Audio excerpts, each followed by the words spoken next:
I will call the February 1st, 2022 Santa Barbara County Board of Supervisors meeting to order. Madam Clerk, would you call the roll? Supervisor Nelson. Here. Supervisor Lavanino. Down here. Supervisor Williams. Here. Supervisor Hart. Over here. And Chair Hartman. Here. And please stand and join me in the pledge. Ready? Begin. I pledge allegiance to the flag of the United States of America and to the republic for which it stands, one nation, under God, indivisible, with liberty and justice for all. And the next item is approval of minutes of January 25th, 2022. May I have a motion? So moved. A second? Second. Any further discussion? All in favor of adopting the minutes, please say aye. Aye. Any opposed? Minutes pass unanimously. CEO Miyasato, do we have a report from you today? No report this morning. And Madam Clerk, announcements. Chair Hartman and members of the board, yes, thank you. I have a couple quick announcements this morning. I would like to announce that we did post an addendum to our agenda on Friday, adding administrative item number 25 to the agenda. Administrative item number 25 is sponsored by the Community Services Department. It is to consider recommendations regarding conditional reservation of funding to the Housing Authority of the County of Santa Barbara, Housing Authority, for the Home Key Program application in Santa Maria, and this is in the 5th District. Additionally, I have a couple announcements regarding our administrative agenda.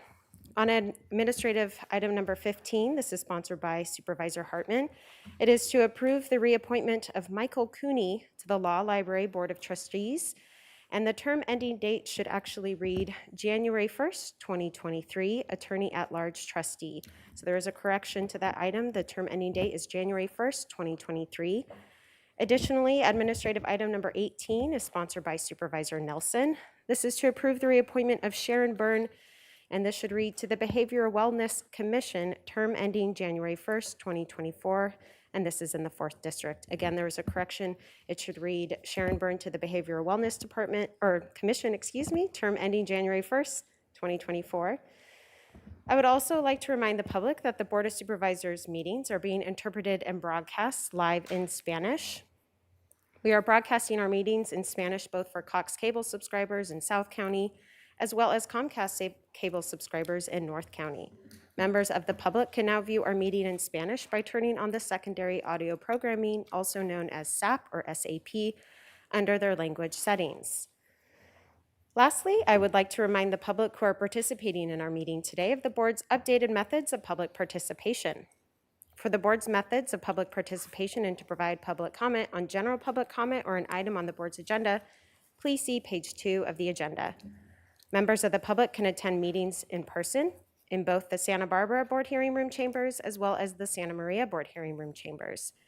Please note we are following all local and state guidelines and are requiring indoor mask usage for everyone over 2 years of age, regardless of vaccination status. If you attend the board meeting in person, you will be required to wear a face covering, a mask, or a face shield with drape at all times, regardless of vaccination status. Information regarding how to properly wear a mask has been posted throughout both locations. If you do not have a mask that fits properly, we can provide you with one. Additionally, for those unable to wear a mask for any reason, we can provide you with a face shield with drape. Lastly, public health is encouraging social distancing due to the highly infectious Omicron variant, and this pertains in both hearing room chambers. I would also like to remind the public that if you require any special accommodations, please contact the clerk of the board to make that request, preferably on the Friday prior to the board meeting. Individuals that would like to provide verbal public comment virtually may do so via Zoom by registering in advance via the link available on page 2. After registering, you will receive a confirmation email containing important information about joining the virtual meeting. Once the chair has announced the item you want to comment on, please join the meeting with the information provided in the registration confirmation email. You will be placed on mute until it is your turn to speak. The clerk will call you by name. When removed from mute, you will hear a notification that your line has been unmuted. If you're using a touch-tone phone, you may need to press *6 to unmute yourself. Again, if you're using a touch-tone phone, you may need to press *6 to unmute yourself. Each person may address the board for up to 3 minutes, and this is at the discretion of the chair. If you have any questions, please contact the clerk of the board's office at area code 805-568-2240. Again, that's 805-568-2240. And that concludes my announcements this morning. Thank you. Turning to the administrative agenda, would any board members like to pull any items on the administrative agenda?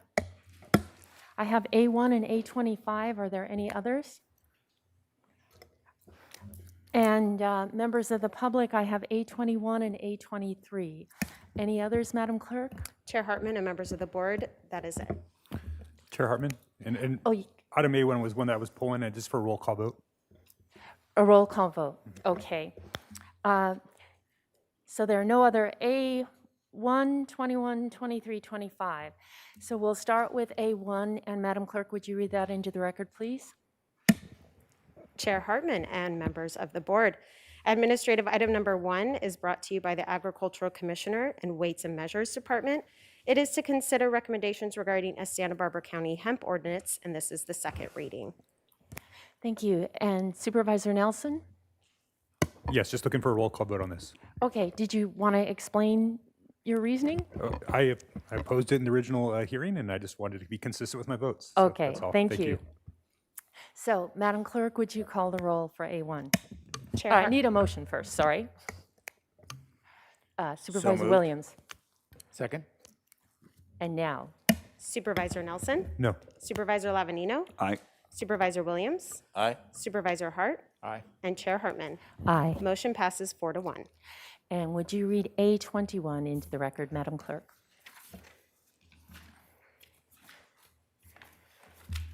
Chair Hartman and members of the board, administrative item number 21 is a resolution to be presented, sponsored by Supervisor Hartman and Supervisor Williams. It is to adopt a resolution proclaiming the month of February 2022 as Black History Month in Santa Barbara County, and we have 4 requests to speak on this item. And let's hold this just for one moment. I jumped ahead a little bit to the, let's then take the administrative agenda as a whole, including the honorary resolutions. And may I have a motion to approve? So moved. Second? Chair Hartman, Yes. sorry, discussion, if you will. So A25, we'd still like to discuss prior to approving the entire administrative agenda. Oh, all right. So that's the home key application. Okay. Okay. So the All right. motion would be to approve all of the items on the administrative agenda except for A25. Yeah, that's, sorry. thank you. And so that's the second. I agree to that. All in favor, please say aye. Aye. Any opposed? Chair Hartman and members of the board, my apologies. I missed the motion and second on that. If that can just be restated on the balance of the agenda. Yes. The motion was to approve all the items on the administrative Accepting- agenda except for Yes, A25. thank you, sorry. I missed the supervisor who made the motion on that. Supervisor Hart made the Supervisor motion and Williams seconded. Supervisor Williams made the second, and it was approved unanimously. Great, thank you very much. And that brings us to A25. Chair Hartman and members of the board, administrative item number 25, as previously stated, was an addendum that was added to our agenda on Friday. This is brought to us by the Community Services Department. It is to consider recommendations regarding conditional reservation of funding to the Housing Authority of the County of Santa Barbara Housing Authority for the Home Key Program application in Santa Maria, and this is in the 5th District. And we have 3 requests to speak from the public on this item. And we'll go to public comment first. And we will be going to Zoom for Mayor Alice Patino, to be followed by Etta Waterfield, Santa Maria City Council member. Mayor Alice Patino?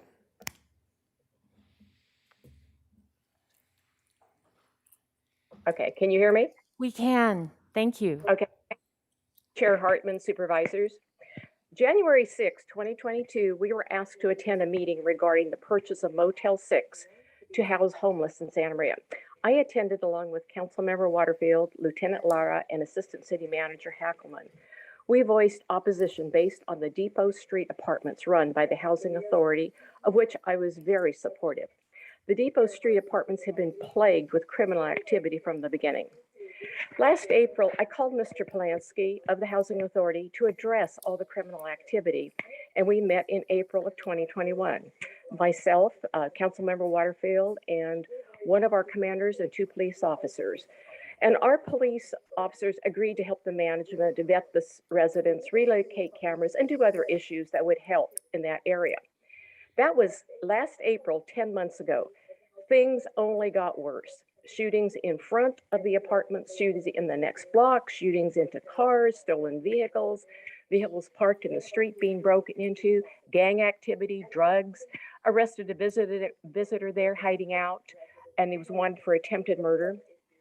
Calls have gone up from 12 in that area to over 1,000 since the Depot Street apartments. A veteran there at that meeting said, "I don't feel safe living here." That should give all of us pause. Given the history, I'm sure you can understand my concern. I have a responsibility along with our council to keep our residents safe.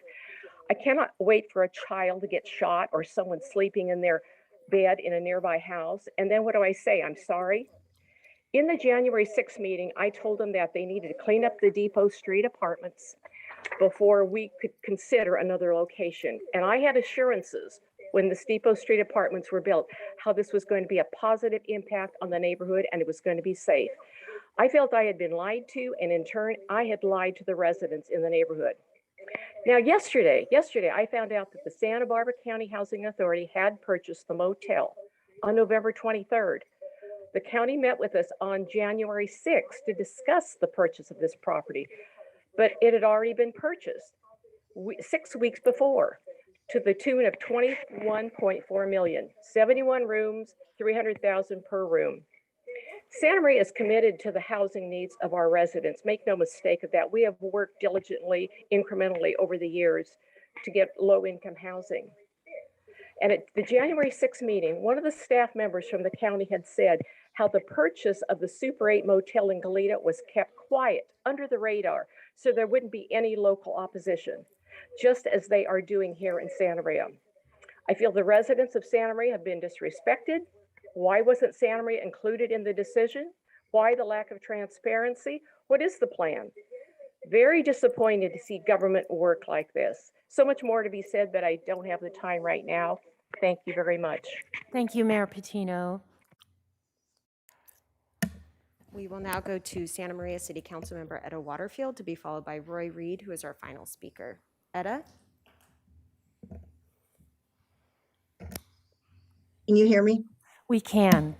Okay, great. Thank you. Madam Chair and Board of Supervisors, thank you for allowing me to speak on this item. 25, the proposed conversion of Motel 6 on Main Street in Santa Maria to homeless housing. Santa Maria builds more housing than any other community in the county, has the fewest number of housing per capita of any city in the county per the last point in time count.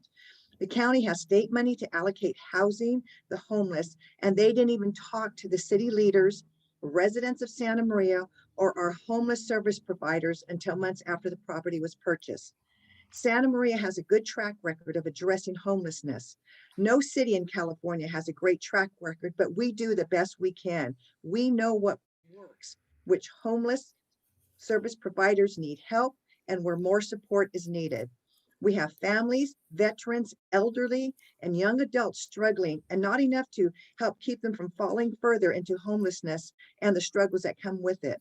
Why wouldn't you consult the Santa Marians about how to best address the housing needs we know we have?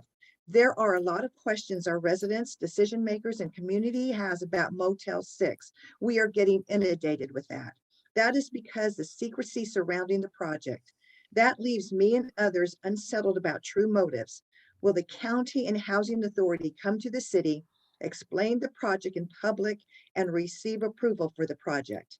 We hope the county would partner with us to address our mutual challenges of homelessness, that supervisors elected by Santa Marians serve Santa Maria rather than presume they know what is best and take cheap shots at us from the dais when a member of the public suggests you partner with us. We hope you've learned that the Housing Authority didn't have sufficient resources or a decent plan to manage the clientele at Depot Street. The 1,000% increase in police calls for service and residents expressing they feel unsafe is something to be ashamed of, not to be duplicated with another project. There is a right way to do this. Make sure it involves coordinated entry, assist our people in need, support the hardworking homeless service providers in Santa Maria, receive land use approval for the project, and be transparent to the residents and neighbors of Santa Maria. Thank you. Thank you, Councilmember Waterfield. We will now go to Roy Reed, who is our final speaker on this item. Roy? Yes, thank you. My name is Roy Reed. I'm a lifetime, except during my working career, resident of Santa Maria. I've spent over about 55 years living in areas in close proximity to the proposed Motel 6 project.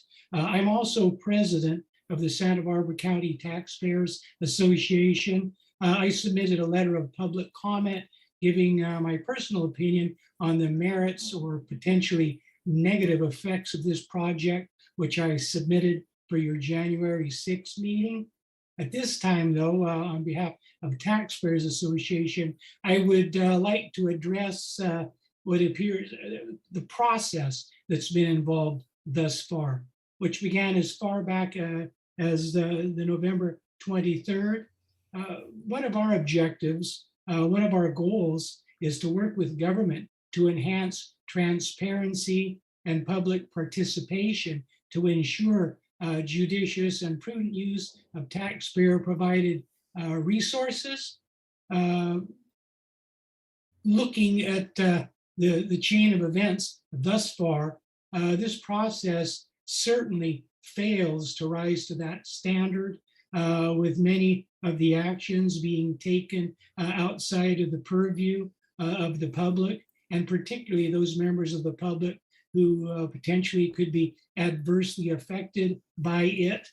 So I would, and again, I realize in these processes, perhaps public approval is not entirely necessary, but I think anyone who's had teenage children would agree with the fact when you're explaining things to them, the fact that you are able to perform a task or an activity certainly does not mean it's always best to go through with that. So at this time, given the status and progress of this project, we would have to register our dissatisfaction and opposition to it. If later at some time this process is modified to afford the transparency and available potential for a comment on behalf of residents of the area, of Santa Maria city government, and of county government in a full and open format, we will reserve our disapproval. But given those modifications could be achieved, we could potentially support it. But at this time, we will look to our government, our county government, to rise to the level of operations that we think are due the county taxpayers and residents. Thank you, Mr. Reed, very much. That was your you. time. Supervisor Lavanino. Well, thank you, Madam Chair. So this is very surprising to hear from me. As far as I know, we have a letter of support from the city of Santa Maria. So I'd really like, this is 180 degrees of where I thought we were right now. So I was prepared before I heard those remarks to talk about how much progress that we'd made on this project with the city. So if Mr. Chapjian's on the line, I would love to hear. This is not the story I'm getting from staff. Actually, we have Ms. Lockhart and Mr. Chapjian. Mr. Chapjian, would you like to speak to this, or Ms. Lockhart? Yeah, I would. Chair Hartman and members of the board, excuse me. We did meet with the city recently, and with the city manager and the assistant city manager. Talked about the type of client that would go into this facility. It would be transition age youth, as well as seniors, homeless seniors, and they would come from the coordinated entry system. They said they were supportive They did send us a letter. The application was submitted because they did support and sent a letter. The January 6th meeting wasn't the first meeting that the county and the Housing Authority had with the city of Santa Maria. I think it started back in November when the Housing Authority met with city staff. And they didn't purchase the property. It was just they secured the property for the sake of the application because it has to be secured. So I think they did put a down payment to secure the property, but it wasn't purchased. So this, to me, also is a 180-degree difference from where I thought we were. I thought we had an agreement. I thought the city was supportive. The city manager did say he was supportive. There were some environmental issues or permitting issues that we would have to deal with, but this is kind of a surprise to me as well. I knew everybody in that meeting thought we had agreement and we were moving forward with it. So that's why we rushed this project back onto the board agenda so we can make the January 31st deadline, application deadline, to get into that first tranche of money available for the Central Coast and not have to compete statewide. So again, I'm surprised at the opposition at this point. I thought they had already talked to their mayor and the city council about this project.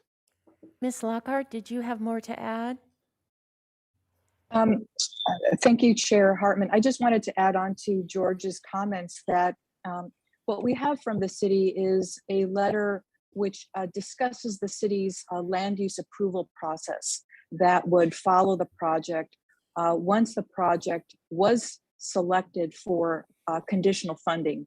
So we do have that. As George mentioned, we did meet with the city on January 26th and discussing the population mix at the Motel 6 project, we did receive some support from the city manager and staff. So I think that made a big difference. We also know that we do have support from local providers, including Dignity Health, Good Samaritan, Fighting Back Santa Maria. So there has been consultation with local social service providers, and they will continue to be involved in the project. The need for the application to be submitted by January 31st was to actually keep this idea viable because of the highly competitive nature of this home key funding.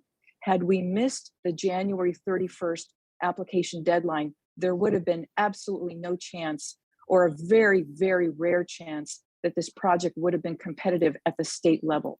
So that is why we were simply submitting the application. If for whatever reason the land use approvals were not approved by the city of Santa Maria, the application would not go forward. The application would be submitted, withdrawn rather. So it was simply to keep our options open on this site. And also, Chair Hartman, if I can clarify, yes, please. It isn't a hotel. This is permanent housing for folks, like single units for each person. So this is permanent housing for kids transitioning out of foster care who would otherwise go out in the streets, and for seniors who are currently homeless. Again, this is permanent housing, supportive services housing. And so just so that I understand, the population changed from prior to today, and you're very clear on it would be former foster youth and seniors. Yes. Okay, thank you. Supervisor Lavanino? Thank you, Madam Chair. So just to talk about the process involved, I mean, days after I found out about this project, I contacted the city and had the meeting, and that's when I also discussed it with the mayor and Ms. Waterfield and city staff. And at that point, the blowback was so intense that I was like, okay, we're out. If you guys don't want it, I understand. You had concerns. I understand about the Depot Street project. They felt that the Housing Authority had let them down and they didn't want another project. Fine, okay, let's pull the project. Then as we got closer, it seemed like what happened was other agencies had reached out, Dignity Health, that had said, wait a minute, we have this huge concern with seniors that are also homeless, and is there a way that we can make something happen? There was a subsequent meeting that Mr. Chapchian attended. The feedback I got from that meeting was, I mean, I had bullet points of, there's going to be, the city had dictated that there would be 2 members on site from Good Samaritan Shelter. There would be 2 members on site from Fighting Back Santa Maria Valley. Housing Authority would have an on-site manager. There would be a security contract in place. There would be 27 spots open for seniors that are facing homelessness. There would be 24 spots open for transition age youth. I mean, it's very detailed out. Also, the Housing Authority committed that they would go back to Depot Street, and there was also a laundry list of things that they would address. The balconies needed some covers on them so that not everything it wouldn't be open to the public. There'd be more security. There'd be some evictions put into place of people that were causing problems. So this is what I came to this meeting with, that I thought we were moving in the right direction. I thought, we have the same goals. I wanted to make sure we all had the same expectations. And so I had conversations with Supervisor Nelson as well, that we said, you know what, the most important thing was to get this application in. Once that's determined, we still have off-ramps. We don't have to move forward with this project. And I'm hoping, it sounds like, that we could get this agendized for the city council to talk about it, let the public comment on it. It's not like this is going to happen tomorrow. All we were talking about is getting ourselves in line for an application so that if we want to do this, we can move forward. Having said that, with all the comments back from the city about the secrecy in the project and that we somehow bought this hotel ahead of time, which we haven't, I'm not sure where I'm at this at this point. I mean, I see this huge need out there. And I know the city's got plans with a lot of the encampments that they see, but the city of San Luis Obispo is being sued right now because of the way they dealt with their encampments. You have to have capacity. And for as much affordable housing as we have in Santa Maria, there's still an additional need for more housing. So you have to have a place for people to go. An encampment policy, breakup policy, is only as good as the last item on that list, which is where does that individual go when you leave the encampment? I know whoever drives through Santa Maria, all along the 101, there's encampments, a huge encampment inside the riverbed, which was, again, the subject of a news article last night, a news story last night on KSPY. It was the lead story. What are we going to do with all these people? The neighborhoods in Northwest Santa Maria are scared to walk along the levee because they're afraid of what's going on in the riverbed. So, I know the city's response was, well, it's just outside of our jurisdiction, so it's the county of San Luis Obispo, but we're all going to have to deal with this. This is a regional problem. One of the things I was trying to think of when I think about this is that, would Motel 6 be my ideal location? Would it be, is that what I want to see? It's not the ideal location, but the way I'm looking at this and the way I'm talking to people about it now is that it's like chemotherapy. You would never give it to a well patient. It's not your first priority, but you have to realize you're dealing with something that's so destructive right now with homeless encampments and the way people are just living on the street. It's going to take tough medicine. Something that's not the most ideal is going to have to be a step to get to that ideal situation. And so, the way I see this right now where we're at is we've got the application in. If we are so lucky to be able to be granted this money, then through this process, if the city still has issues at that point and says, we still don't want it, I can't move forward because I have to have a collaborative partner in this process. And, I personally feel like I've done what needed to be done. I outreached when I knew about it, they knew about it. And so if they felt they were kept in the dark or it's some sort of secretive plan, I'm doing a real bad job at keeping it secret because it's on the front page of every paper and it's leading the TV news. So this is not a done deal. It's in the process. We're moving forward. And the feedback I got from staff was that the city was okay with where we were with the last time we sat down with them. And if things have changed since then, it's news to me. So, Supervisor Nelson? Yeah. Yes, thank you, Chair Hartman. I just appreciate Supervisor Lavanino's comments. I think he really outlined where I'm at as well. His office has taken the lead, but my office has been trying to stay on top of it as we both represent the city of Santa Maria. And I also had my outreach to some of the city leaders, just trying to make sure I understood if you guys are out, are you guys in, and I think it's still confusing. And so today, coming to this meeting, I was ready to approve this with 2 conditions that I want to make sure either staff can assure us will happen, or maybe we make that as part of the motion. And one would be that we get City of Santa Maria concurrence. Okay, I think that's something that we should just have out there that would put to bed some of these challenges to us that we're just pushing this through without cooperation. So let's make sure it goes to the city council before it comes back for final approval, and that it comes back to the board at some point. Right now, it's a concept, and I think it should have a plan fully, decided. Things have been changing over the last week. Things do change. I'm not prepared to say, hey, go work it out based on where we're at right now. If it can come back to us when and if we get the grant for final execution, that would be something I would need as well for approval. I'm not ready to sign off on it, but I am ready to continue to move forward. I think it's too important.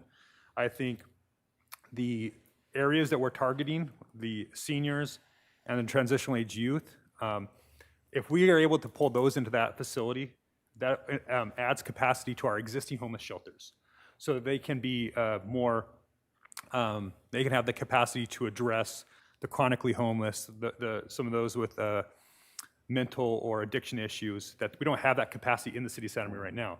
So it's kind of moving some of the different services around so that we can holistically deal with the issue in our county, and or at least in the city of Santa Maria. So that's where I'm at with it right now. Supervisor Williams and then Supervisor Hart. Well, you all and we are in a tough place today, right? It's a tough thing to whether to take as the end of the statement, the letter from the city manager, who usually has the votes, or the public testimony of the mayor, who usually has the votes.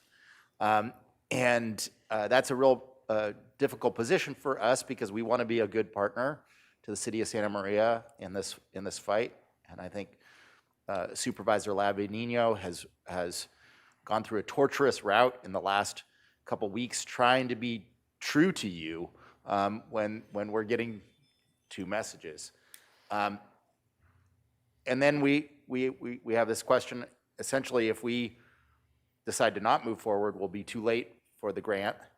And if we move forward, we would have some other opportunities to off-ramp in the future if we were successful in getting the grant. So my sense is, we're with you. We want to back you. I think we put forward the votes to move forward and give you the time to try to work this out with the city. I would just say that there are great controls that housing authorities can exercise over facilities like Depot Street if they use all their powers. So I eminently believe that it's possible to address the issues. I've seen it done in the city of Santa Barbara, and those have similar controls on their developments. Supervisor Hart. Yeah, I want to thank Supervisor Lavinino and Supervisor Nelson for their leadership, and I really appreciate Mayor Patino and Councilmember Waterfield, being such strong advocates for their constituents in their neighborhoods. And their concerns are real and legitimate, and it is important that they have an opportunity to express them, that their dissatisfaction with the operations of the Depot Street project and its potential impact on the neighborhood. That story itself is very complicated and packed. There are neighborhood issues there beyond the operation of that specific facility, and the solutions to those are going to require as much collaboration to resolve adequately to the satisfaction of the neighbors and the council as this potential future project has. But the good thing from all of this is completely transparent. We're doing this in real time, live here on the board's agenda. We're hearing directly from Mayor Patino and Councilmember Waterfield that they continue to have concerns. The supervisors that represent Santa Maria are echoing those concerns, and at the same time saying we have a unique, and this is when the word really unique actually does apply, Because if we don't put in this application to get this $16 million, there is no chance to do this. But by putting in the application, we are not assuring that this is going to happen. As Supervisor Lavanino said, there are many off-ramps. There remains to be a lot of work to pull people together to get agreement. I think it's a substantial concession for the Housing Authority to be talking about unhoused seniors and foster youth. I think as that percolates in more and folks begin to understand what is being proposed at the Motel 6, it is different than what was originally proposed. And I think that goes a long way toward meeting some of the concerns that expressed by Mayor Patino and Councilmember Waterfield. So I'm going to trust and believe that we're doing this in the full light of day. The representative from the Taxpayers Association who said, demand a transparent public process. That's what you have here. This is happening right here on the dais in real time. There will be many, many meetings between our staff and the City of Santa Maria staff. There will be many conversations amongst elected officials. The community will have opportunities at Santa Maria City Council. They have opportunities here at the board hearings. Many, many chances to continue to weigh in, to refine this proposal. And the good news is, if there were issues that remain outstanding at Depot Street, this is putting a giant spotlight on that project and is going to require the Housing Authority to do whatever is necessary to get those issues to a place where the neighbors can accept that project and feel it's a welcome addition to their neighborhood. And that ultimately, that's our standard for success for any of these operations, wherever they are in the county of Santa Barbara, is we want them to be positive opportunities for people to get the services that they need to get off the street, to get indoors, to get the training for jobs, and to get their drug and alcohol counseling and mental health services that they need to get their lives back on track, because no one finds it acceptable to have people living outdoors without treatment services, without basic common civil services and a life that as us as our neighbors, we can be proud to say we're doing what we can to help our neighbors. Supervisor Lavanino. Thank you, Madam Chair, and I appreciate all the board input. I think what we need to do at this point is to work with the city to get it agendized on their calendar. I would not feel comfortable without really moving forward. I just don't think this project will work without the city's acceptance. And so, I know we've heard from 2 members of their council. I think we need, this is an item that they need to vote on at some point and say, it's a thumbs up or it's a thumbs down. And if it's a thumbs down, I want an off-ramp after we receive this money that I won't be voting to move forward. So to me, this is their partnership. We'll provide, I'm sure Mr. Chapjian and Dinah would be happy to go to their city council, make a presentation. I'll join in. And, if it's something that they feel they can't support, at that point I would walk away from it. So at this point, I would like to make a motion that we, I got to look at what 25, actually I don't have the addendum, so, but that we would move forward with the recommended actions with the caveat that we do have potential off-ramps in the future. That this doesn't mean that the project's being approved. It's just that we will reserve the ARPA funding and execute the letter of support for the Home Key project, along with the CEQA determination. Supervisor Nelson, would you like to second that? I'd be happy to. So I second. And would you call the roll, please? Supervisor Nelson. Aye. Supervisor Lavanino. Aye. Supervisor Williams. Aye. Supervisor Hart. Aye. And Chair Hartman. Aye. Motion passes unanimously. Thank you. So now we're turning to resolutions to be presented. And we'll start with administrative item number 21. Madam Clerk, would you read that into the record? Chair Hartman and members of the board. Administrative item number 21 is sponsored by Supervisor Hartman and Supervisor Williams. It is to adopt a resolution proclaiming the month of February 2022 as Black History Month in Santa Barbara County. And joining us today via Zoom, we have LaWanda Lyons Pruitt of the Santa Maria Lompoc NAACP. Wendy Sims-Moten, Executive Director of First Five, Santa Barbara County, and the Santa Barbara Unified School District Trustee, and Jordan Killebrew, Community Organizer and Co-Founder of Juneteenth Santa Barbara.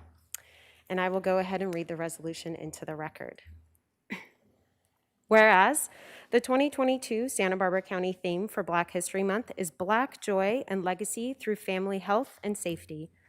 And whereas when Dr. Carter G. Woodson established Negro History Week in 1926, he lobbied extensively to establish Black history as a nationwide institution and to encourage the study of African American history.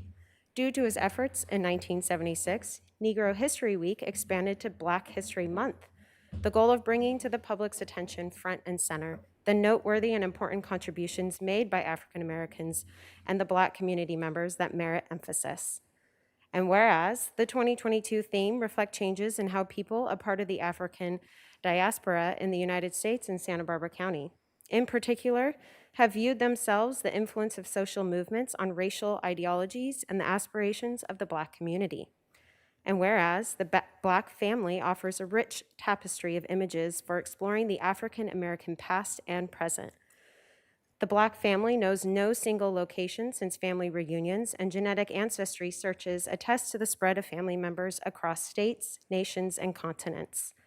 As family historians dive into archives, online newspapers, and census reports to stretch the traditional boundaries of history, they discover amazing life stories of their ancestors, ordinary people who did extraordinary things. These stories inspire new generations and destroy old stereotypes. And whereas Black joy and legacy through family health and safety has been at the cornerstone of survival for the Black community, it is with the Black family that has prioritized the health and safety of our Black community. Without such health and safety contributions through the legacy of storytelling, history, literature, the visual arts, film studies, sociology, sciences, anthropology, and social policy could not be known or educated upon. And whereas Black history is not just about the struggles Black families have been through, but rather it is a time of rejoicing and celebrating the accomplishments, integrity, leadership, and determination, and showing true character. We honor the history and celebrate the progress that we have made. We are resilient and resolute in creating new opportunities for future generations. Now, therefore, be it hereby ordered and resolved that this Board of Supervisors declares February 2022 as Black History Month and calls on all residents to acknowledge and celebrate with appropriate ceremonies and activities, passed and adopted today. Thank you. And I believe we have a special treat today with Reverend Darrell Tullis of Lompoc singing the Negro National Anthem.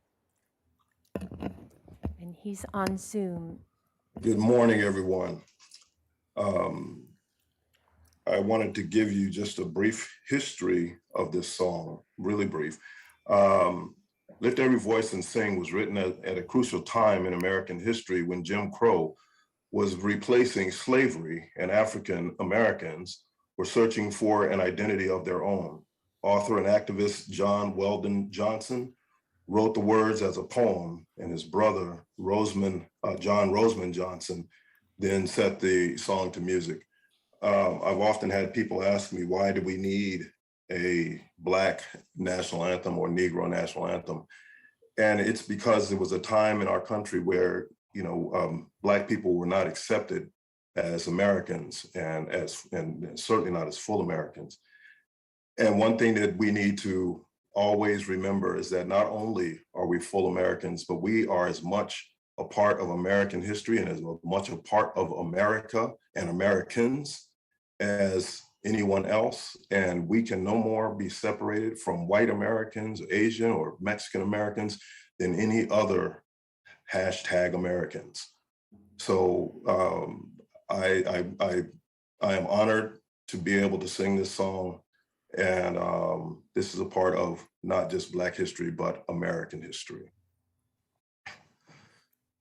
Lift every voice and sing till earth and heaven ring, ring with the harmonies of liberty. Let our rejoicing rise high as the listening skies. it resound loud as the rolling sea. Sing a song full of the faith that the dark past has taught us. Sing a song full of the hope that the present has brought us. Facing the rising sun of our new day begun, let us march on till victory is won. Stony the road we trod, bitter the chastening rod, felt in the days when hope unborn had died, yet with a steady beat have not our weary feet come to the place for which our fathers sighed. We have come over a way that with tears has been watered. We have come treading a path through the blood of the slaughtered. Out of the gloomy past, till now we stand at last, where the white gleam of our bright star is cast. God of our weary years, God of our silent tears, thou hast brought us thus far on the way. Thou hast by thy might led us into the light. Keep us forever on the path, we pray, lest our feet stray from the places, O God, where we met thee. Lest our heart, drunk with the wine of the world, we forget thee. Shadow beneath thy hand, may we forever stand, true to our God, true to our native land. Thank you. Thank you, Reverend Tullis.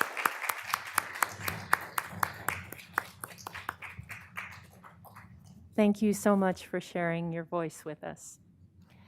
Thank you Part for of the having me. I significance appreciate of it. this year's theme, Black Joy and Legacy Through Family Health and Safety, is to acknowledge where we have been, and specifically to remind younger generations how the history and legacy that racism in healthcare for Black people has adversely impacted Black communities. But to also highlight and celebrate the local work of Black elders and contemporary pioneers in healthcare by acknowledging and celebrating their groundbreaking work as leading healthcare researchers, practitioners, doctors, and students. In today's America, minority patients still have markedly worse health outcomes than white patients. The differences are greatest for Black Americans.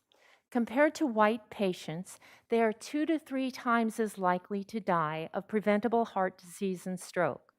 They also have higher rates of cancer, asthma, influenza, pneumonia, diabetes, HIV/AIDS, and homicide. For many of them, structural racism and unequal treatment remain a contributing factor to disease and death. When I think about the disparities for Black people in healthcare, I think about the experience of one of the greatest athletes ever, Serena Williams, and her near-death experience of giving birth, and how it highlights the naked, racially motivated disparities in maternal health outcomes among Black mothers and their white peers. Just shortly after giving birth, Serena felt a shortness of breath and feared she was having a pulmonary embolism, something that nearly took her life years prior. When she alerted a nurse, Her concerns and requests for proper health care were not listened to, and she nearly died until her doctors realized they needed to do exactly what she'd asked them to do in the first place. Her recovery after birth required being bedridden for nearly 6 weeks as a result. This fits a pattern that has been proven by extensive research. Black women disproportionately suffer complications of pregnancy and childbirth. Racism, poverty, access to care, culture, communication, and decision-making all contribute to disparities, but still, the problem is often attributed incorrectly solely to poverty, which, as the case of Serena Williams, does not bear out. Access to care and health insurance status doesn't fully explain why childbirth is so much more dangerous for Black women than it is for white women. In fact, college-educated Black women are still more likely to have severe complications in childbirth than poor white women. Black mothers are 3 to 4 times more likely to die than white mothers. Nevertheless, Black women's voices are often missing from public discussions about what's behind the maternal health crisis and how to address the problems. There are fewer Black male medical students in 2014 than there were in 1978. The medical workforce should reflect the variety of patients for which care is provided. When doctors understand patients' values, culture, and lived experiences, better health care is provided because providers can respectfully and knowledgeably assist their patients. A more diverse healthcare workforce makes healthcare more accessible to patients who might otherwise be overlooked.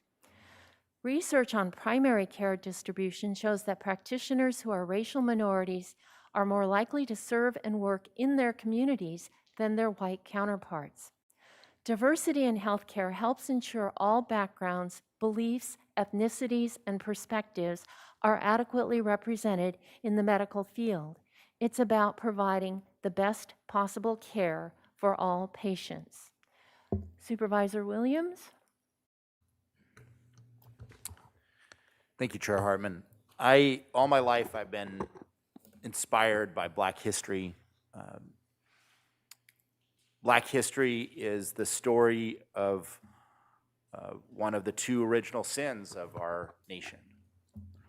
But it is also the heroic, torturous, bloody, and redemptive struggle to blot out that sin and to bring our nation into accordance with our ideals.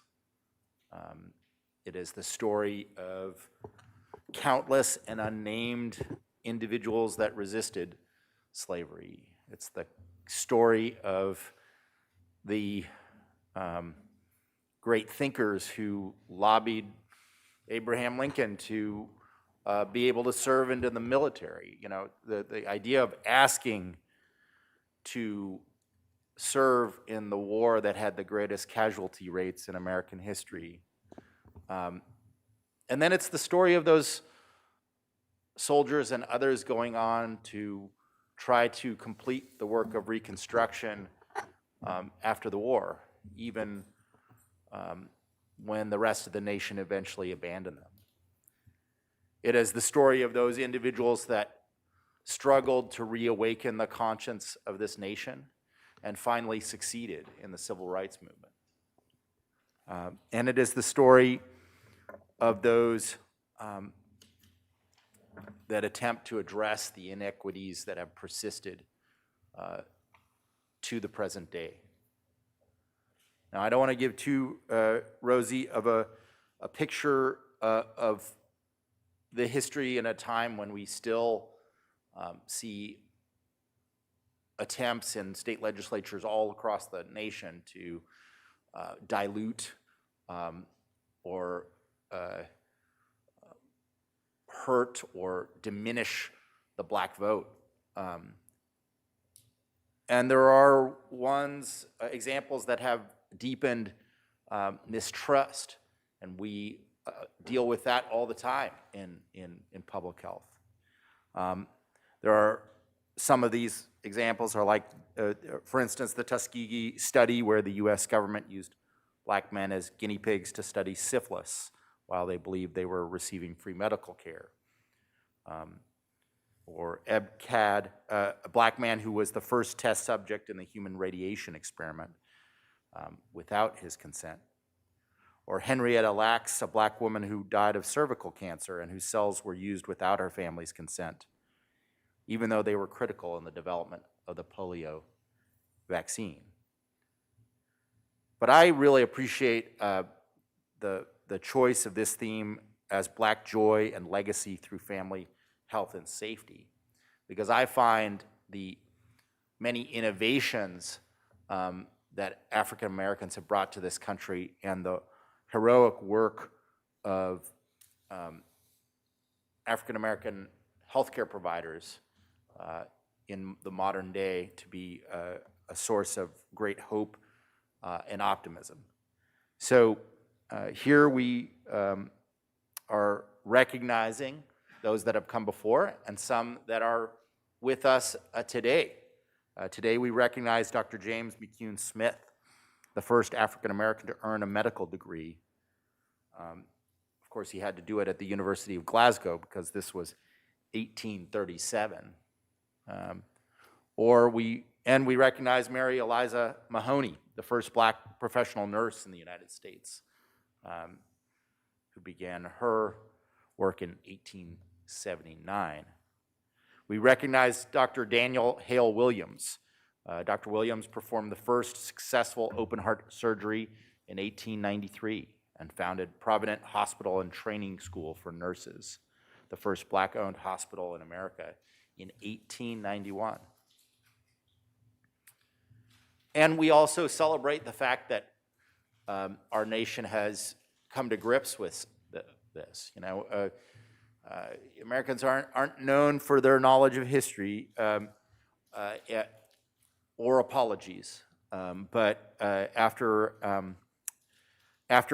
a settlement was reached for the participants of the Tuskegee experiment, President Bill Clinton formally apologized to victims on behalf of the United States government. That is a big step, you know, the recognition. As we have recognized some of the, from the past today, we also have numerous black healthcare providers locally who have been working to make our community healthier and safer, and we're recognizing them today.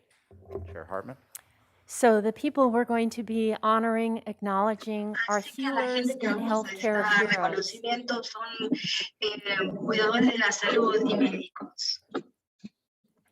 And the first is Dr. Chair Hartman and members of the board, my apologies. That is our Spanish interpreter coming through on our main line. I'm just going to check in with CSB TV. All right, we'll wait until you do that. Thank you.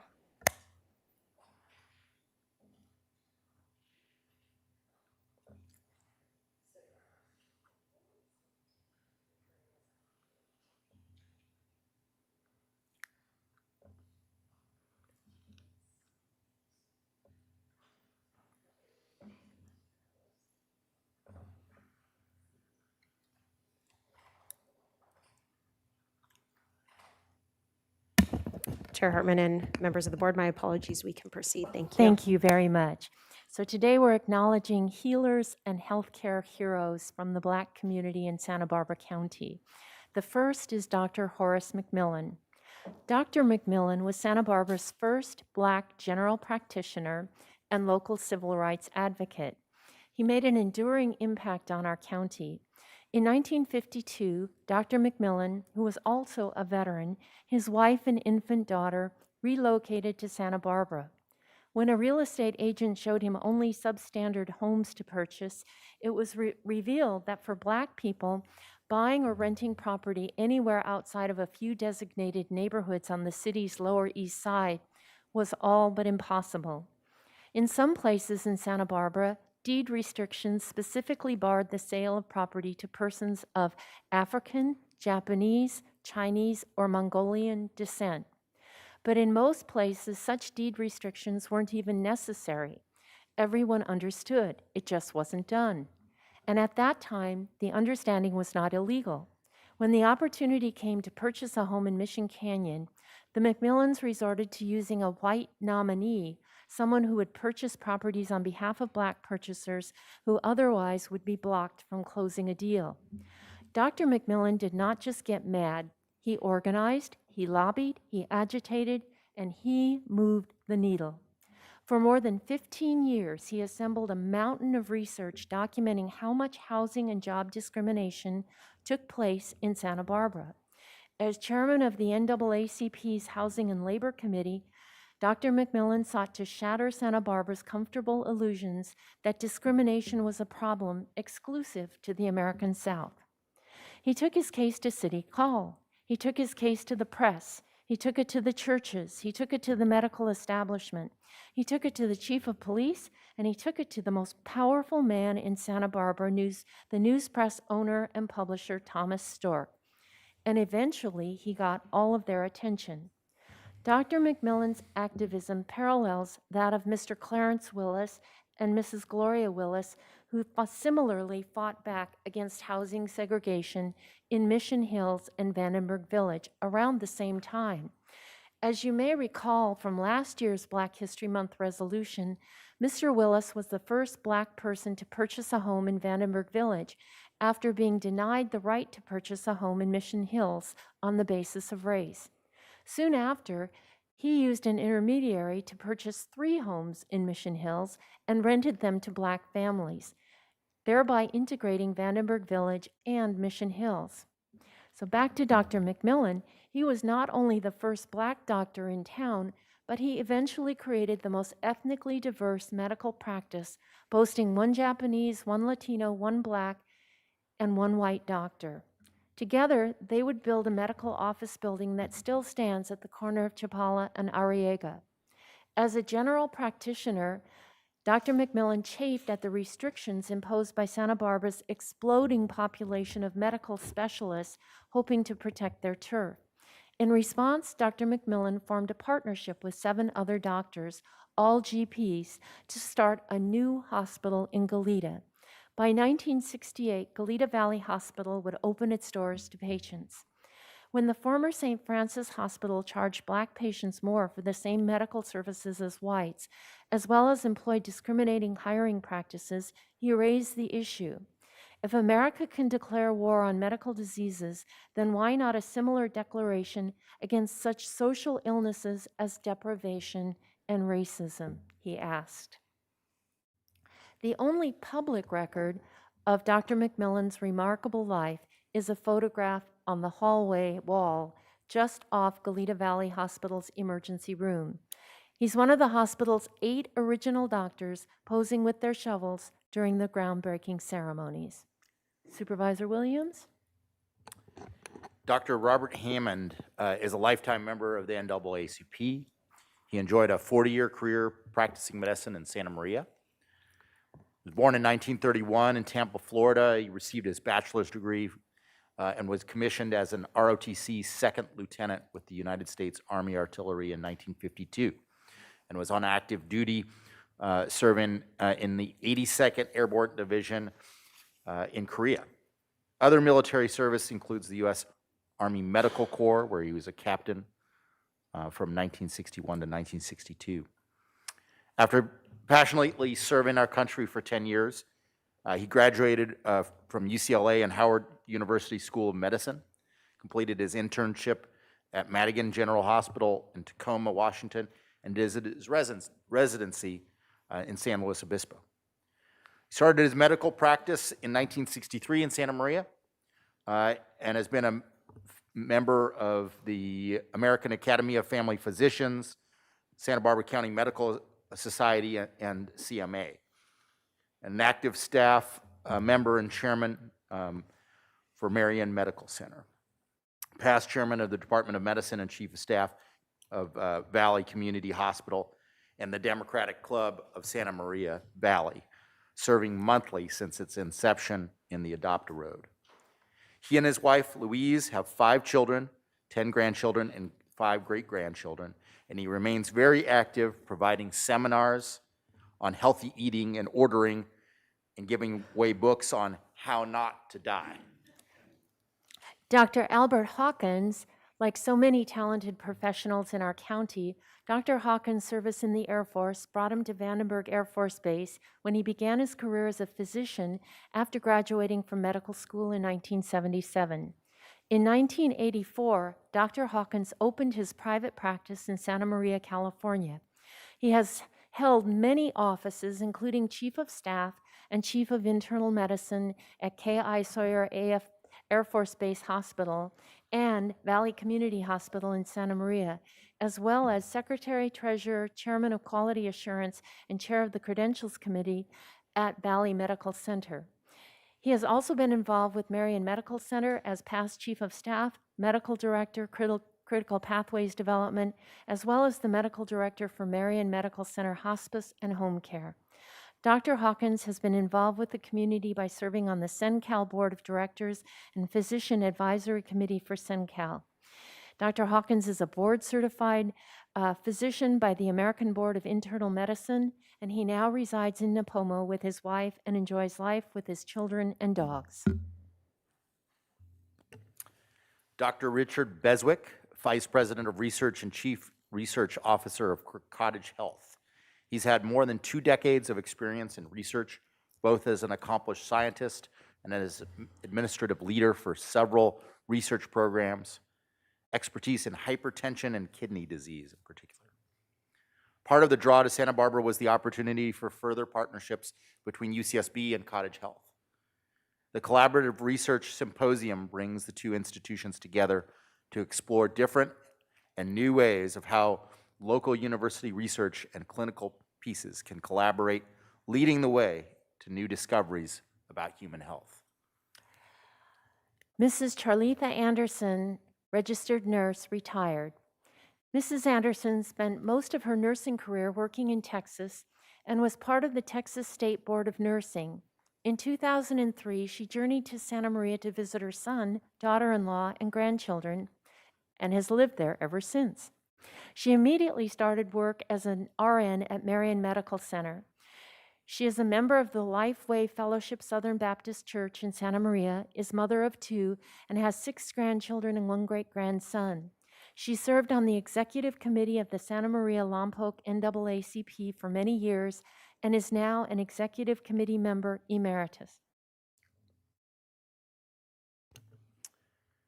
Ms. Sonia Brown, RN, retired. Sonia Brown retired from the Lompoc Valley Medical Center, where she started her career in nursing exactly 40 years prior. Born in Jamaica, Ms. Brown studied nursing in England and met and married a U.S. service member stationed there, eventually relocating to Vandenberg Air Force Base in 1977. At Lompoc Hospital, Ms. Brown has helped to deliver thousands of babies over her career.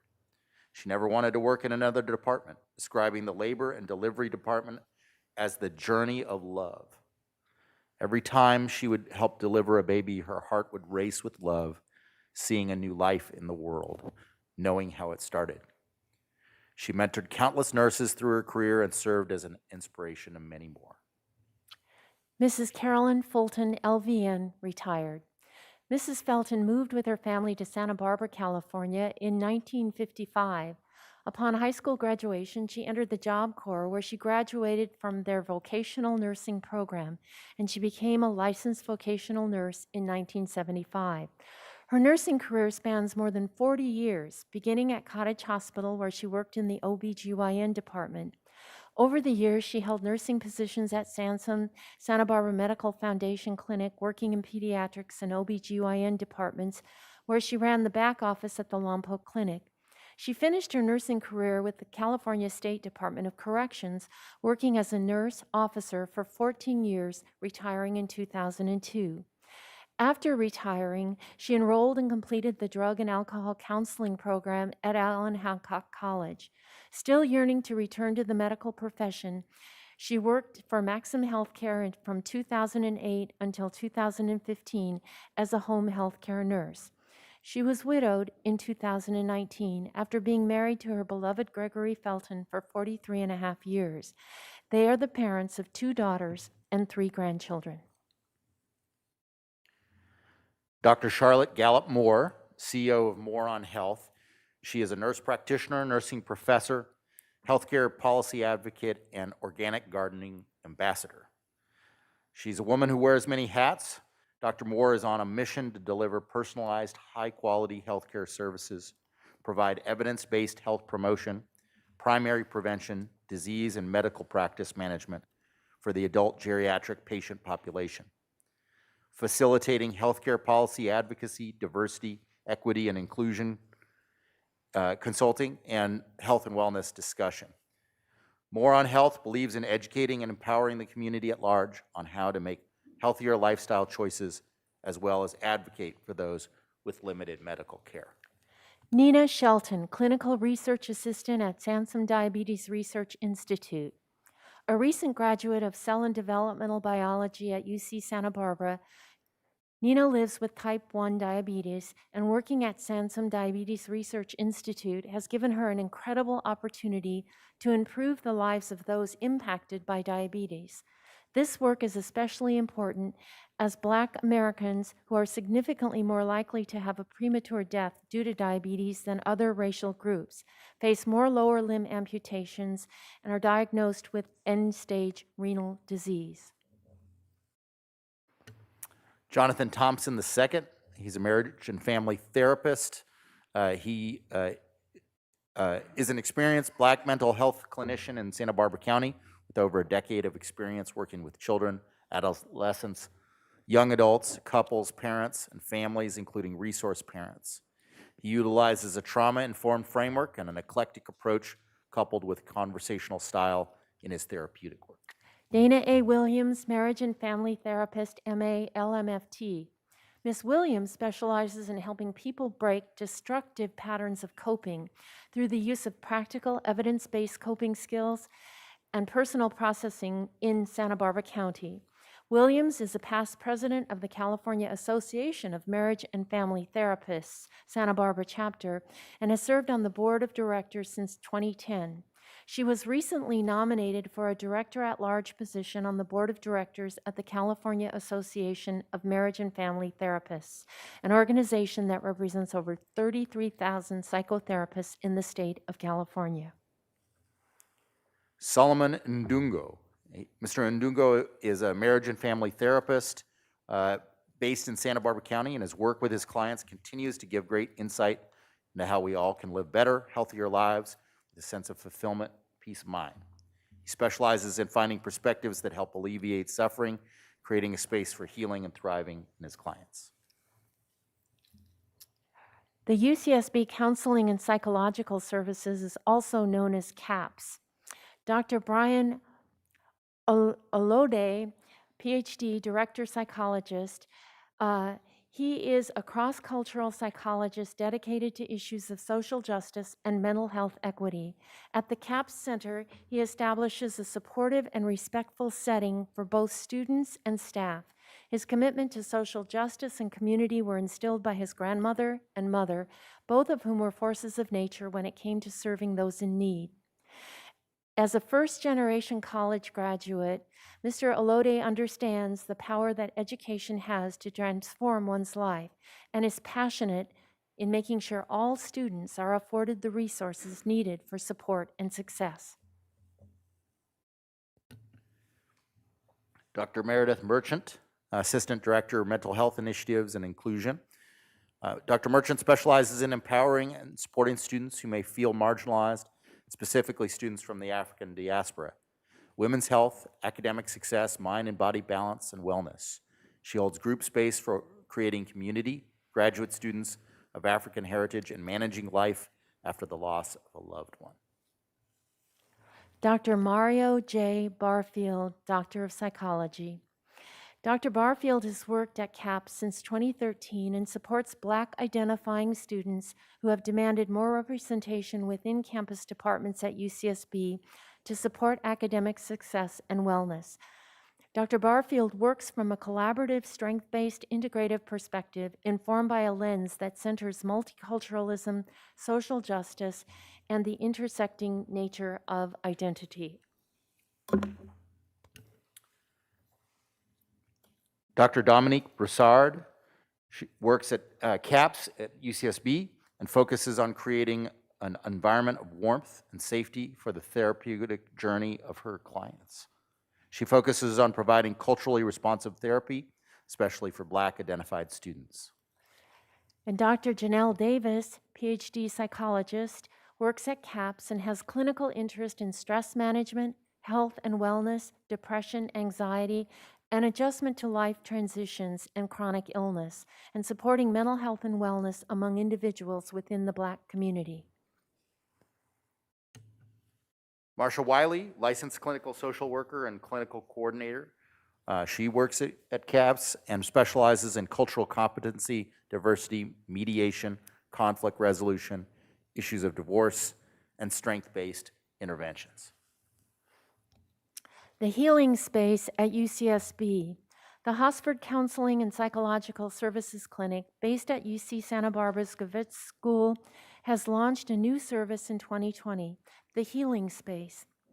The Healing Space is a specialty clinic that provides psychological services to Black identifying clients of all ages. In addition to general stressors and life issues, the Healing Space acknowledges the effects of racial trauma, marginalization, and injustice on social and health disparities among Black communities.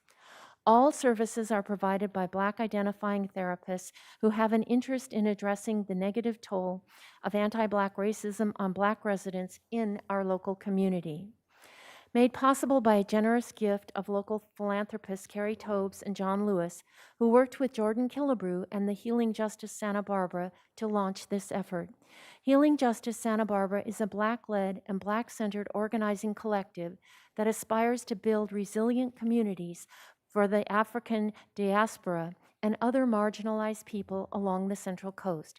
Mr. Jordan Killebrew pointed out the pressing need for Black therapists in the Santa Barbara community, especially during the pandemic and ongoing anti-racial upheavals of 2020.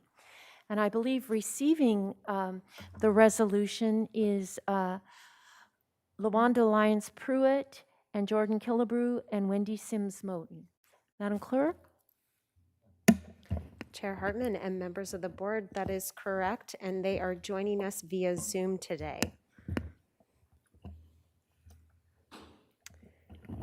And if either of them had some comments that they would like to share, now would be the time to do so. Thank you.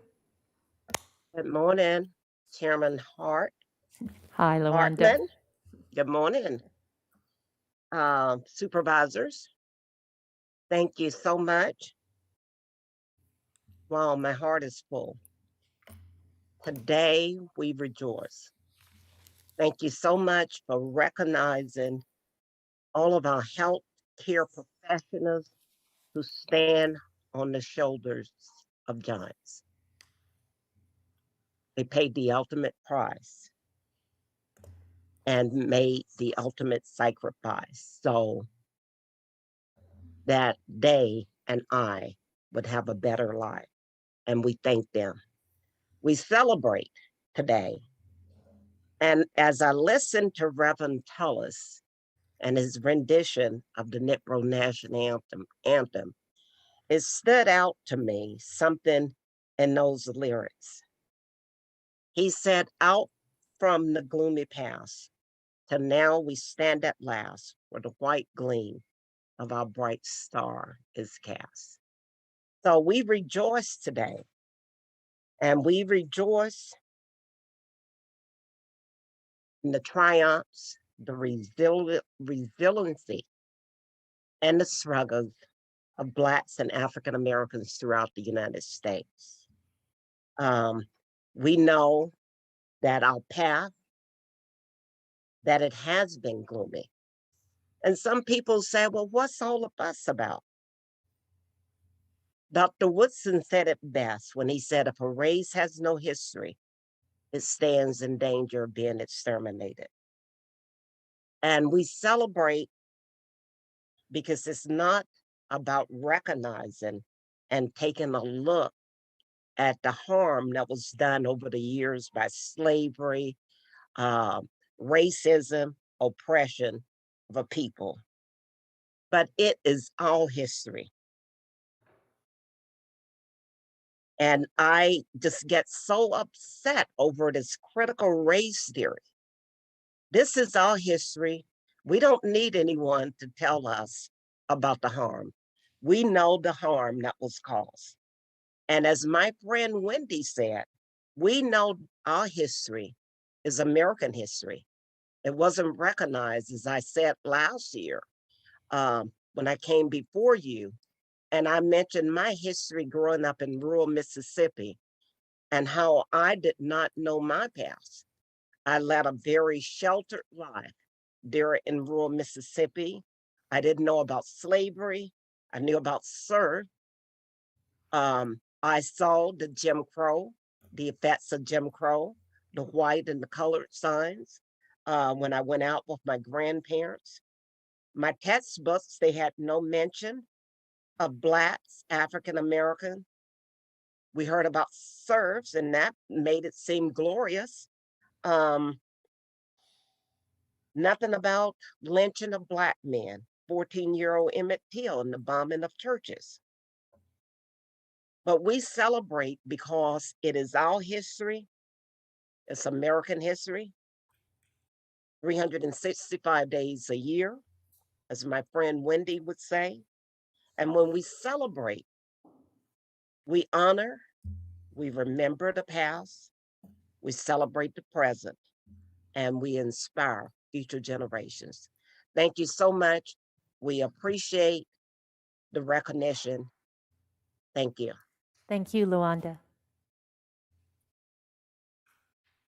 Good morning, Chair Hartman and members of the board. Thank you, Luanda. I want to take your words too. My heart is truly full. I don't know if you can see it, but I was truly smiling every time I list the name and the things, and the work that they're doing. I'm just so proud to be on this day celebrating and recognizing these professionals who have stepped up and stepped out to addressing health disparities in the African American community, in the community of color abroad. And so I also want to thank you, Chair Hartman and Supervisor Williams, for supporting this resolution, and thanking your staff for getting it here on the first day of February. We really do. Oftentimes we don't get to do that. And I just also want to recognize, congratulate, and express my heartfelt appreciation for our honorees and the work that they continue to do. And I hope that you're curious beyond this moment and beyond this moment in a year, that your curiosity will take you to learn more about Black history, that it's not always shared, it's not always told, and it's not always known by a great many of us. You see, because sometimes it feels like the trials and tribulation and the invisible contributions of Black America happened somewhere else, but it happened in the cities, in the counties, in the state, in the country of America. And we know that our experiences shape our worldview of the world. We must continue to bring it forward to make sure that we're learning from our past to have a better future. And I'm hopeful that in a new history book, all history and contributions will be reflected. I know that's going to be a big book, so I'm ready to do it. So students, get ready to read that. You see, we cannot be the great, inclusive, accessible, diversity city, county, state, country that we aspire to be if we continue to only be the sum of some of our parts and not the sum of all of our parts. I want to thank you again for this Black History Month 22 resolution. I hope that, and I look forward to connecting what we're learning today, what we've read today, even the song that we heard today, that helps us be better tomorrow and a better future, that it impacts our policies and our processes of what we do to ensure that all our citizens feel that they are healthy and that they're safe and that they are identified and that they matter. And we have a saying at First Five, talk, read, and sing, because it changes everything. So the more that we talk about it, we read about it, even sing about it, the better we will be. And it truly can change things. So we must continue to talk and making sure that we're reading, making sure everything is there for us to read and to sing some songs that in the gloom of the white gleam that'll take us there to see that. And it's only going to make us better, all of us better in terms of that. You know, we say USA, that means us. And then the A, I know this is not grammatically correct, but it means us all. So thank you so much. I am so proud to be today celebrating this resolution and sitting on this platform and in this presence of, Dr., all of the doctors and everybody that's there and doing their thing for making us a healthy community. And I'm so proud to have worked on this with Ms. LaWanda and Mr. Jordan. Woo! Well, thank you. A huge thank you to the County of Santa Barbara Board of Supervisors, staff, Gina, who worked closely with us, and others for this is an honor to receive this recognition and, of course, share my insight. It's also an honor to be considered with Miss Wendy and Miss LaWanda. You heard the passion in them, and I am so grateful to just work with them and stand on their shoulders. As you can tell, I'm a big fan, and it's humbling, and I'm grateful to come back another year to share on our experience and honor our ancestors. The 2020 theme of Black joy and legacy through family health and safety connects us all to the uplifting, the joy, accomplishments, challenges, stories, and successes of local Black African-American individuals. Names that have been mentioned, like Dr. Horace Mcmillan or Charlotte Gallup Moore, and others come to mind that had significant impact on our region. This is why we do this work, not only for recognition during February, but that the hope that these impactful stories are woven into our everyday lives. We are thankful to Black-led organizations who have been working to plan events for February and also year-round. Of course, we had to pivot to make some of our events virtual, but nonetheless, we provide these events opportunities to engage in dialogue and again uplift our ancestors to remind us all that it takes all of us, USA, to achieve true equity and tell the true stories of our land. I want to thank you again for this recognition. And to learn more about this month's events and future events, please go to juneteenthsb.org. Thank you so much. Thank you, Mr. Killebrew. And Madam Clerk, for public comment? Yes, Chair Hartman and members of the board, we have 3 requests to speak on this item, and we are going to Zoom to begin with Jonathan Aboud, to be followed by Anna Everett. Jonathan? Am I unmuted? You are. Hi. Hello, my name is Jonathan Aboud. I live in Isla Vista, not representing anyone today. I wanted to appreciate the work being highlighted in this resolution by Black healthcare providers and the comments made by the wonderful recipients. This last weekend, I attended the vigil at the courthouse for Jonathan Paul Thomas, who passed away in the jail. And they shared many stories at that vigil of poor health conditions in there. And we know that the jail disproportionately incarcerates Black and brown people. So thank you, Supervisor Hart, for attending that. And I wanted to support the ongoing effort at the board to reduce the jail population. Thank you for passing this resolution. Thank you. We will now go to Anna Everett, to be followed by Luz Reyes Martin, who is our final speaker. Anna? Can you hear me? Loud and clear. Great. Happy Black History Month, everyone. I just have to say, as my friend Wendy Sims Moten said, and LaWanda Lyons Pruitt said, my heart is so full. But I just want to begin by saying thank you so much, Chair Hartman and Supervisor Williams, for promoting and endorsing and presenting this resolution. It's so important because right now I just feel like the amen corner. I had some things I wanted to say, but I've just been blown away by what I've heard.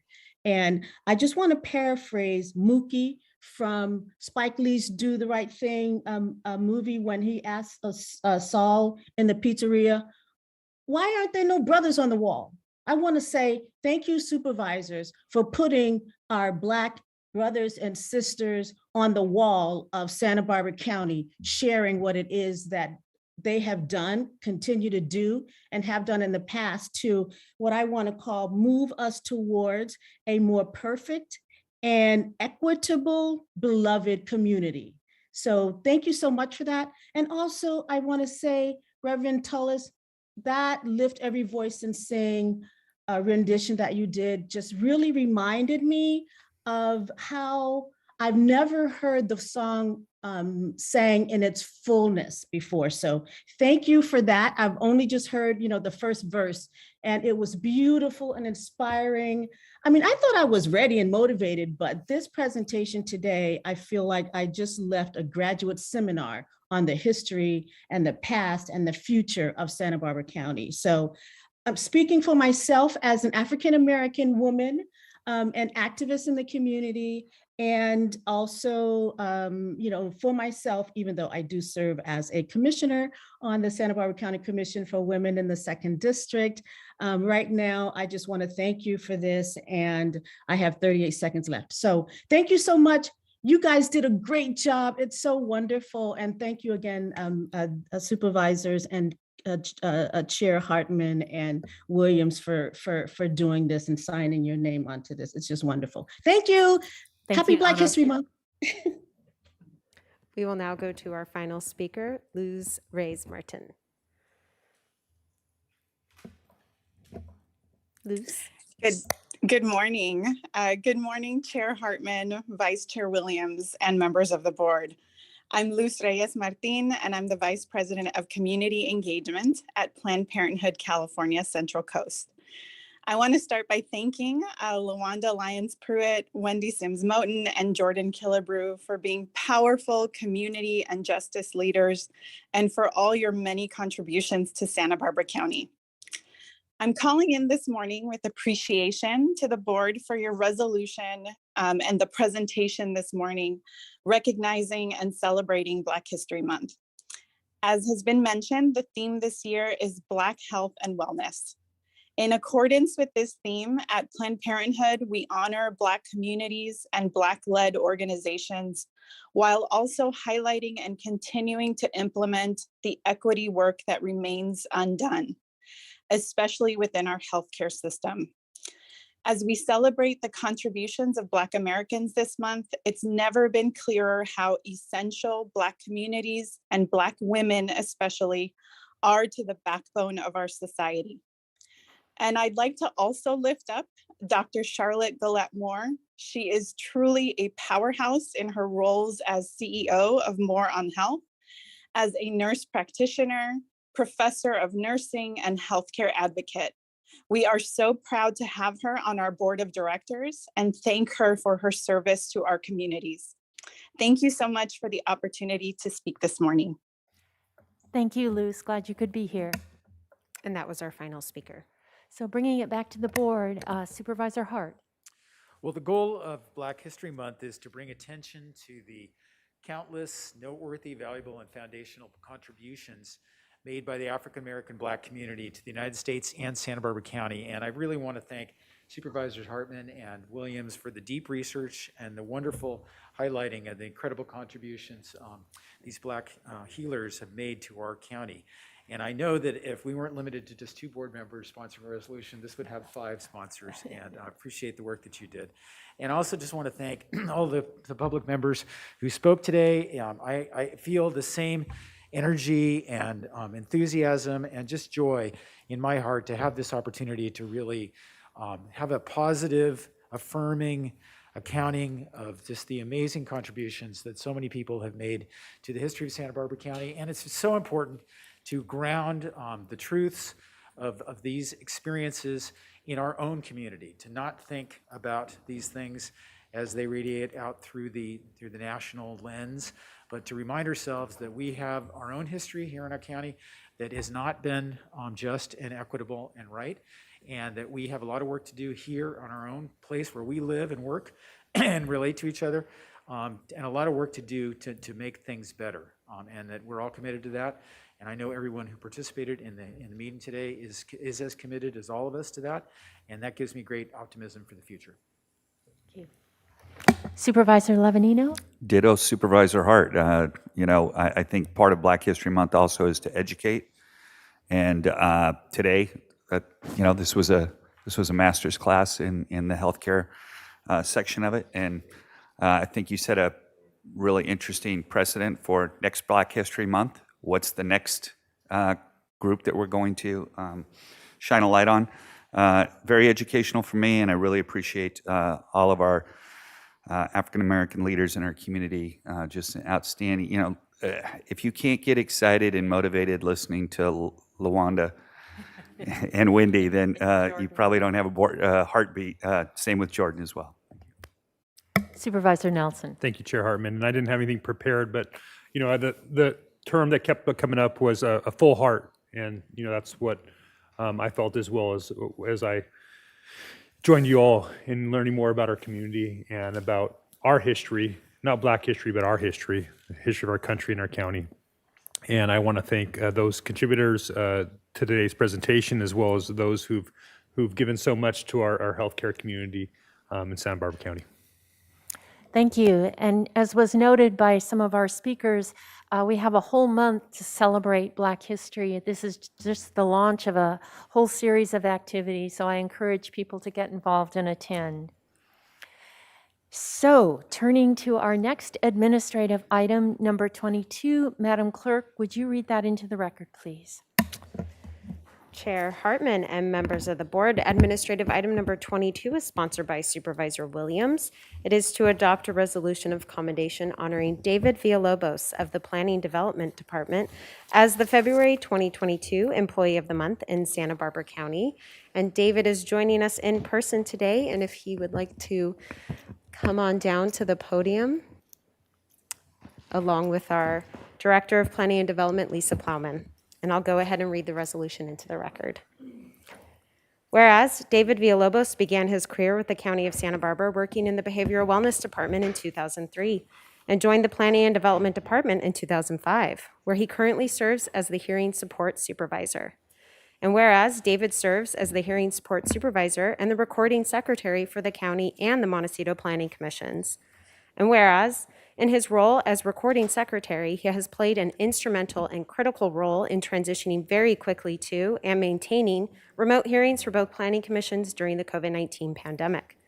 And whereas David has consistently performed under pressure and amidst frequent challenges during remote hearings to keep them on track and orderly through coordinating with CSB TV staff, guiding the chairs, responding to questions from the commissioners, queuing up presentations by staff and applicants, organizing and implementing public comments via video, emails, and phone calls. And whereas in his role as Hearing Support Supervisor, David guided the transition of other hearing bodies to remote hearings and consistently provides exceptional leadership and guidance to his team that support multiple hearing bodies or advisory committees. And whereas David brings a solutions-oriented approach to his role, he works tirelessly in the preparation for hearings to ensure materials are available for the commissioners and the public, as well as making sure that the hearings run as smoothly as possible. He has been known to monitor and coordinate the distribution of materials regardless of the hour, working in person or remotely. And whereas David brings a high level of professionalism to his role as he meets required deadlines for a hearing, including noticing, staff report reviews, organizing and distributing public comments, posting information on the web, providing materials to the commissioners, and providing key support during the actual hearing.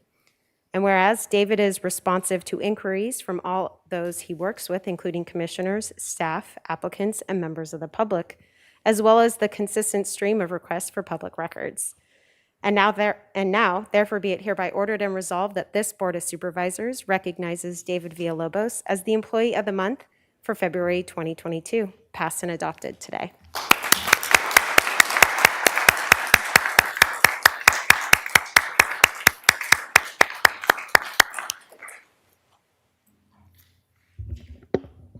Chair Hartman, members of the board, you know, I've been working for the county a long time now. It's never been a comfortable spot for any attention to be on me, but I'm humbled and I'm honored. I'm sorry, I have to be a little closer. That's usually what I say to people. I'm really humbled and honored to be the county's Employee of the Month. You know, I'm a product of this county. I grew up in Lompoc. My family's still there. I went to Ucsb and I've lived my adult life here on the South County. I'm really proud to still be here serving the people here of Santa Barbara County. I worked with the Planning and Development Department for the last 17 years. We have a lot of smart, dedicated people, and I'm happy to represent them. I know we're all here to help serve the people that live here. It's been a rough couple of years in particular. We're all in this together, and I would be remiss if I didn't say, I know sometimes when I go home to visit my family in Lompoc, my grandma says, I saw you in Planning Commission. So in case my grandma's watching, hi, Grandma, and to the rest of my family. And again, thank you so much. I really appreciate this honor.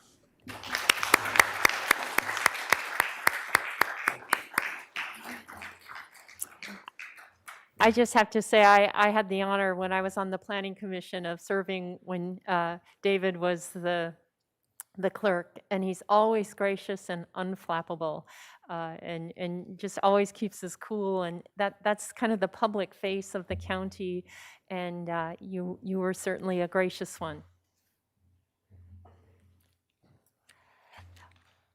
Madam Clerk, administrative item number 23. Chair Hartman and members of the board, administrative item number 23 is sponsored by Supervisor Hartman. It is to adopt a resolution of commendation honoring Commander Daring Fotheringham upon his retirement from the Sheriff's Office after over 32 years of faithful and distinguished service to the citizens of Santa Barbara County. And receiving this resolution in person today, we have Daring Fotheringham, and joining him is our Sheriff, Bill Brown. And I'll go ahead and read the resolution into the record. Whereas Daring Fotheringham will be retiring from county service on Wednesday, February 2nd, 2022, having faithfully served the Sheriff's Office for over 32 years, during which he served as a Sheriff's Commander. And whereas Daring Fotheringham started his career with Santa Barbara County on September 25th, 1989, as a Sheriff's Deputy. During his 32 years of service, he has worked in various capacities, including patrol, DARE, detectives, coroner's office, and a wide variety of supervision, management, and leadership roles throughout the Sheriff's Office organization. And whereas Daring Fotheringham throughout his career provided the employees of the Sheriff's Office positive leadership and professionalism, allowing him to rise steadily through the organization, attaining the rank of Sheriff's Commander, serving in all 3 branches of the Sheriff's Office. And whereas Daring Fotheringham provided the citizens of Santa Barbara County with extraordinary professionalism while dedicating his life to the pursuit of justice. And whereas Daring Fotheringham's knowledge, skills, and experience contributed greatly to the overall professionalism and the goals of the Santa Barbara County Sheriff's Office, as well as the objectives of the county. Now, therefore, be it hereby ordered and resolved that this Board of Supervisors commends Daring Fotheringham for his faithful and distinguished service to the citizens of Santa Barbara County, congratulates him upon his retirement, and wishes him and his wife Candace continued good health and many years of happiness. Passed and adopted today.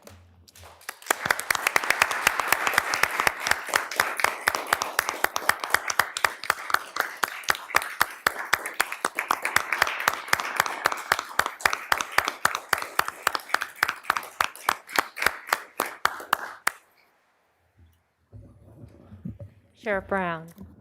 Thank you, Chair Hartman and members of the board. Thank you for honoring Commander Daring Fotheringham in this way.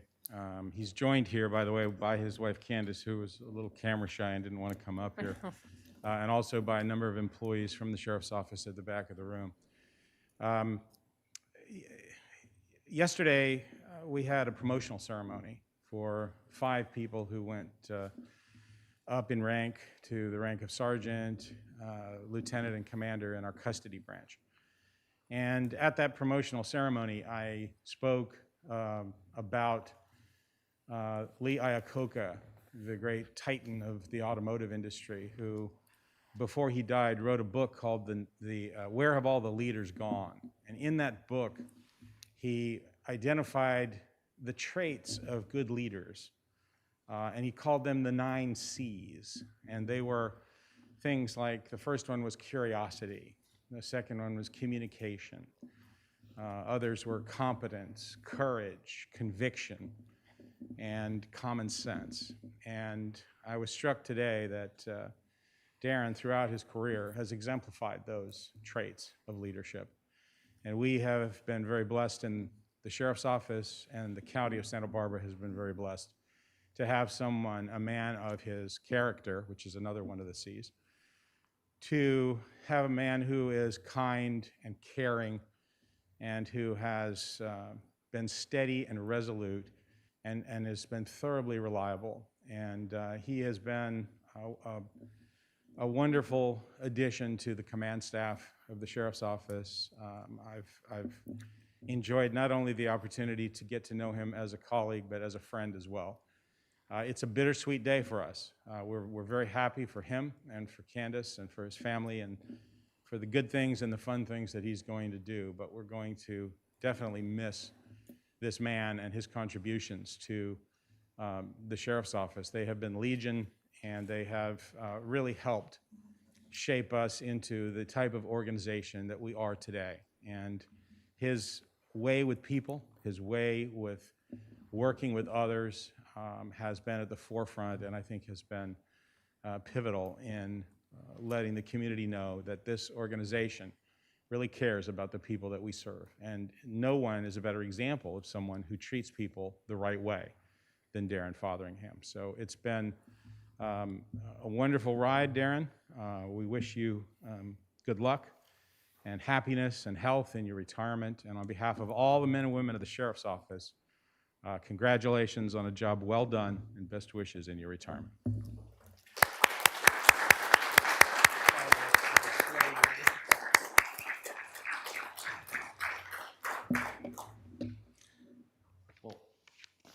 Thank you, Sheriff, for those kind words, and thank you, Board of Supervisors, through the chair today for this resolution. It's truly an honor.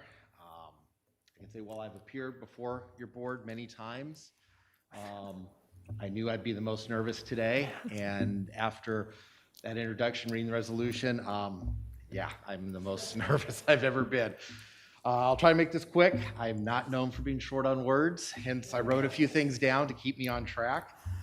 Wow, 32 years. I can honestly, I cannot believe how quickly that has gone.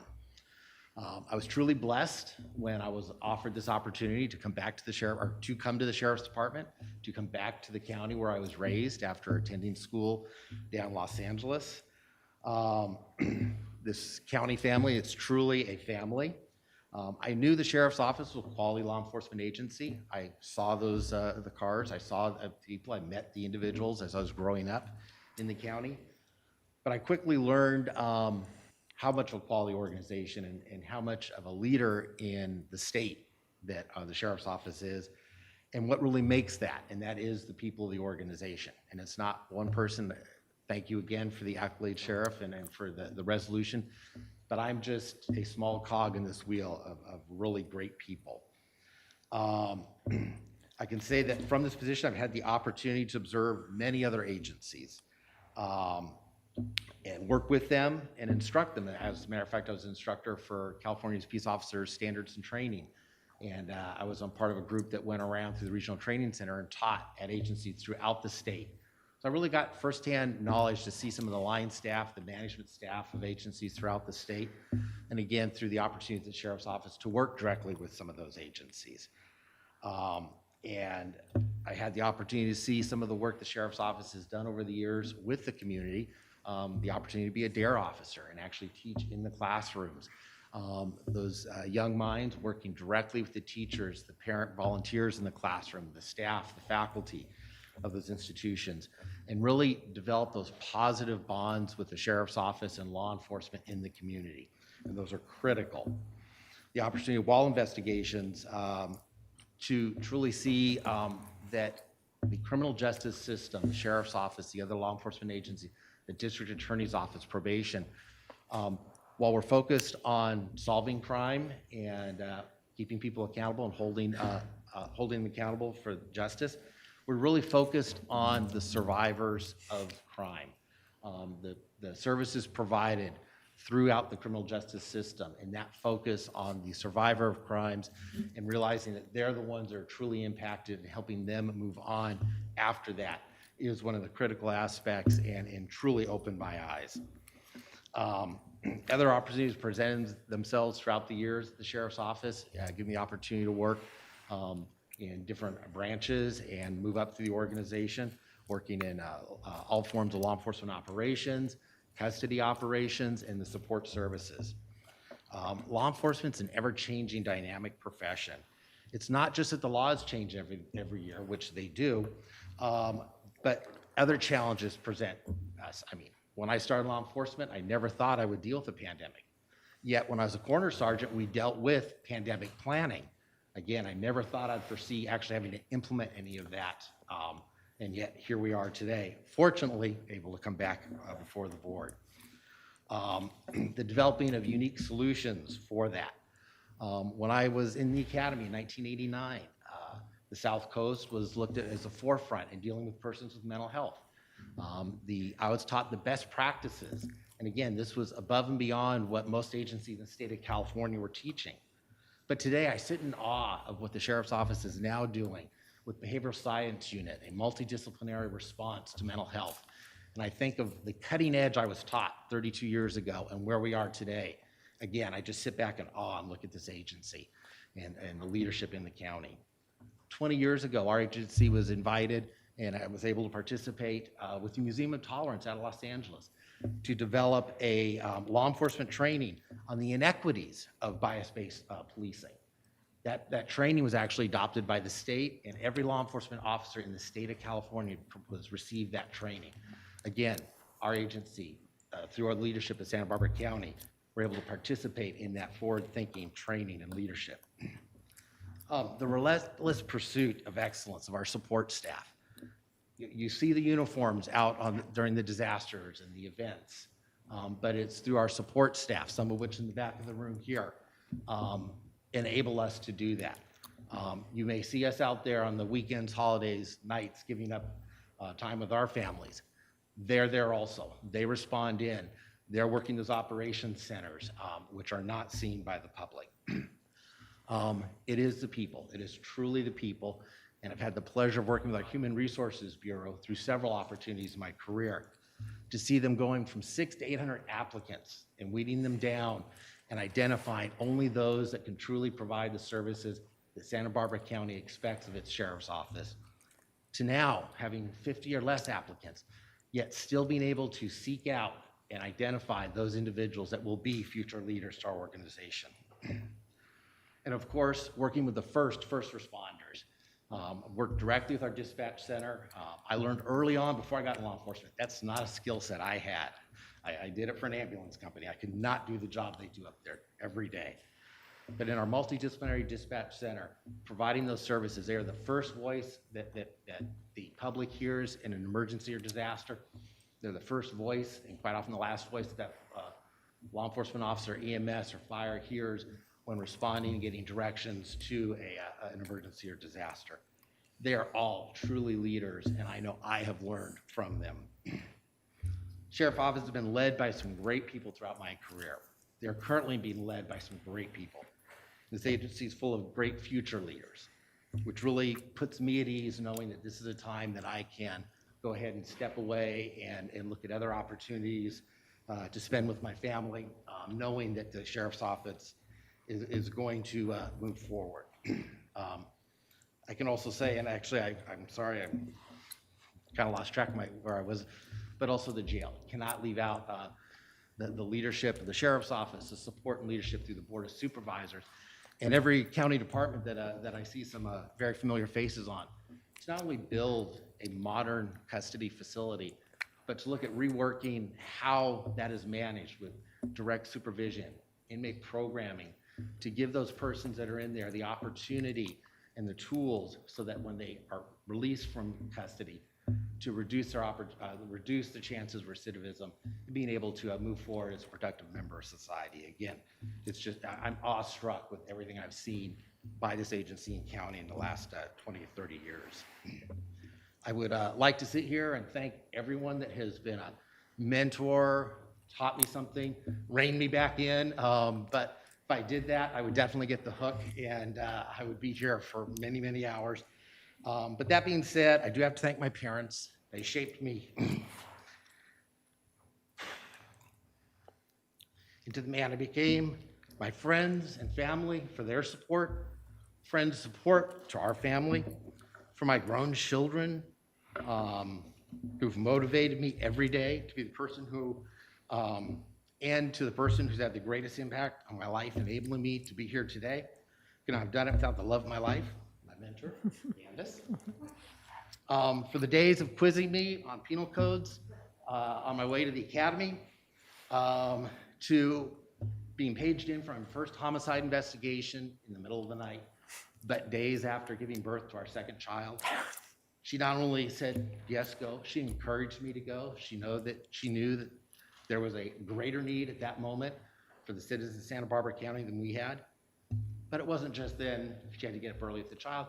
She then got up and hosted a family and friends gathering in our home to introduce our new son to everybody. Without that loving support, I couldn't have done it. I now look forward to our new adventures, and spending a lot more tonight. Thank you. Thank you.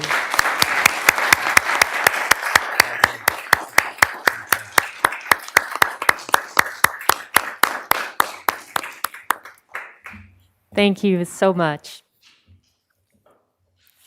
Turning to administrative item number 24. Chair Hartman and members of the board, administrative item number 24 is sponsored by Supervisor Hartman and Supervisor Hart. It is to adopt a resolution honoring the city of Goleta upon its 20th anniversary of incorporation. And joining us via Zoom today, we have Goleta City Mayor Paula Perotti. And I'll go ahead and read the resolution into the record. Whereas on November 6, 2001, the electorate of Goleta voted for Measure H, approving the incorporation of the city of Goleta, and on February 1, 2002, the city of Goleta was incorporated as a general law city of the state of California. And whereas the city of Goleta is home to 32,752 residents and a thriving high-tech and business community. In its first 20 years as a city and with dedicated civic leadership, Goleta has been the fortunate recipient of several prestigious awards and acknowledgments and continues to demonstrate leadership through a multitude of projects and initiatives, thereby improving the quality of life for the residents of Goleta and beyond.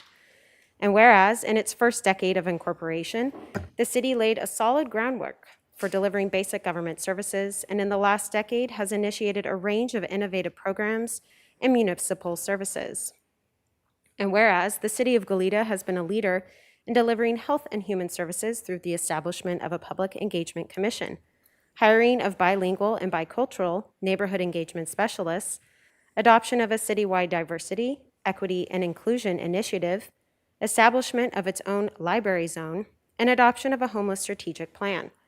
And whereas the city of Goleta has improved the lived environment through public works and parks and recreation activities, including establishment of a Parks and Recreation Commission, completion of a Parks Master Plan, opening of the Johnny D. Wallace Neighborhood Park, which was designed through an extensive public engagement process, adoption of the Elwood Mesa Sperling Preserve Open Space Monarch Butterfly Habitat Management Plan, completion of the San Jose Creek Flood Capacity and Fish Passage Project, and many impressive bike and pedestrian improvements citywide. And whereas the city of Goleta has been a leader in sustainability and environmental stewardship by adopting a historic preservation ordinance, adopting a strategic energy plan, joining the Central Coast Community Energy Consortium to deliver carbon-free electricity, and establishing a Go Green Goleta program to offer residents energy efficiency and water conservation resources. And whereas the city of Goleta has been a leader in economic development and job creation through innovative programs like the Goleta Entrepreneurial Magnet, GEM or GEM, in partnership with UC Santa Barbara and the Chamber of Commerce to support the growth of high-tech businesses and technology entrepreneurs. And whereas the city of Goleta continues to be ranked as one of the safest small cities in California, and every day the city lives up to its moniker, the Good Land. Now, therefore, be it hereby ordered and resolved that the Board of Supervisors of Santa Barbara County does hereby honor and commend the city of Goleta and its leaders for their service to our community on the occasion of the 20th anniversary of incorporation, passed and adopted today. And before we turn to Mayor Perotti, I have a few words, and I think Supervisor Hart also. We both share the honor of representing Goleta on this Board of Supervisors. So on this occasion of the 20th anniversary of Goleta's cityhood, it's helpful to look back. The first 10 years were getting its feet under it, setting up administrative structure, adopting plans and procedures, assessing infrastructure needs, and listening to the residents about what their priorities were for their new government. In Goleta's second decade, the city has really come into its own, realizing the promise of its name, the good land. It's promoted inclusivity and engagement. Voters now elect the mayor.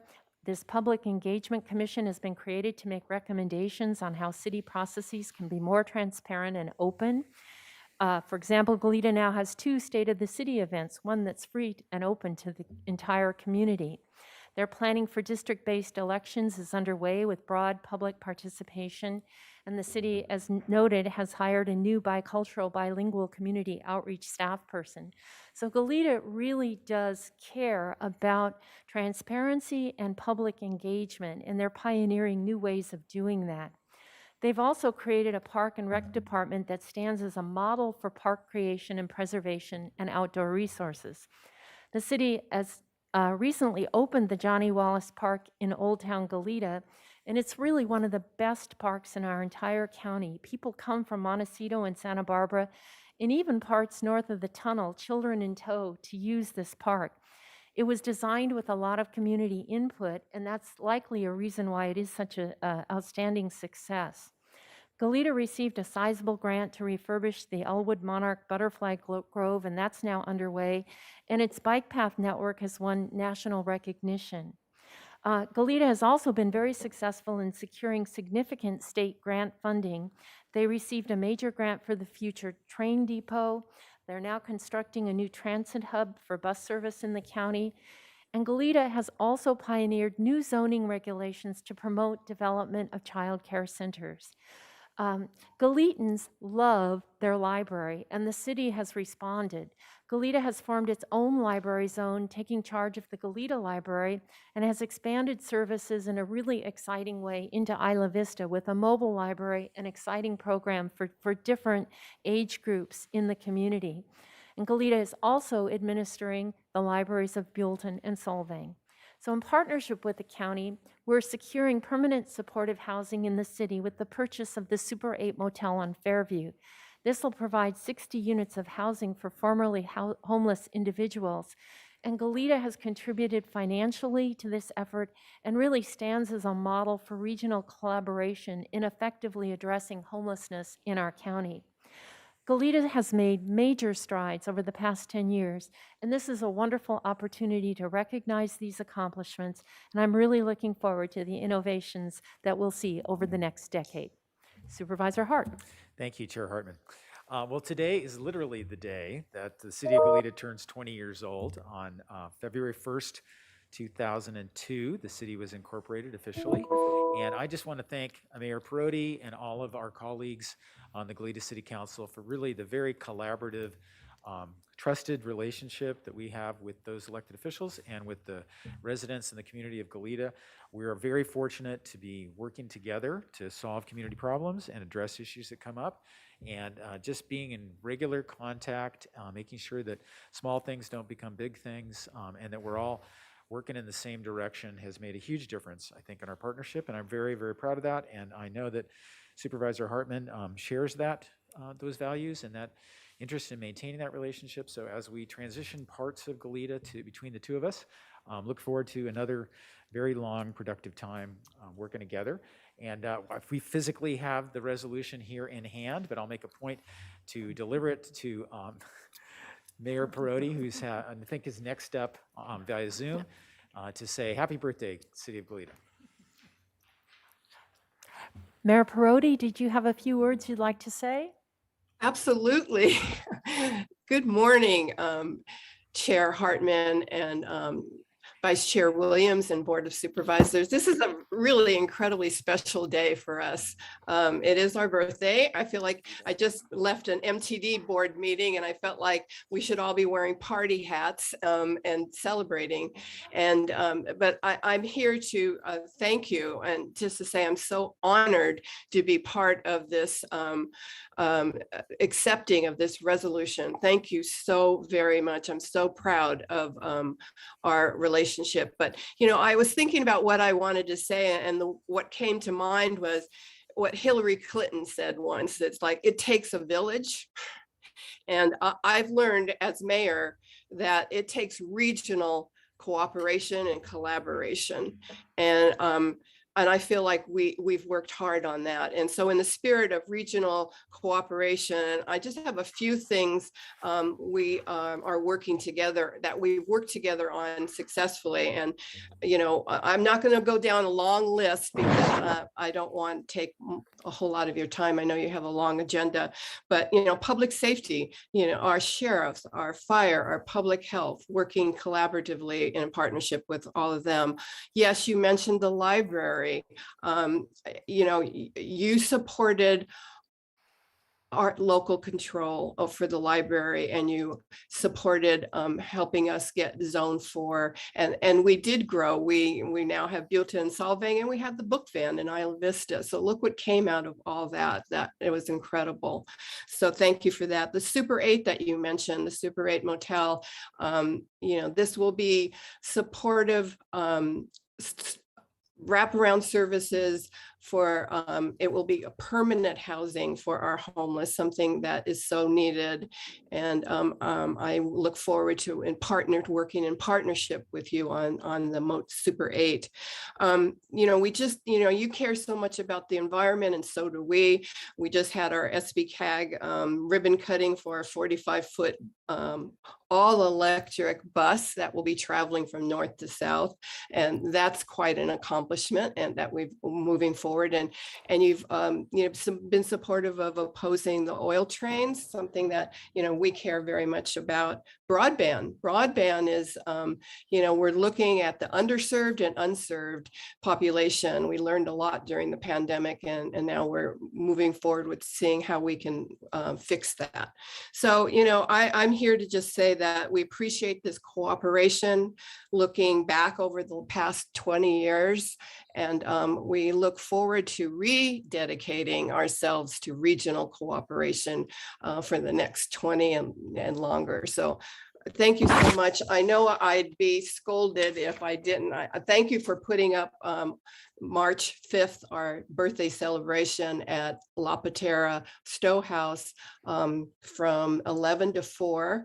I hope everybody can come. And I know that Kelly left me a little note saying, make sure you tell everybody this is hosted by the City of Goleta and the Goleta Valley Historical Society, and that we will have, you know, bring a chair, because it's going to be a full day of live music, special performances, food. We have limited edition 20-year swag to sell. We have a 20-year reflection short documentary, and we'll be having popcorn. There'll be a lot of things for the kids to do, train rides, tractor rides, the goats will all be there. So, I mean, it's just going to be wild and crazy and fun. So I hope that you, you know, we'll do a toast to the City of Goleta with lemon cupcakes and apple cider. So I hope that you can all attend, and I understand Chair Hartman and maybe Supervisor Hart might be coming to present the resolution in front of everyone. I'm not sure if that's happening, but I hope so. But thank you very much. It's such an honor. I really appreciate from the bottom of my heart this resolution that I will bring back and share with the Goleta staff and council, and of course our community. Thank you. Thank you, Mayor Parodian, for your leadership. So now, having concluded the administrative agenda, we'll turn to public comment. I just want to mention that item D3, we expect to get to that about 1:15 today. So for people who are interested in that item in particular, about 1:15. So Madam Clerk, how much public comment do we have today? Chair Hartman and members of the board, we have 3 requests to speak via Zoom. And if you are a member of the public and you have signed up to provide general public comment, now is the time to log into Zoom and do so. And we will begin on Zoom with Maria Kestner, to be followed by Briggs Waco. Maria?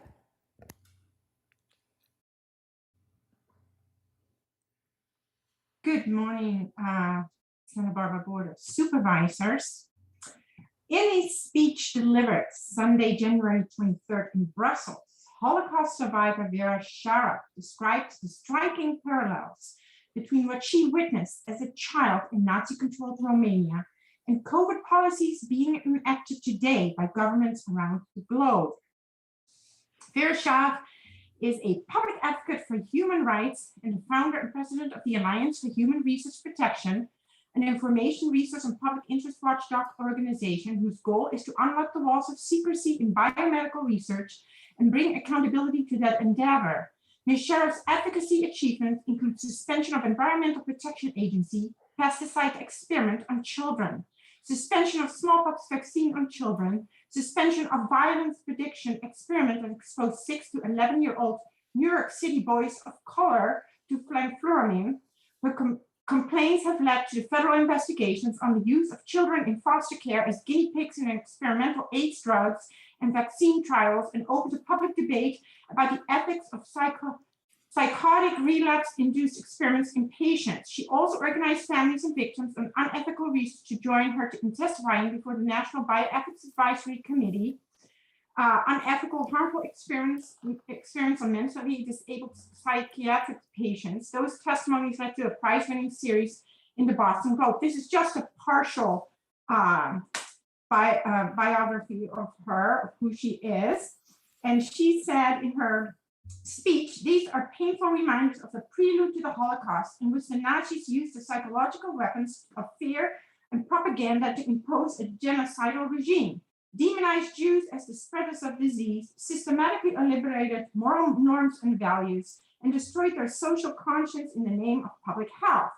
Today's predators are also using fear and propaganda to maintain a state of anxiety and helplessness. The objective then and now is identical: to condition people to become obedient and to follow directives without question. The global assault on our freedoms and our right to self-determination is facilitated by the weaponization of medicine. Then and now, the medical establishment has provided a veneer of legitimacy to mass medical murder. The Nazis declared disabled people unfit for life. The 1,000 German infants and young children who were the world's first medical murder victims were actually murdered in hospitals. In 2020, global governments declared an emergency and issued deadly medical dictates. Hospitals were ordered not to treat the elderly in nursing homes. The result was mass medical murder, which Sweden called active euthanasia. UK hospitals use lethal doses of the drug midazolam to medically murder the elderly, a drug they continue to stockpile. The US hospitals guidelines still call for the elderly to receive minimal treatment. Doctors in Western Europe and the US are forbidding to describe That is your time, Ms. Kestner. existing licensed. Thank you. And we will remain on Zoom and be going to Briggs Waco.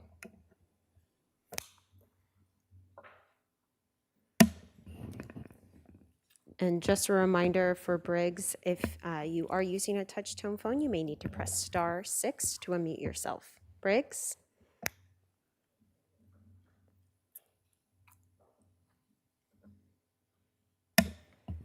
And Briggs, we have unmuted you on our end, and I do see that you are using a touch-tone phone, so you may need to press *6 to unmute yourself.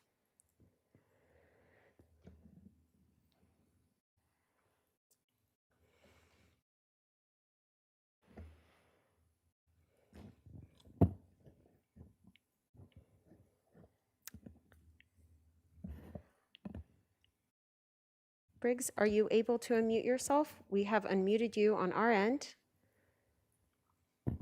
And if you are using a touch-tone phone, you might need to just press *6 to unmute.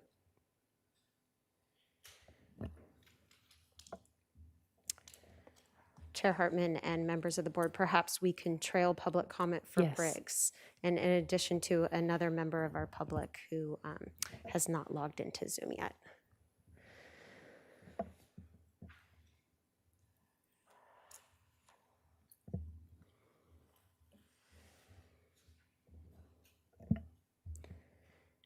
Chair Hartman and members of the board, I'm also getting a raised hand from Amy Smith. She has requested to speak on departmental item number 1, but perhaps we want to hear from her to see if she has any general public comment not listed on our agenda.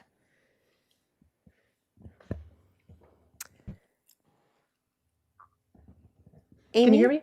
Yes, we can. Please proceed. Yes, it was actually for general public comment. I guess I made a mistake and thought D1 was general public comment. Sure, so go ahead. Thank you so much, Chair Hartman and supervisors. Good to see you all. Just wanted to alert you that you might not be aware that there's a massive manifestation of protests taking place in Canada right now. I know that seems far off, but of course, shipping and everything, we're very interconnected with Canada and as part of this continent and in terms of trade. And it's a massive trucker convoy that was spent many days traveling, thousands and thousands of trucks traveling to the capital and are now staying there to put pressure on the government to stop the concept of requiring vaccination for truckers. And there's also a blocking at a border. So I encourage everyone to look into what's happening there. Justin Trudeau has declared himself COVID positive and is not to be found, and he's off somewhere else instead of addressing these concerns, and he's actually disparaging these people and slandering them. And it's a very broad swath of society, not tested. So mandating these things is going to become very unpopular, especially as people learn more and more about what wasn't known about them and what was hidden by them and what corporations have done to shield themselves from transparency about the data of their studies and their tests. So I think the time is now to look around at the world and see that this isn't really a tenable way to go forward, that you can't take away people's rights to the autonomy of their own body and mandate something that's experimental, that we shouldn't really be playing as loose with genetic engineering and technology as we have been. And we need to be looking much more closely at that as a community, as a society. And you guys have a chance to stand up and be part of the bringing reason back into style and to standing up for freedom, our rights, which have been trampled on this whole period of 2 years through the hyping and over promotion of an illness that was treatable. And for some reason, the treatments were not allowed to be made available to people. So, you know, I know someone personally who was in the hospital and was not able to take the medicine that they have and wanted to take, ivermectin. Some people claim it's a horse paste, but it's very effective at preventing COVID and was first invented as a human medicine. And yet, why are we not allowed to have that, but we can have dispensaries for marijuana? I don't really understand what's going on. Actually, I think I do. And that is but your time, Dr. Smith. Thank you. And Chair Hartman, members of the board, I just wanted to note that we are still trying to get a hold of Briggs Waco, so perhaps we can trail his public comment for later and go to departmental item number 1. Please, would you read that into the record, Madam Clerk? Chair Hartman and members of the board, departmental item number 1 is from the Treasurer, Tax Collector, Public Administrator. It is a hearing to consider recommendations regarding the California Enterprise Development Authority CEDA issuance of tax-exempt and or taxable revenue obligations for the benefit of Midland School Corporation. And welcome, Treasurer Hagan. Good morning, Chairwoman Hartman and members of the board. This item before you is, as was read into the record, it's a TEFRA hearing for the issuance of obligations by CEDA for the benefit of Midland School. And so Section 147F of the Internal Revenue Code provides the process for which qualified nonprofit organizations, 501c3 organizations, can access tax-exempt market for the purpose of, in this case, renovating and creating housing and facilities at Midland School. The county, your obligation is to approve the financing, but in no way are you obligated for the repayment or in any way morally or legally responsible for the repayment. This item was heard by the Debt Advisory Committee on December 17th and was approved to have the hearing held. And there are members from Midland School here to discuss the financing and the project. Christopher Barnes, who is the head of the school, and Amy Grenier, the director of finance, were going to be available by Zoom, and hopefully they still are. Thank you, Mr. Hagan. Mr. Barnes, would you like to address the board? Thank you. My name is Christopher Barnes. I'm the head of school of the Midland School up in Los Olivos. Thank you, supervisors, for your time today. I'll keep this very simple.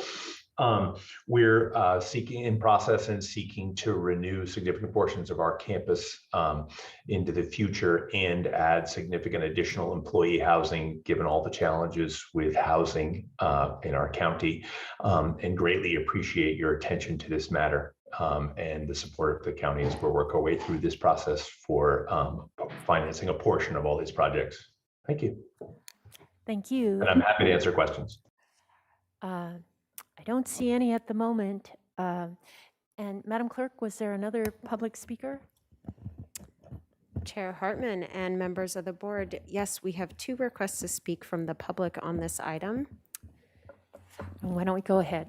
And they are on Zoom, and we will begin with Russell Johnson. And I do see that we do have one member, Luis Hammond, who is not logged in yet. Luis, if you would still like to provide your comments, please log in and do so now. We will go to Russell Johnson. Russell?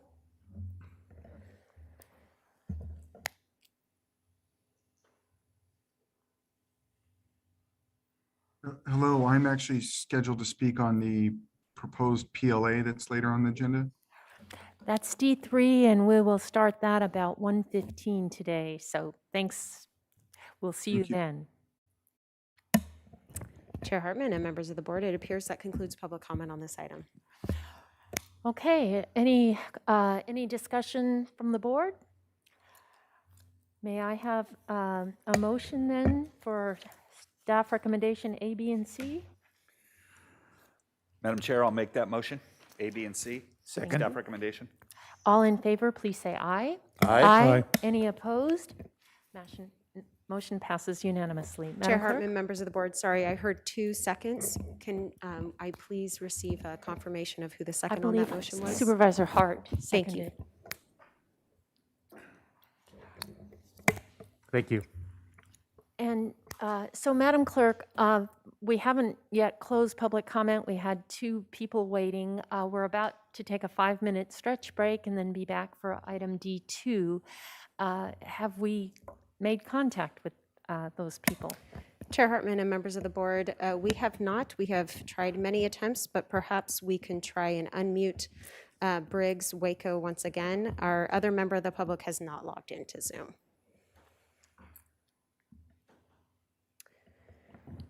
And Mr. Briggs Waco, if you can please attempt to unmute yourself by hitting *6. We have unmuted you on our end.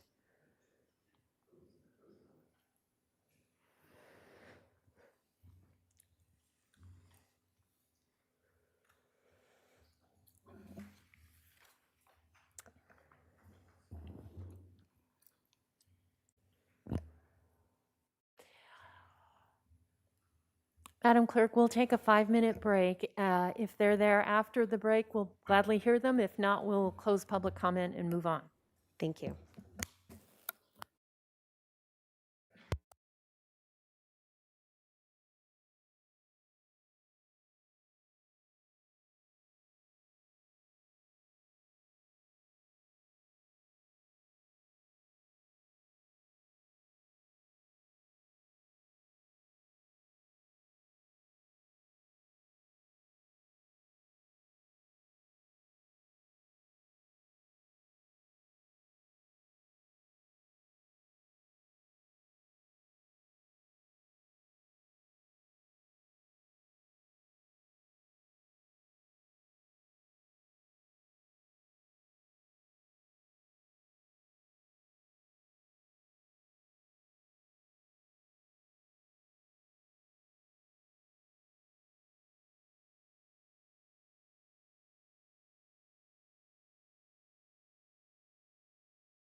So the Santa Barbara County Board of Supervisors is reconvening after a short break today on February 1st, 2022, and we're ready to turn to departmental agenda item number 2.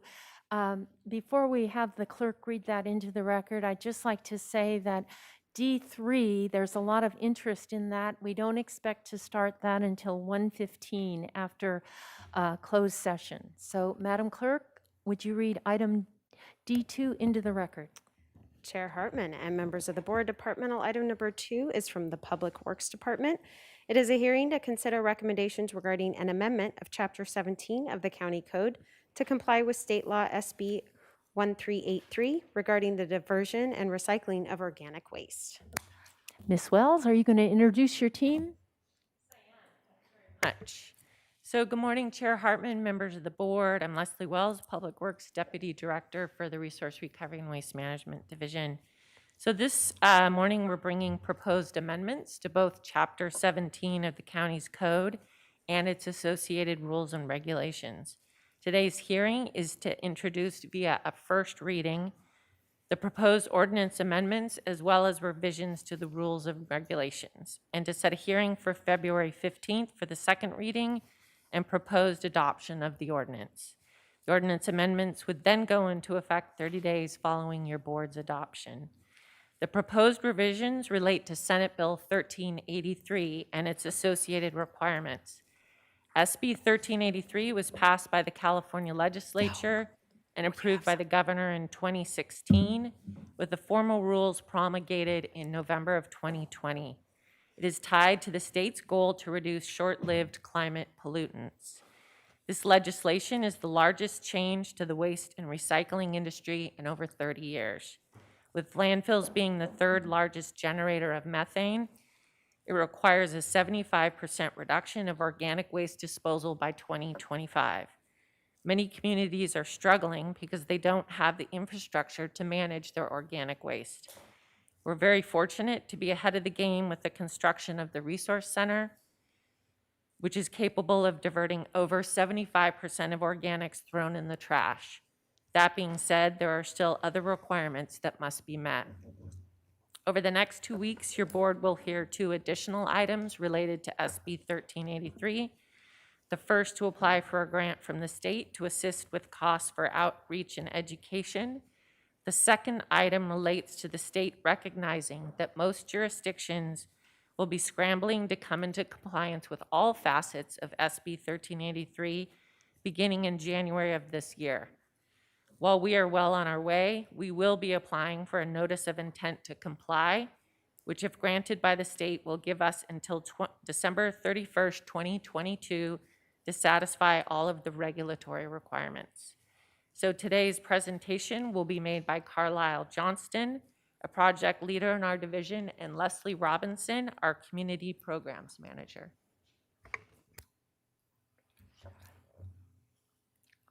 And please go ahead. Good morning, Chair Hartman and members of the board. Today we're giving the ordinance, as Leslie Wells mentioned. We're here to present and discuss the statewide mandate on all jurisdictions to divert and recycle organics away from landfill disposal. As mentioned, the reason for this law is that landfills are a significant source of greenhouse gases. This is due to burying organics. And Senate Bill 1383 requires a reduction in the disposal of organics in landfills statewide. The primary goal is a 50% reduction of the organic waste that we buried back in 2014 by this year. And this is a statewide goal. This is not specific to any jurisdiction in the state of California.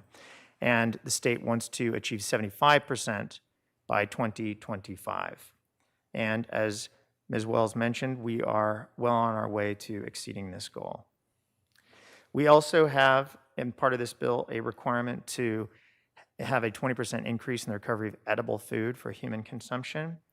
This is a highest and best use, reducing waste at its source and also reducing food insecurity in our less fortunate communities.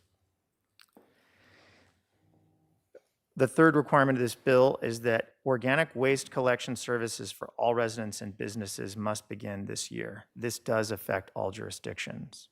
And as mentioned, we are going to have a separate hearing on this on February 15th for extensions on any aspect of this bill that we are not in compliance with.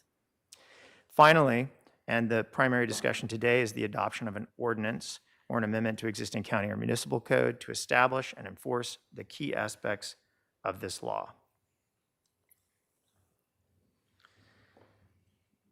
To be clear, this ordinance only affects the unincorporated area, and all cities have either passed or are currently in the process of passing their own ordinance. We have based this ordinance on the model that was provided by Cal Recycle and have made very limited changes. The ordinance itself primarily impacts Chapter 17 and also the rules and regulations for Chapter 17.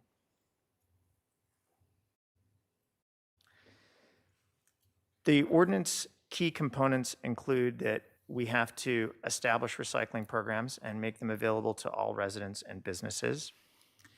Residents and businesses are required to participate in these programs or recycle organics themselves if they are self-hauling. And finally, the county is responsible for enforcing the provisions of this ordinance, but we have 2 years to focus on education and outreach first. And to emphasize this point, education is our primary goal. Back in 2014, our department passed a single-use plastic bag ban. It had the same fine structure and enforcement.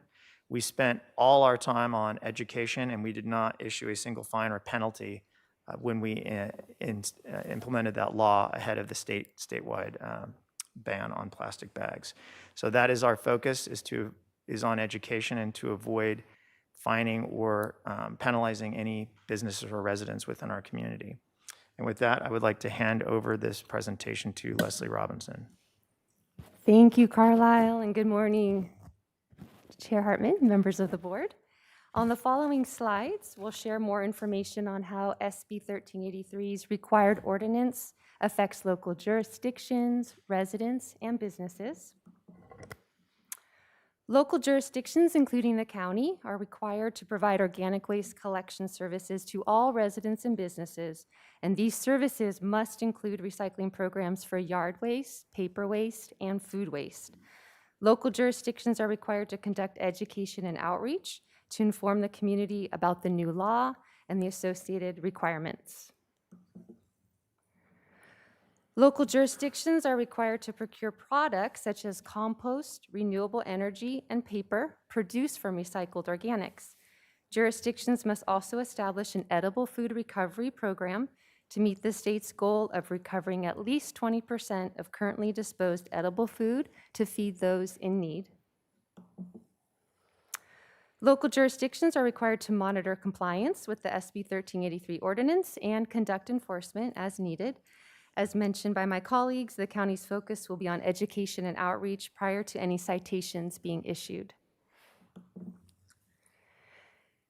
The county has been preparing for SB 1383 for quite some time and is well equipped to meet the requirements.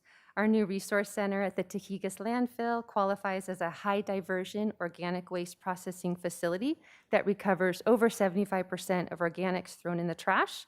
It will greatly assist our jurisdiction as well as our partnering cities in achieving compliance. Not only does the Resource Center sort and recycle organics for the communities on the South Coast and in the Santa Ynez and Cuyama valleys, but it also produces green energy and compost to help the county comply with our recycled products procurement requirements.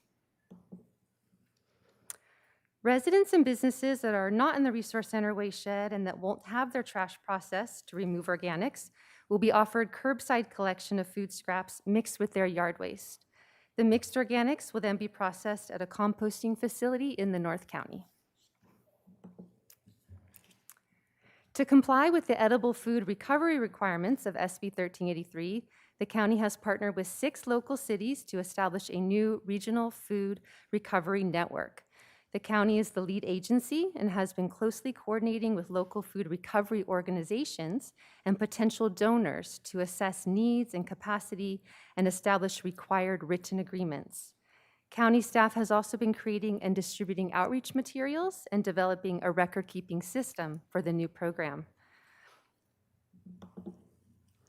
Over the past year, county staff has been in close communication with CalRecycle's SB 1383 team and has participated in numerous meetings to discuss local implementation plans. CalRecycle staff has praised the county's early efforts to comply with SB 1383 and all of the hard work to get us to this point. They acknowledge the challenge that all jurisdictions are facing in implementing these game-changing regulations. Moving on to the impacts on our local community, residents will be required to recycle their organic waste through a locally offered program or through self-hauling or managing their organics on site.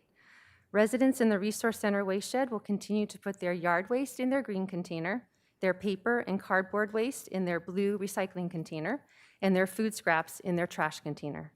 Residents in areas not serviced by the Resource Center, such as unincorporated Lompoc Valley and Santa Maria Valley, will continue to place their paper and cardboard waste in their blue containers and will mix yard waste with food waste in their green collection containers. Businesses will also be required to recycle their organic waste. For large generators, the county will continue to offer a source-separated food scraps collection program in which separate containers, currently yellow, are provided to businesses for the collection of food waste. Businesses that produce large amounts of edible food and that qualify as large generators under SB 1383 must also participate in an edible food recovery program. These businesses include some supermarkets, large grocery stores, distributors, wholesalers, some restaurants, large hotels, and some health facilities. Requirements for the largest Tier 1 generators began on January 1st of this year, and requirements for Tier 2 generators begin on January 1st, 2024. Of the 38 large generators currently identified in the unincorporated area, 17 qualify as Tier 1 and 21 qualify as Tier 2. For businesses that self-haul their organic waste or manage it on site, they'll be required to keep records of the amount of organic waste recycled and where the waste was taken to, if applicable. There are no record-keeping requirements for residents who self-haul their waste.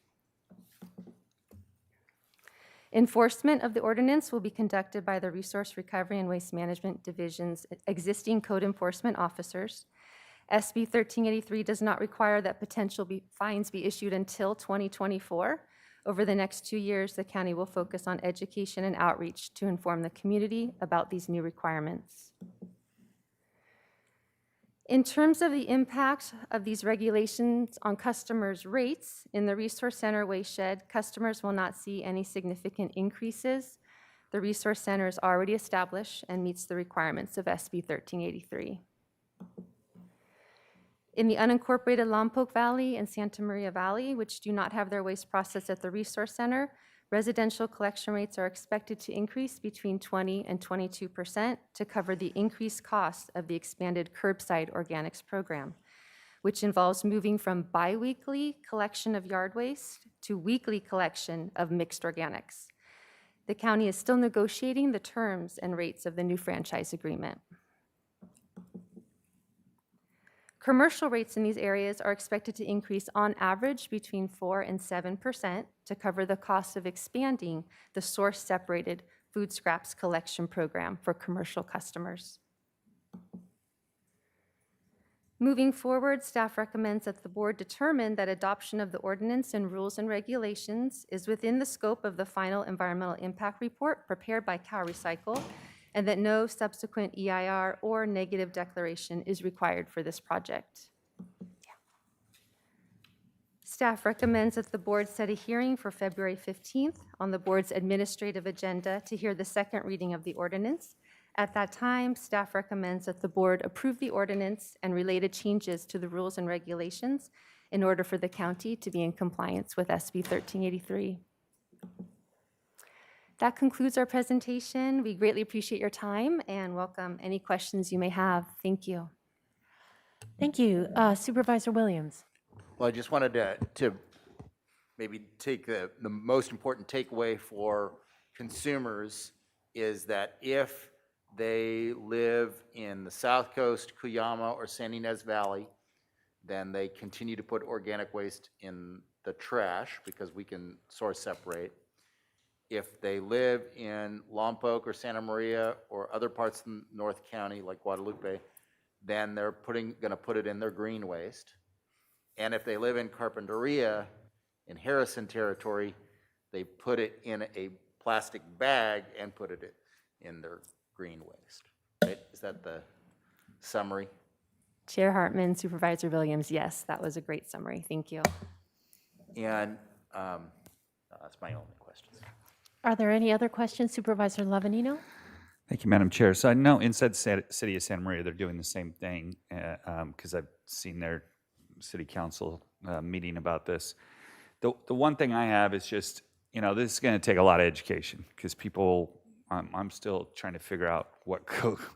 So I have three now and trying to figure out which goes in which and all those types of things. And so I'm just curious, I just want to make sure that we're doing bilingual education and those types of things. Because I don't think this is, it's weird when we talk about enforcement on things like this, because these are one of those, I hate making rules that are like impossible to enforce kind of things. And I know South County's got it made because we've got Tehigas, and that was a great investment. But on the north side of things, I just think this is going to take time to get this right. And so I'm just hoping that we continue to push the message out there in both English and Spanish. Supervisor Nelson? Yes, thanks, Chair Hartman. So, looking at the unincorporated area where it's going to be potentially a significant impact, because they'll need an additional collection. Right now, our green waste is collected every other week. Now it's going to need to be collected weekly to make sure it accounts for the household organics. And so that's going to lead to some additional charges from their waste hauler. I have heard from some of my constituents that already compost on site some of our rural properties. And I'm just curious if there's going to be an ability for them to opt out of having to pay the additional surcharge for that date.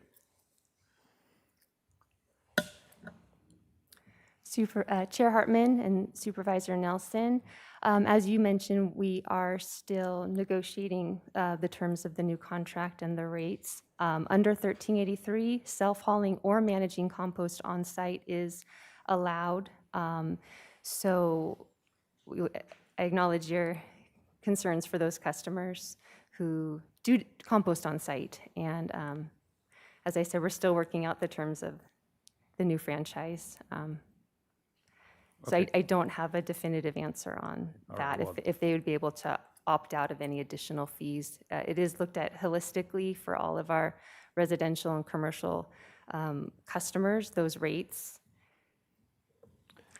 It seems that those people who are already doing the right thing and composting those scraps and their organic waste on site, that it seems to be more efficient to reward those type of users with the ability to opt out of that, if that they can show some kind of proof that they are doing that. I think that's something we should look into as we negotiate that franchise agreement. Thank you. Supervisor Hart? Yeah, could you just briefly explain the path that these materials will take through the resource recovery facility so that it meets the goals of the legislation versus the path that the commingled organics with yard waste will take in the North County cities that are not participating in the So I can, Supervisor Hart, I can answer that question. Specifically on the South Coast, the material recovery facility component of the Resource Center has two belts. One belt processes source-separated recyclables, so that's all the materials in the blue container, and a second belt that processes all trash. And at the very front end of that process, organics are the first thing to fall out on that processing line, and then it's further processed to recover additional recyclables out of the trash, and then ultimately the residual is what is buried. So the organics are sort of the first item to fall out within that process. Then those organics that are recovered in the material recovery facility are delivered to the anaerobic digester, where they are subsequently digested, and then so the biogas is captured, we get energy, And then that digestate that comes out of the anaerobic digester is further composted. It's mixed with green waste to create a more mature composting product. In the North County, there's another very viable option, which is you have your green waste container that's already your green waste, and then residents or businesses can throw the food waste into that green waste container. That container alone would be sent to Engel and Gray. They have the ability to process that material, and then it's subsequently composted. So both have the end result of creating a beneficial reuse of organics and a composting product. It's just different means of achieving that same goal. Thank you very much. And I guess I have a couple of questions. I'm particularly interested in the recovery of edible food for human consumption. In the Santa Ynez Valley, I can think of two examples. One is the Chumash Casino, where they leftover food is that's still good is delivered to the senior center and elsewhere. That took a lot of effort working with environmental health. Another is gleaning, veggie rescue, going out into the fields. So my question is, first of all, are both of those qualified under this? So if it's raw from the field or if it's processed and ready to eat from a restaurant, those both qualify under this and need to be a 20% reduction. Chair Hartman, that's a great question. Yes, they do. It's all edible food. And as you said, the Chumash are doing a wonderful job already. And our staff has been in close communication with many of the local food recovery organizations, including Veggie Rescue and the Chumash. And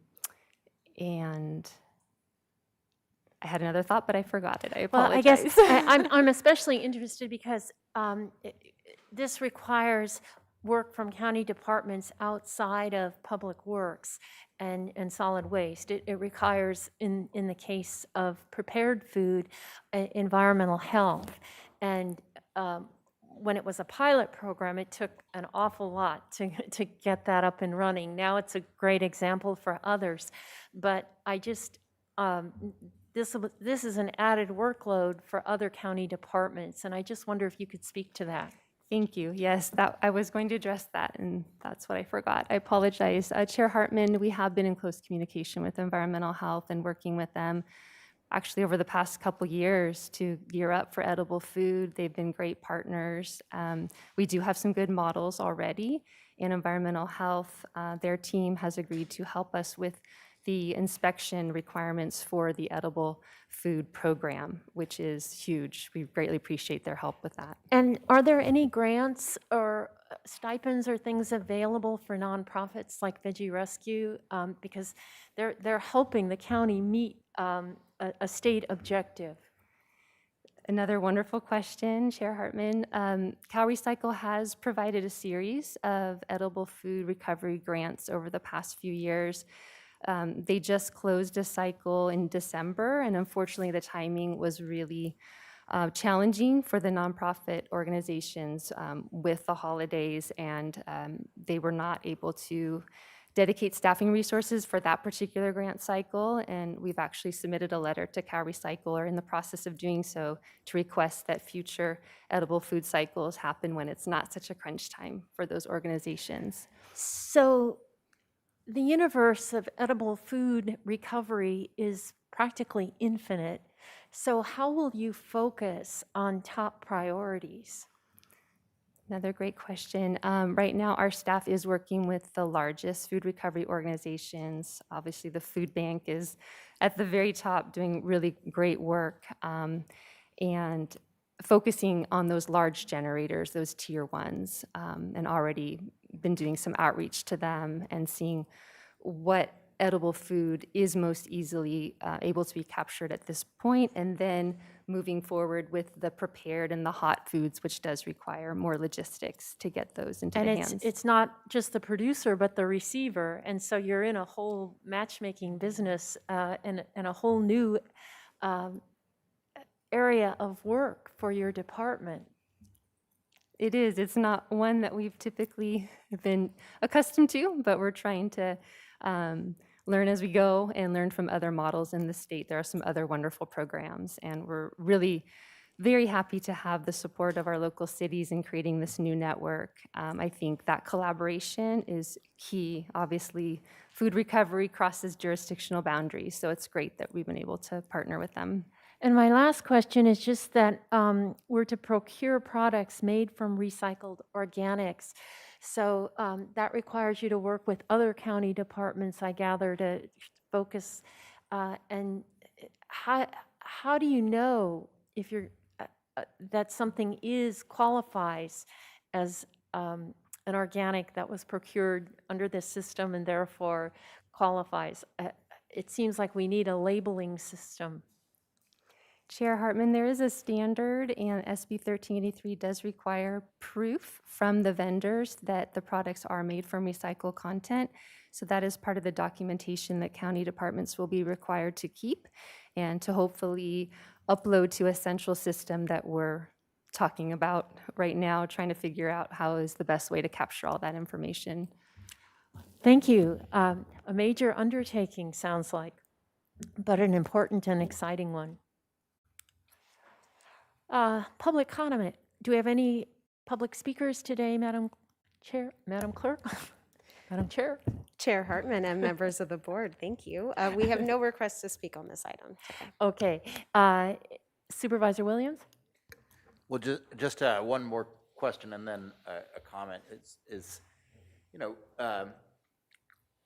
from Supervisor Hartman's question, so you're planning on reaching out to all the grocery stores and big ag producers and restaurants that have a massive volume.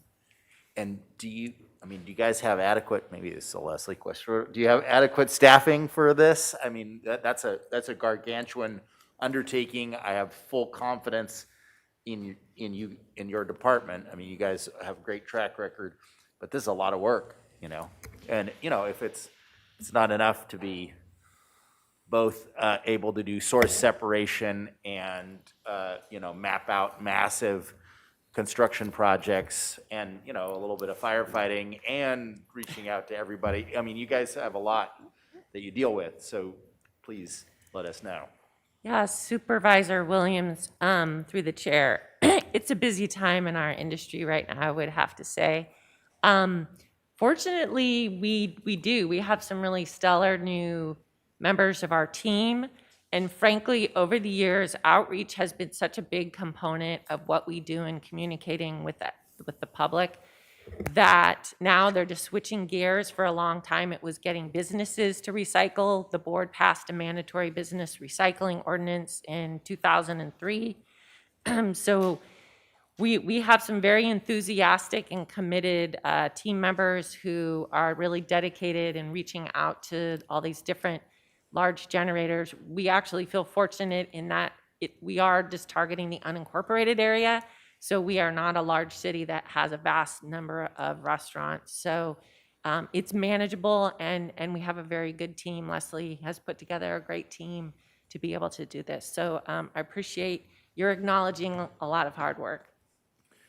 Well, I can tell you because, sometimes when we look at state legislation that's passed between 2011 and 2016, you can't always blame me for it or give me credit for it. Not every bill. This one you actually can. So you feel free to be mad or happy because while I wasn't the author, I was a co-author, and it went through my committee 3 times. So, and amazingly enough, this actually wasn't the controversial piece of it. And largely that's because there was so little action at a local government and landfill owner level to address this. And so if everybody, I know it's kind of my job sometimes to beat us up for being behind the 8 ball, but if everybody was doing what we were doing in the Tahigas region in the state, this bill would have never been even authored, right? Because you guys were preparing for this long before the bill ever was envisaged. And, you know, but it's of dramatic importance. Methane as a climate pollutant has 84 times the potential in a short time horizon to carbon dioxide. And so it is, and obviously, you know, if you remember your chemistry, you can change a molecule of methane to a molecule of carbon dioxide in various means. So we can achieve dramatic reductions in our climate change pollutants if we do this right. A lot of attention has been on the enforcement capabilities in this bill, and I guess that's good in a way, but if you read it, the emphasis really is on the fines that could be levied against local jurisdictions or haulers or landfill operators. You know, the stuff against individuals is kind of modest. We're not gonna have like solid waste police going everywhere. This is an education effort, but it also has some teeth in order to get people and jurisdictions moving. Supervisor Hart. I don't have any questions, but if the board's ready for a motion, I can do that. Please. I still actually have Oh, a question. I okay, sorry. apologize. Yeah, so something caught my ear there. What is it going to be responsibility of an ag producer? I know whether they participate in the veggie rescue, there's a large amount of produce that's donated to the food bank. Are there additional regulations in here that are going to require them to make their fields available? Is that?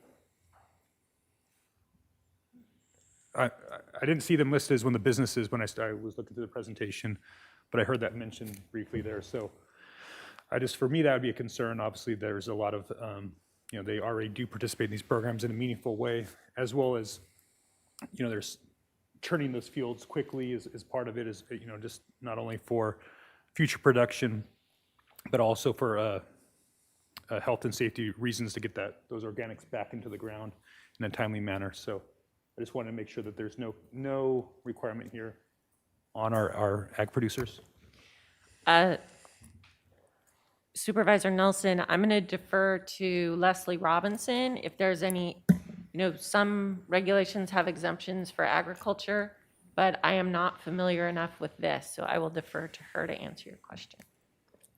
Chair Hartman, Supervisor Nelson, SB 1383 doesn't call out agriculture very much at all. We've been getting some questions from the agricultural community. They are treated as a generator for both the edible food component, and if they hit that qualifying tier, they would need to donate. And then if they're generating organic waste on site, they do fall into those requirements. But they do have the ability to manage those organics on site, as was mentioned before, and I don't believe there are any additional requirements for agricultural generators beyond that. Okay.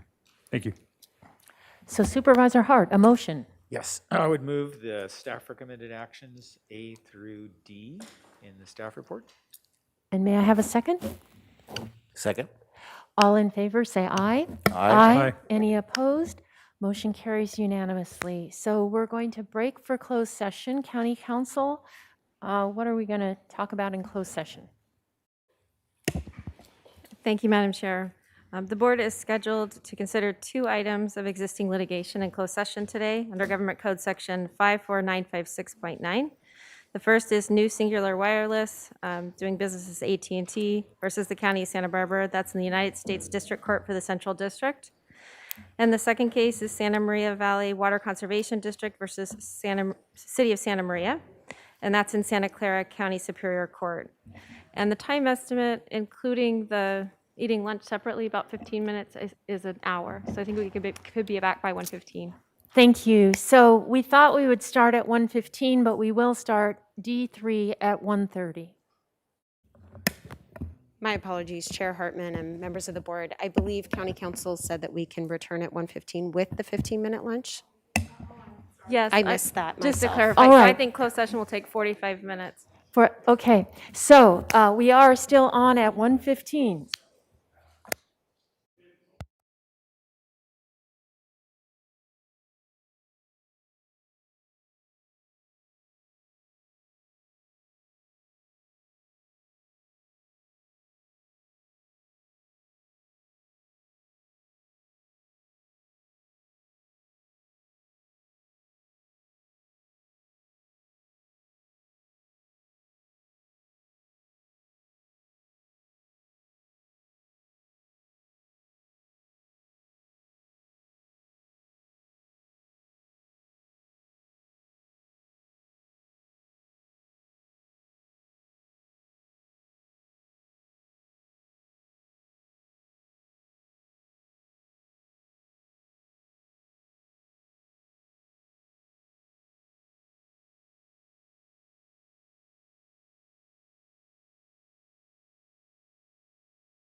Good afternoon. We're reconvening after closed session, the February 1st Santa Barbara County Supervisors Board meeting here in Santa Barbara. County Council, would you report out from closed session, please?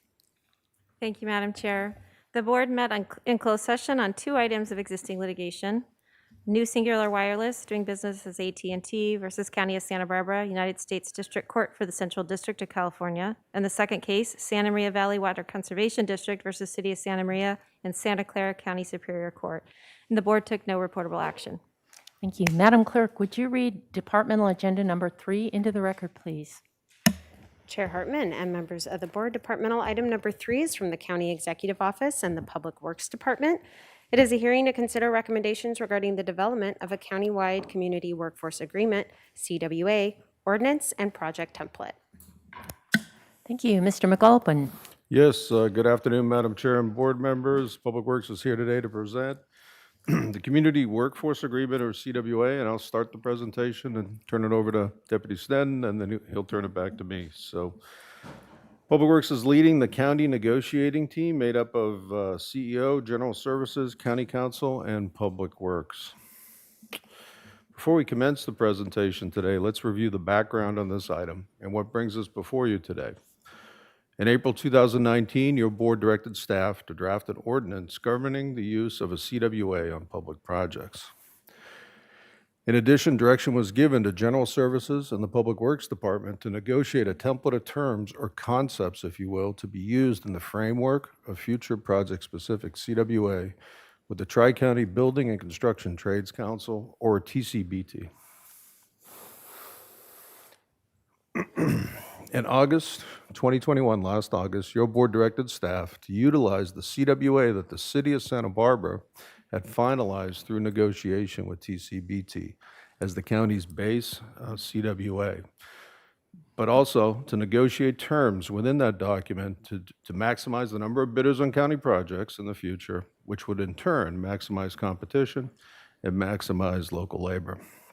And that has been our goal since day one as the negotiation team, to develop a balanced CWA that works for Santa Barbara County. And that's exactly how we conducted our negotiations to this point with TCBT. Your team's focus has been the team's focus really has been to develop consensus upon concepts related to the major agreement points within the CWA as the first step. Your board has seen these before. These are major agreement points that most of these agreements revolve around. Core workforce, exemption from the CWA requirements for off-site fabrication and batching facilities, exemption from CWA requirements for all professional services, union dues for non-union contractors, union benefits for non-union contractors, and your board has complete discretion on the threshold amount that gets established if we go forward with a CWA, where a CWA would apply to county projects, and which types of construction would be exempt from the CWA requirements. And getting consensus on these has been the guiding principle of the negotiations to date. However, we need your board's direction today on a few of these key points to move the process forward. So let's look at an outline of where our presentation will go today and what we'll cover. We'll cover what is a CWA. We'll look at the City of Santa Barbara TCBT agreement points. We'll look at your staff's proposed CWA enhancements. We'll look at options for a future countywide CWA. We'll go through the 5-year capital improvement plan. We'll go over other considerations, and then we'll discuss CWA next steps. So let's take a moment to review what a CWA is, what the potential benefits are, and what the potential disadvantages would be. A CWA is a contractually binding negotiated agreement between a project owner, in this case the county, and the building and construction trades. CWAs require that all contractors working on a project adhere to a collective bargaining agreement, and there are no guarantees that a CWA will increase or decrease construction costs, nor attract or detract local labor beyond good faith efforts. And on public projects, all applicable state and federal bidding statutes and regulations must be followed. CWAs are used in the construction industry to set terms and conditions of employment on large projects of long duration and design complexity. In other words, expensive projects to build, schedules measured in years versus months, and multiple crafts involved in the construction of the project. CWAs allow for the expeditious resolution of disputes that could potentially arise during the course of the project, and they provide benefits to the community by including jobs and training opportunities for disadvantaged workers and veterans, etc. Let's review some of the potential benefits. CWAs may assure such things as a steady supply of skilled labor, commensurate benefits, and work rules across multiple crafts. They allow for timely resolution of labor disputes. Community benefits may include high-paying jobs and training opportunities for disadvantaged local workers. CWAs often contain language defining health and safety provisions, safety practices, and minimum security requirements, and CWAs allow non-union contractors to bring core workers to the job. Looking at some of the potential disadvantages, CWAs do place additional burdens on non-union contractors, their employees, and particularly smaller local contractors when bidding projects. They may reduce the number of bids on a project, limiting competition and raising overall project costs. And as I mentioned earlier, that's been one of our guiding principles as your negotiation team to try to avoid that. They may be redundant, as the project may be constructed in accordance with state and federal statutes. And the low bidding contractor must abide by appropriate prevailing wage laws and fringe benefit requirements with or without a CWA.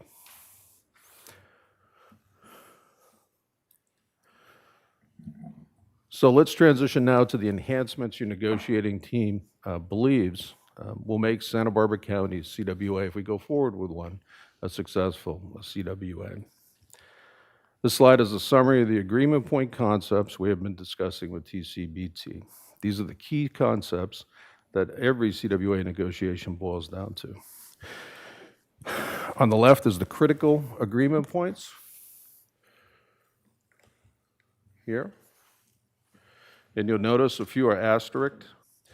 Those are agreement points that your negotiating team agrees with the City of Santa Barbara TCBT agreement on. So we're not proposing any enhancements to those. There were 8 total. I think we show. And the local labor one, which is down at the bottom, of 50% we agree with. So we agree with 5 of the 8. So the ones without the asterisk and the one with the cross, which is the union benefits for non-union contractors' employees, we have enhancements that we'll propose, and we'll show that in detail in a moment. And before I get into the enhancements, I do want to highlight this one in particular. It's the core workforce, which we agree with. However, the city's agreement included 2 formulas. They included a local contractor core workforce formula, and then they had a non-local contractor workforce formula. I believe their local was the Tri-County area, same area we were looking at. So we can't differentiate between the contractors like that, so we've selected the local formula from the city TCBT agreement, and that formula is a non-union contractor. If they're the low bidding contractor, they can bring 3 core workers to the job, and then it goes a 1-for-1 ratio until you get to 9 workers, and then beyond that, it's 100% from TCBT's affiliates around Southern California and Central California.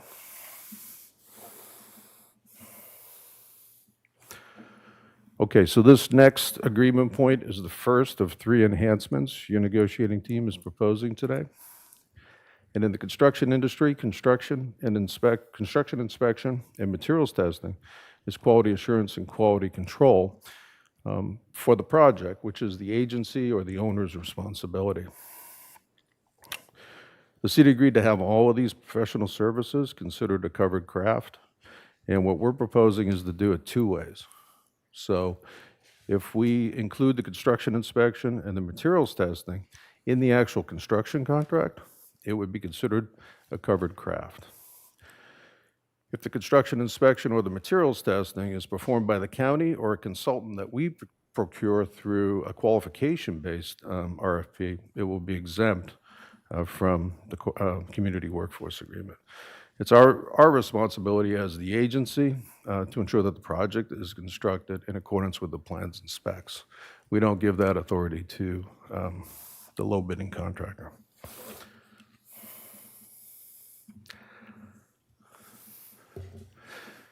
This next agreement point of all the agreement points we'll discuss today is probably the one I have heard the most from the local contracting community on. We believe how we create our CWA around this one particular agreement point will determine whether Santa Barbara County is successful with a CWA. The city of Santa Barbara agreed that all contractors will pay union benefits. And your negotiation team's enhancement here reflects who has been historically bidding county projects in the past. And our proposal is to look at it three ways. So if the low bidding contractor is a union contractor, that contractor would continue paying union benefits. If the low bidding contractor is a non-union contractor, the non-union contractor would continue paying non-union benefits. And then we've also included a third option, which the employee can elect to have cash payments instead, which is approved by the Department of Industrial Relations. And if we go to our bullet points here, historically, we've had strong local contractor participation in bids below $20 million in Santa Barbara County.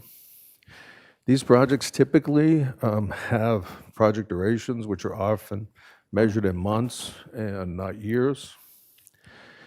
And for the particular employee, union benefits are not realized by employees for short duration projects, such as pension plans. Typically, it takes about 5 years to vest in a pension plan. There are negative impacts to the employees themselves, having to change between medical benefit providers for short time periods and then change back. There's also some dark periods in there where they may not be eligible for a month or more for that health insurance. So the issue kind of becomes who pays for that? Is it going to be the contractor or will it be the employee himself? There's other issues associated with the change in healthcare. We all have family doctors. If you move to a new medical plan, will you still be able to have access to that doctor? Prescription issues come up. It's a complicated, complex issue that to us looks like a big inconvenience, and the burden would be placed on the individual local non-union employee. So our recommendation is to look at it three ways.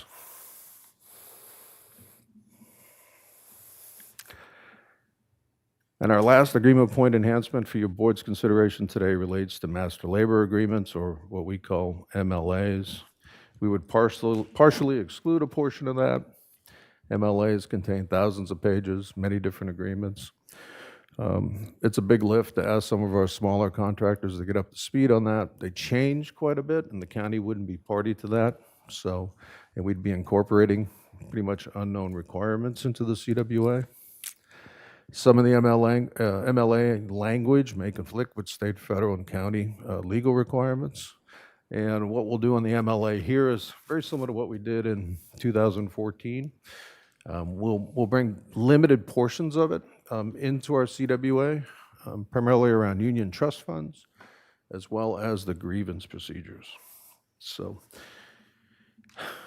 that ends our slides on enhancements to the agreement points. And now we're going to transition to 4 options for your board's consideration today for a CWA. And we believe these options will make us in Santa Barbara County very successful with the CWA. I'll turn it over to Deputy Director Kristen.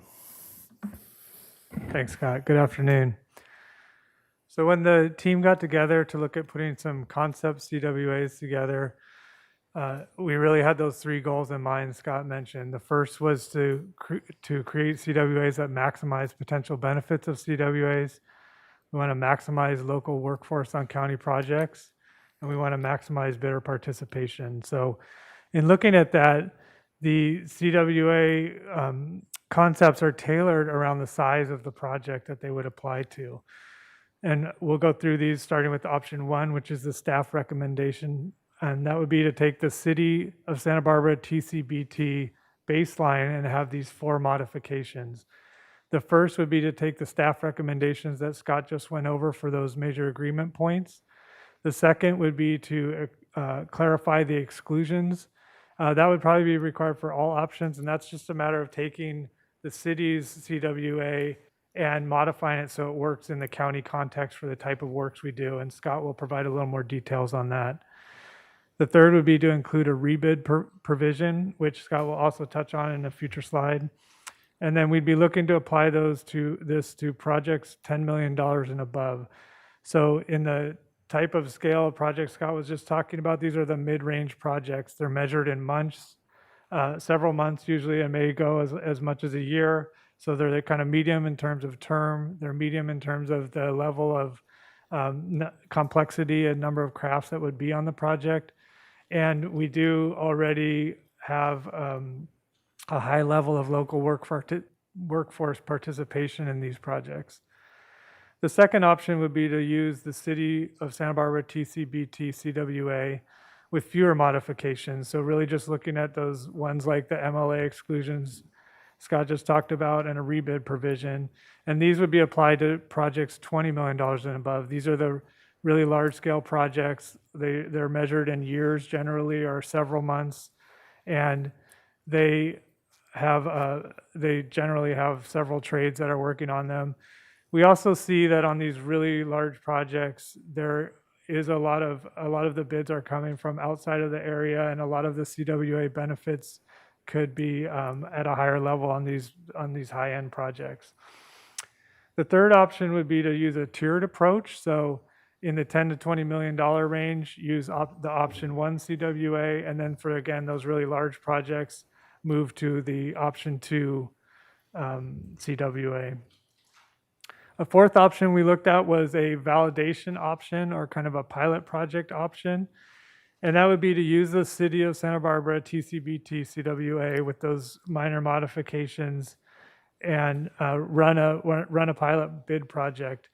And that would be, we would target a lower range there because we would want to test it as soon as possible. And that opens up the list of projects so we could bring one on sooner. This CWA has not been tested by the city or the county. And so we would run the project bidding it with and without the CWA and take the lowest responsible bidder. And then we could take the information we learn from that process and refine the CWA potentially for future use. This is what those options look like, again, in kind of graphic form compared to the contract threshold. So 1 is $10 million and above. Option 2 is for those large projects. Option 3 has a tiered system of 10 to 20 and then 20 plus. And then again, option 4, we'd want to reach down a little farther and grab a project so that we could test it as soon as possible. When we look at the capital improvement plan, so this is to get an idea of what types of projects the CWA could be applied to. This is these pie charts show the $10 million plus projects in the CIP that are eligible, that are potentially eligible. And you can see it totals over $500 million worth of work. If option 2 was chosen, it represents $450 million of work, or 12 projects. And it's 19 projects under options 1 or 3. This is the illustrative list that the pie charts were constructed from, and they give you an idea of the types of projects that could be included in a CWA. As you can see, there's a broad range of types of project as well as departments that would be represented by these projects, and geographically they're spread throughout the county. With that, I'm going to turn it back to Scott to go into some further considerations. Thanks. Good, thank you, Chris. And the next slide covers various other considerations or your negotiating team has developed, some of which are included in the options Chris just ran through. The first section is exclusions. We need to make some clarifications to that section in the city document because the city has a harbor, we don't. They have a drinking water plant, we don't. So we're going to have to adjust the, what infrastructure is covered, what isn't. We've talked about this in the past. We would exclude disaster response and emergency work because, as your board knows, we get a lot of emergencies here in Santa Barbara County, and usually the night before we're negotiating a scope with a contractor and going to work the next morning. So we don't want to delay that process by adding CWA requirements. The next item, completely at your board's discretion on whether you want to, bid a job with a CWA or without a CWA. Pilot a CWA, because we've never done a CWA in our county. Should we try it first and see how it works for us, design the best CWA we can? And that really, both of those ideas under the initial bid options are built into option 4, the validation option. Then we have a rebid option, and your board doesn't need to really consider that today. That's something that we would come back with in the ordinance, but what we're thinking is that if we do use the CWA and we start to see lower bidder participation or bids starting to come in higher, we would work something into the ordinance for your board to consider allowing staff to put the project back on the street without a CWA. Under expiration date, staff is recommending mirroring the city's 5-year expiration date, I think, with their agreement. But one thing we would add is annual checkups here at the board. Come back and see if we're meeting the goals with the CWA. Based on what we start out with, and we can adjust course every year as well. So we could start tweaking some of those 8 agreement points to try to get better results and move forward in the future. And then all CWAs require that the agency, the owner, supply a community workforce coordinator. There's additional administrative burden associated with the CWA, and if we go forward with that in the county in a big way, we're going to need to hire a position, probably a highly skilled project manager with construction experience to manage the CWAs in our county. So the next steps for the CWA along the top of the slide shows where we've come from, and I went through that in the beginning. I won't do that again today. Our goal today is to get either your board's approval or thoughts, direction on both the agreement point concepts as well as the preferred options that we've brought to the table today for your consideration. After we do that, depending on what direction we get today, the next steps would be to finalize the CWA agreement and to bring the ordinance and the agreement back to your board for consideration in the future. This next slide is the recommendations from our staff report. And I think, Madam Chair, this brings us to the end of our presentation, and the negotiation team appreciates being here today and asked to be part of this team to try to put together a document that works for us. Thank you.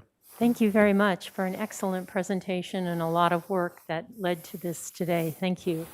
Are there questions from members of the board for Mr. Stanton or Mr. McAlpin?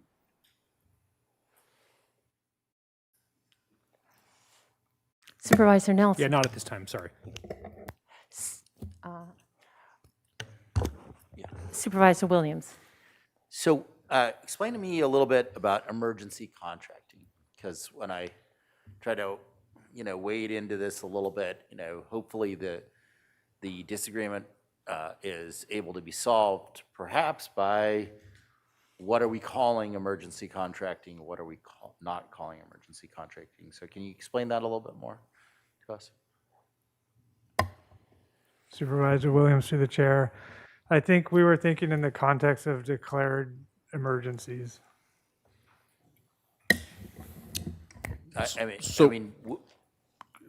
Supervisor, look, okay, if I dive? The example in your favor is the debris flow. We had a couple-week time.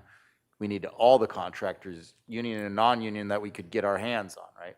Obviously, the examples not in your favor, however, are myriad. We often have to declare emergencies on stuff that isn't time sensitive but still impacts us, like cleaning up after various fires or other things that don't have the same time sensitivity that the debris flow has. So is there no way to differentiate those kind of events? Supervisor Williams, through the chair. Yes, then those are the things that we could work out as we work through the process. But again, we were envisioning the emergency opening, debris removal, like the example you mentioned of the debris flow would be a perfect example of that. And it's in addition to the administrative challenges of including this and that, there's in those events, you're generally grabbing anybody who you possibly can get out there to get working. And there's a lot of competition for contracts and labor. And it's a really fast-paced environment for contracting for emergency opening and debris removal type of stuff versus restoration type of work. Could you detail a little bit more the negotiation on the exemption for professional services question? I'm looking on the grid, and that tells me part of the story, but I'd like to know more. So Supervisor Williams, through the chair, it's the kind of the simplest way to look at it is when you look at the QA, QC that we talk about. So that's quality assurance and quality control.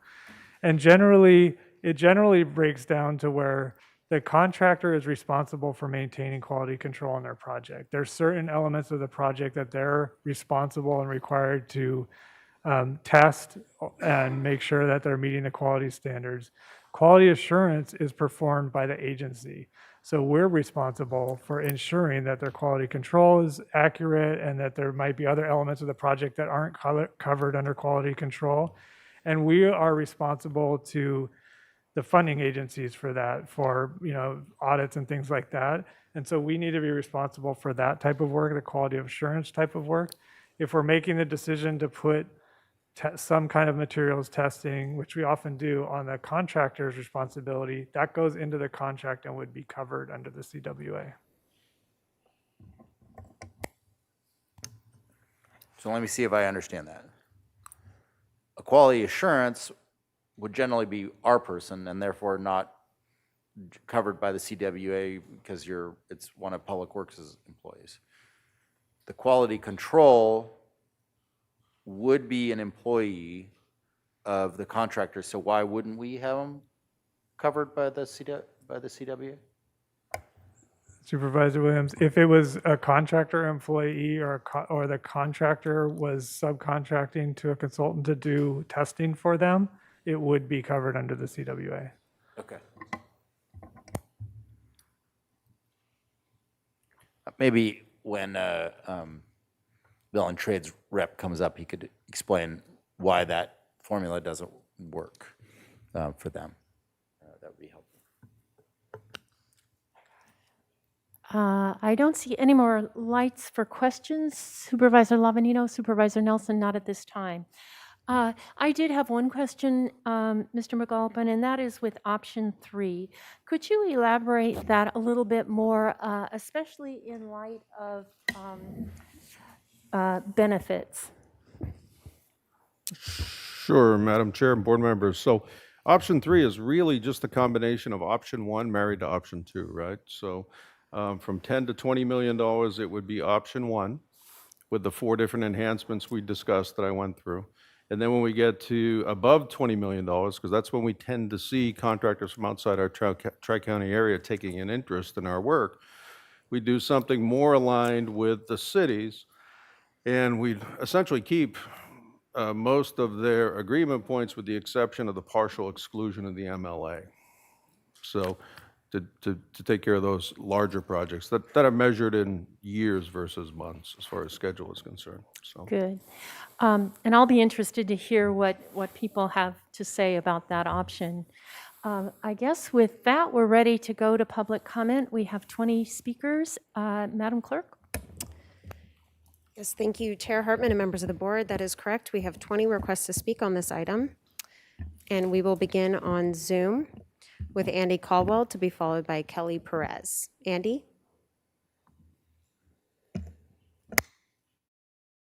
Madam Chair, members of the board, I'm Andy Caldwell representing Collab. I don't think in my 30 years I've ever seen anything like this in terms of a solution in search of a problem.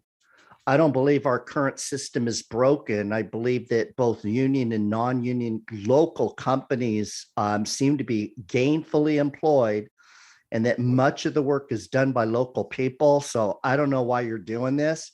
Having said that, we would hope that you would bid as a test case, both with a CWA and one without, to see how many bids you get in and what the difference in costs is. We support staff's recommendation for a rebid option.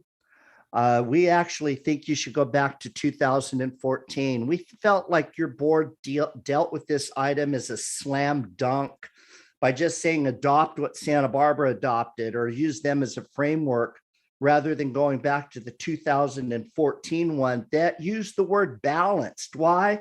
Because you excluded non-union contractors from developing this ordinance. How is that representative government? You took out 85% of the workers and the companies that do business here and negotiated without them. That's not representative government. CoLab has union and non-union contractors in it. We support all of them because we want local hire. That should be your goal. Local hire means the multiplier effect stays here locally. I don't see that provision here. I do like the 20 million cap or threshold. I think it should probably be higher. But again, how are you going to assure your constituents that you're bringing jobs to them versus somebody in LA or Kern County? We think, again, I hope you will listen to us. This is, in my opinion, egregious violation of trust that not everybody affected was at the table. Thank you. We will now go to Kelly Perez to be followed by Richard Markinson.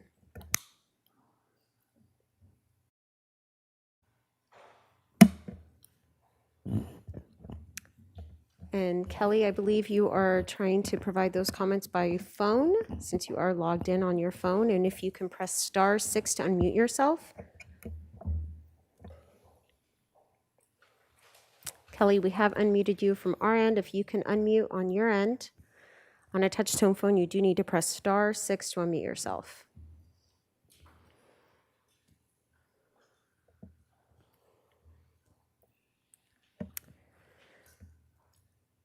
Chair Hartman, members of the board, perhaps we can go back to Kelly. We will reach out to them. We will now go to Richard Murkison to be followed by Russell Johnson. Richard?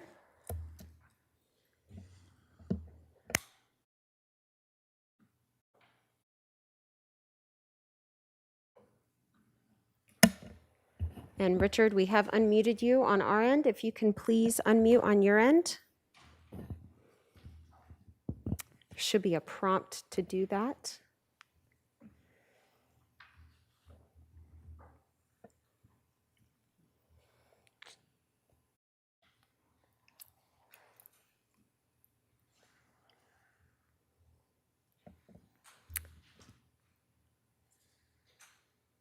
Alrighty, my apologies. We will now go on to Russell Johnson to be followed by Martin Rodriguez. Russell?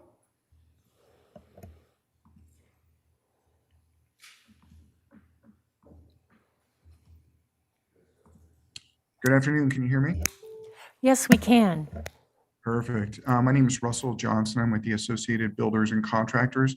First, I want to state and say that on behalf of ABC and the apprentices we train in the state of California, we would prefer that no PLA be in place.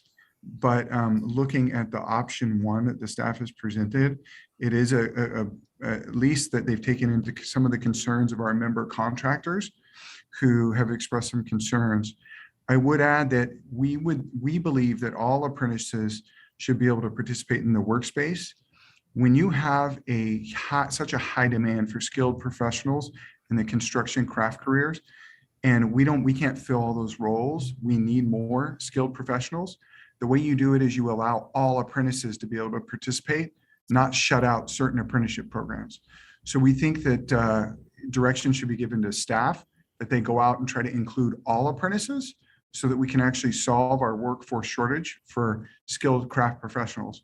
Furthermore, we'd like to state that if you can't solve the health and benefit piece, we would argue that you should not do a PLA. The health and benefit piece is something that's important. It's how we make sure that we take care of the workers that work for our member contractors and ensuring that they've got good quality health benefits, as well as a retirement system that they can take with them, whether they're working with us today or whether they go to another employer tomorrow. They take that 401k with them wherever they go. So we appreciate staff looking into some of those concerns and trying to make a CWA that works for all, but we would prefer no PLA at all, because it just works better when everyone gets a chance to compete and work in the workplace. Thank you. Thank you. We will now go to Martin Rodriguez to be followed by John Blum.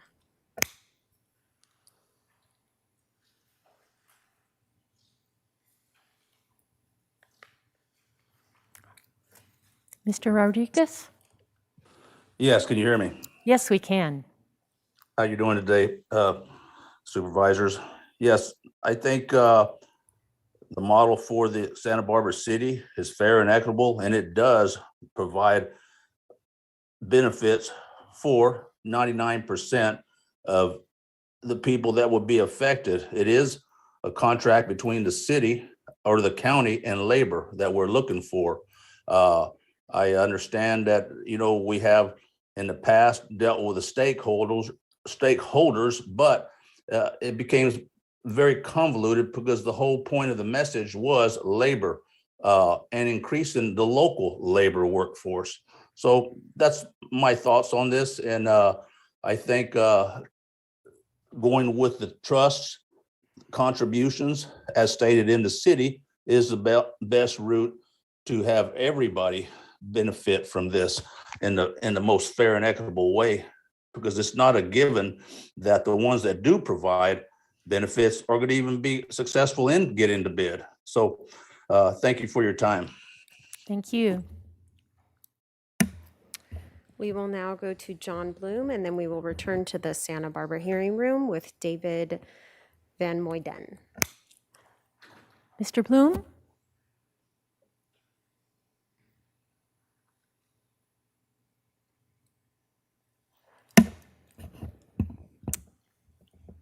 And John, we have unmuted you on our end. If you can please unmute yourself and provide your comments.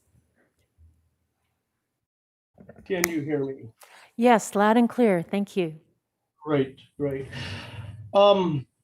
Obviously, Blum & Sons Electric's not opposed to any PLA contract, but the basis of what we're seeing for the health benefit programs of provide on an individual employee base to have them put money into the union's pockets and not ever pretty much see that money even in the near future.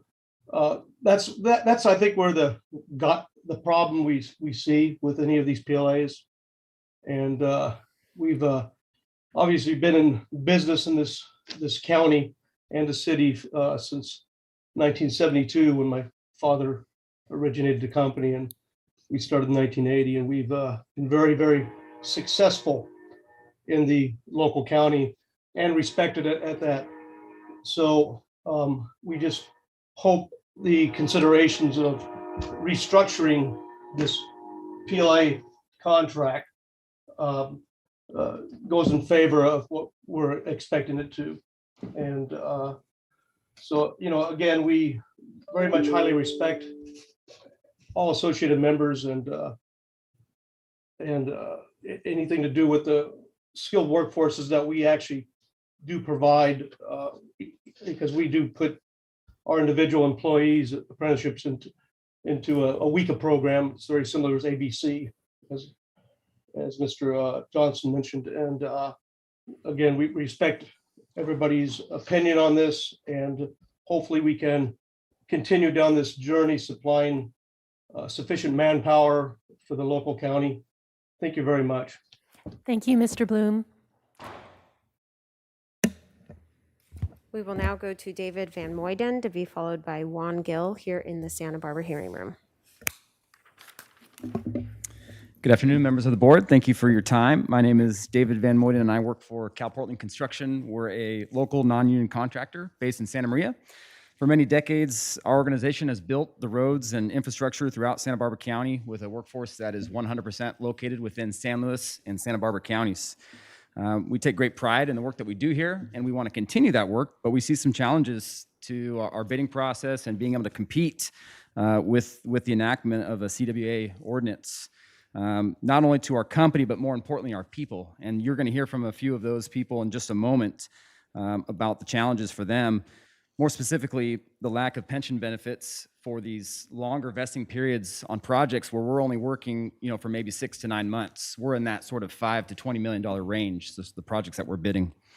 The loss of additional pay on their checks. Many of our gentlemen and ladies receive an additional pay because of our health benefits are pretty competitive, on average about $7.36 on their check per hour, and that they'll be losing because those benefits will be paid into the union trust funds. Also the lack of work. The core worker provisions, require or basically, cap 6 people from our company to work. If we're on a paving project with 20 folks, that's not great for our people. They'll be sitting at home while a union person takes their place who may or may not be from the area. So we believe a countywide CWA mandate would burden non-union contractors like us in favor of union contractors. We think it decreases competition, specifically our ability to compete, and probably lead to increased costs to the taxpayers. So we would be in favor of no PLA, but we understand some benefits to some projects. So I think a targeted approach to projects would be better, and identify if the PLA could, or a CWA, provide benefits on this particular project. I could see some benefit there, but not a countywide ordinance, a blanketed approach to this. So thank you for your time. Thank you. We will now go to Juan Gill to be followed by Adam Padilla. Juan?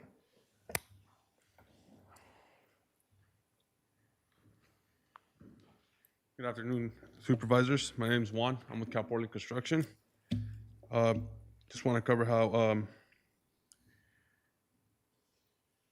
we're a non-union contractor and would only be able to utilize a maximum of 6 existing non-union employees for a CWA project. If we have a typical Santa Barbara County overlay, we could use around 20 to 25 employees between grinding, digouts, paving, concrete work, traffic control, and other things. Cal Portland would only be able to utilize 6 of its own employees, and the remainder would have to be referred by the union, while the rest of our crew sits at home. The local construction workforce is 85% non-union, yet the county elected officials are looking to give preferential treatment to union employees. They are limiting available work to majority of hardworking, well-qualified, and well-paid local workers just because they choose not to join a union. Can you imagine putting a paving crew together with only 3 of our own employees, and the remainder would be new unknowns from the union hall? Efficiency, safety, and quality would all be compromised. This will add to Cal Portland's cost and liabilities, making us uncompetitive with our bids. That's it. Thank you. Thank you. We will now go to Adam Padillo to be followed by Elias Garcia. Adam?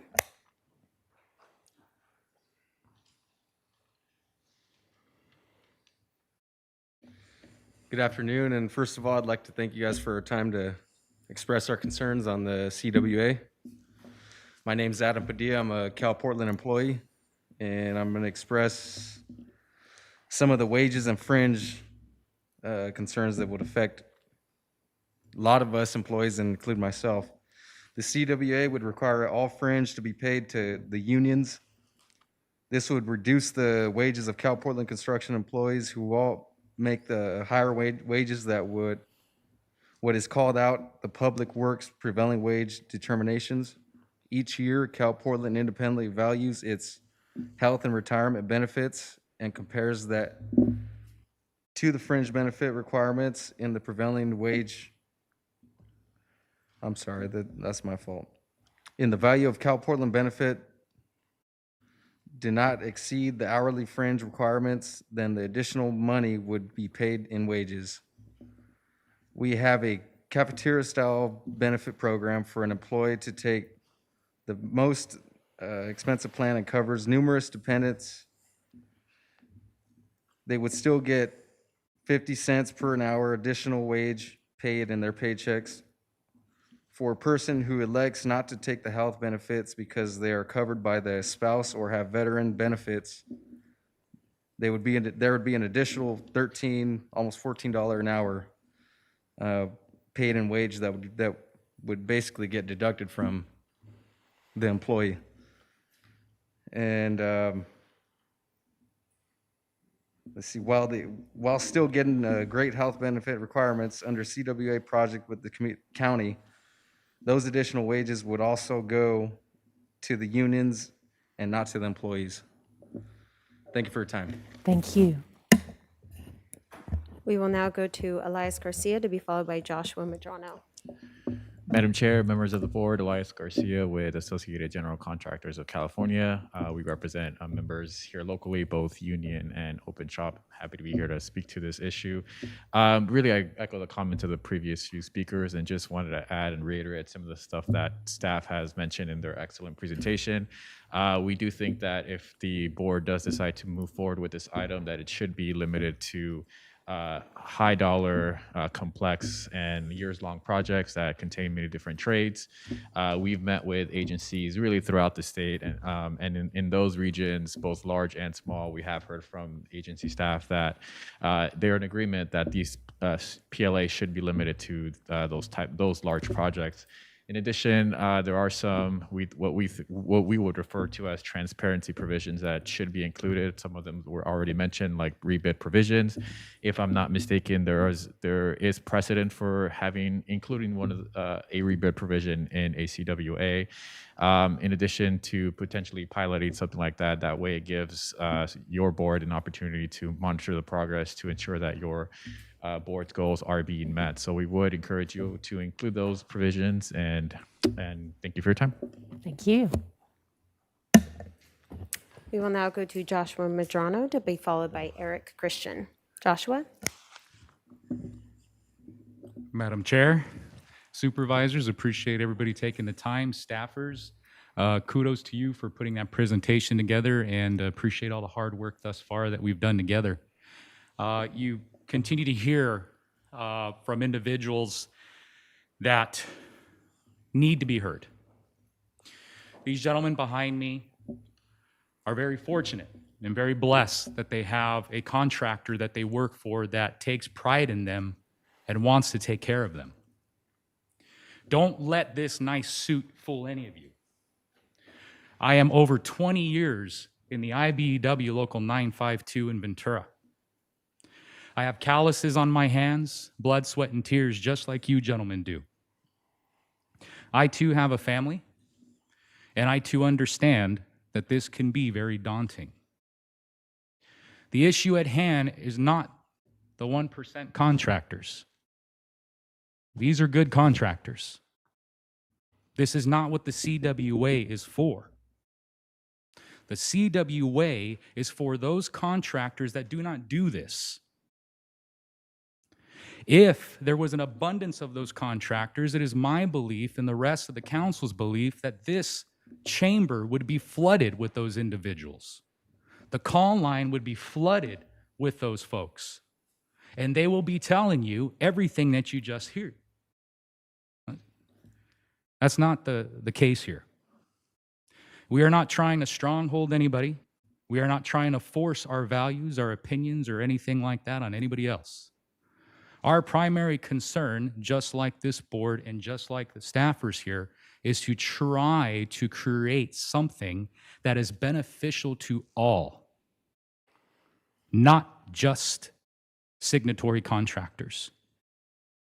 Now, I understand that this county has not had any issues fulfilling any type of bids, and that is perceived that if this is enacted, that it would cause a chokehold.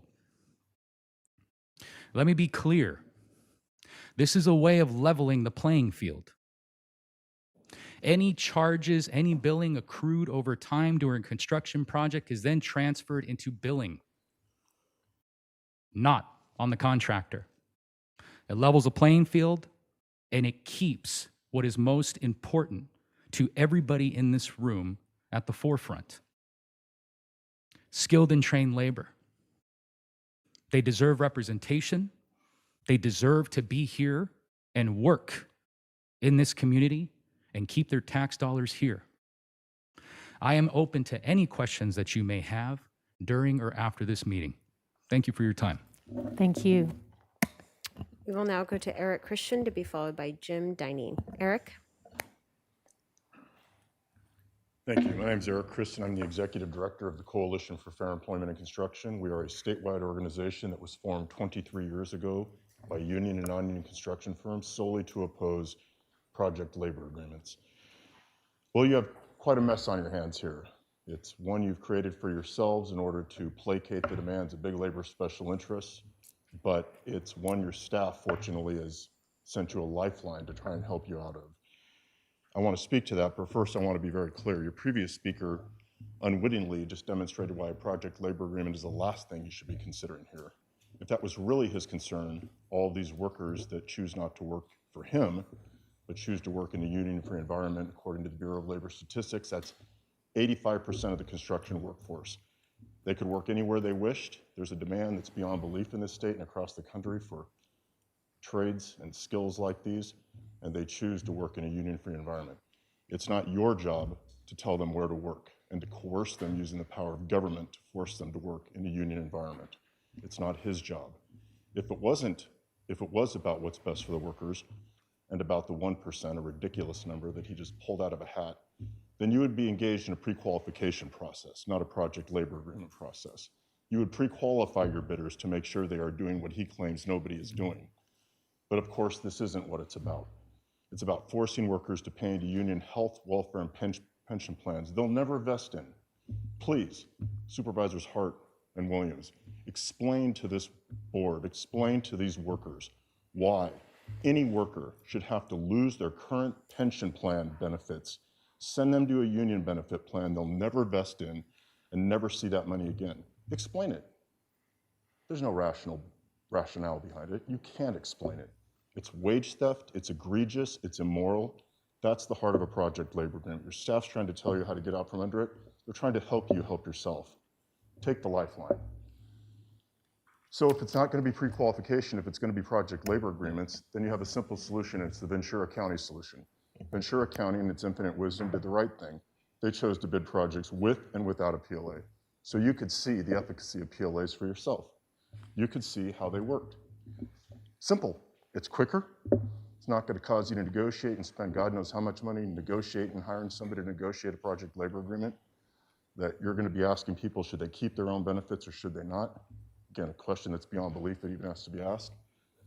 Non-union apprentices can work, state-approved apprentices. Young men and women in apprenticeship programs can work, they're union and non-union. And your core workforce, all your local workers can be used. Bid it with the PLA and without, both sides can bid, you can see the results for yourself. A very simple solution and elegant if you ask me. Thank you for your time. Thank you. Our next speaker is Jim Dining to be followed by Eric Barrera. Jim? Yeah, good afternoon. My name is Jim Denning. I grew up in Santa Barbara County and I worked in the construction trades for 30 years. I have experience on both sides of this issue. Right now I work for a local company. I receive my full pension for retirement. But I've also worked jobs with union agreements and our worker pensions were never paid. Think about that, because the project was less than 5 years. I did not meet the vesting requirement and the money was taken from me. This is terrible for the worker and only benefits the unions. Us workers risk our lives, we break our backs building these projects, then the union confiscates our retirement savings. Doesn't it make sense that the pension money should be for retirement? The CWA also creates a big problem with healthcare. If I'm forced to join a union, each project resets the month-long activation, and this creates a lapse in coverage. This could devastate my family of 4. As a local worker who lives here and pays taxes, I should be able to make a living working in this county and stay with my current employer. I hope you understand that this CWA is just not fair. It discriminates against local small companies and the people who work for them. It means that to work locally, I would have to join the union and lose my pension and health care. This is a big mistake. The county will lose its local workforce. Workers are going to have to travel outside the county so that they can keep their pension and health care. Please think about these consequences and vote to protect the rights and the future of our local workers. Our next speaker is Eric Barrera, to be followed by Eric Kreider. Eric? Good afternoon, supervisors. Good afternoon, Supervisor Hartman. I met you over at the Solving Project. Oh, yeah. Thank you for taking the time to research and understand this issue. My coworker, Gary Thomas, was there. He explained to you that he was a hard hat diver, and he was forced to work union project for 7 months, and he never received his pension. My other coworker, Bo Dickinson, shared that he was a finisher and might only be on the job for 2 to 3 weeks, which would make him have lapsed his health insurance. It doesn't work.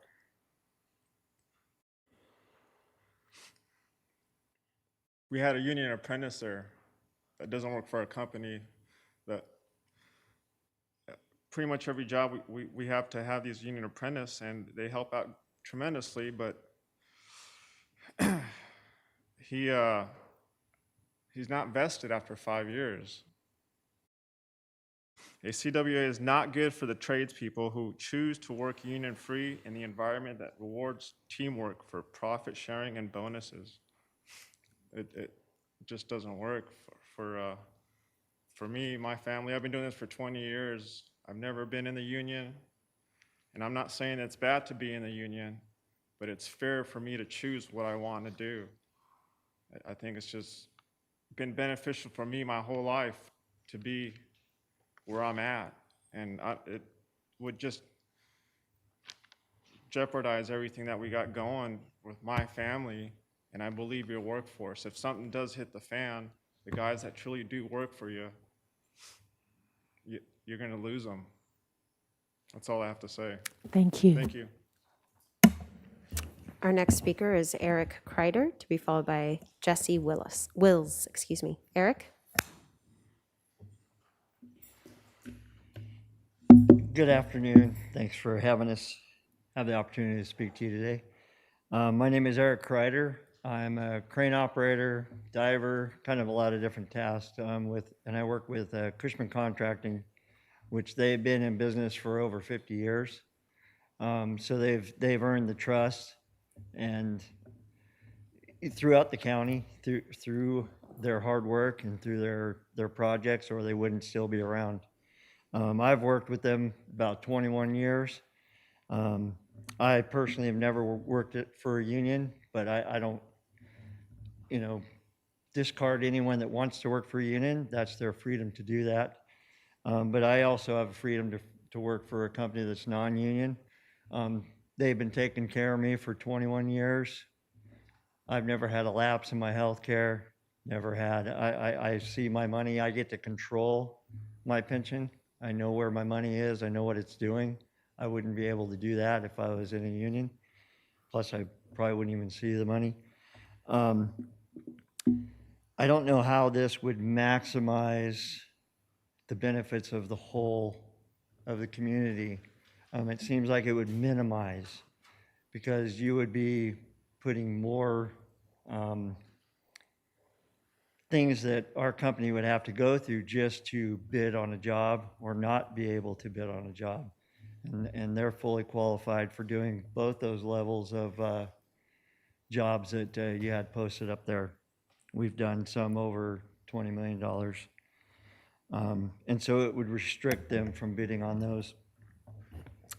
I'm also a veteran and fully well aware of the freedoms that we have in this country and that we're losing daily. And this would definitely take away from the freedom of the people locally to be able to do the work and to provide for their families. Let's see here.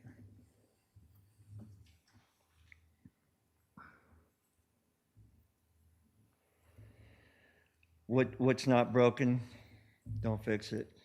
There's nothing to be fixed. I think it would be a bad idea to do a CWA, a PLA in this county. Thank you. Thank you. Chair Hartman and members of the board, I would just like to remind the public that are here in person today that if you can please wear your face covering to the bridge of your nose all the way under your chin. And if you do not have a face covering that does fit properly, we do have some in the back of the room. Thank you. We will now go to Jesse Wills to be followed by William Oden. Good afternoon, Supervisors. My name is Jesse Wills. I've lived in Santa Barbara County for 30 years, paying taxes in this county. I cannot work on a CWA and jeopardize my pension or have a break in my health insurance. I've worked in the construction trade for 25 years. I've been employed by Cushman Contracting for 20 years, and I choose not to join a union. CWA is discrimination against my right to choice by forcing me to work for a union. I ask you to please do not support a CWA. And I want you all to remember there's still a thing in this country, in this state, in this county. It's called the freedom of choice. Remember that. Thank you. Madam Chair, members of the board, I will repeat, if you are physically in the room, your face covering must cover your nose and your mouth entirely. Thank you. We will now go to William Oden to be followed by Dale Cummings. Good afternoon, Supervisors. I've worked construction trade for 16 years. I've come here to ask you not to support CWA. Working on a CWA would cost me over $470 a week in pension contributions. In addition, working on a CWA project would expose my wife and young children to a lapse in our health insurance. Please do not support a CWA. If you are, or if you do, you are discriminating against my family. Thank you. Thank you. We will now go to Dale Cummings to be followed by Les Cushman.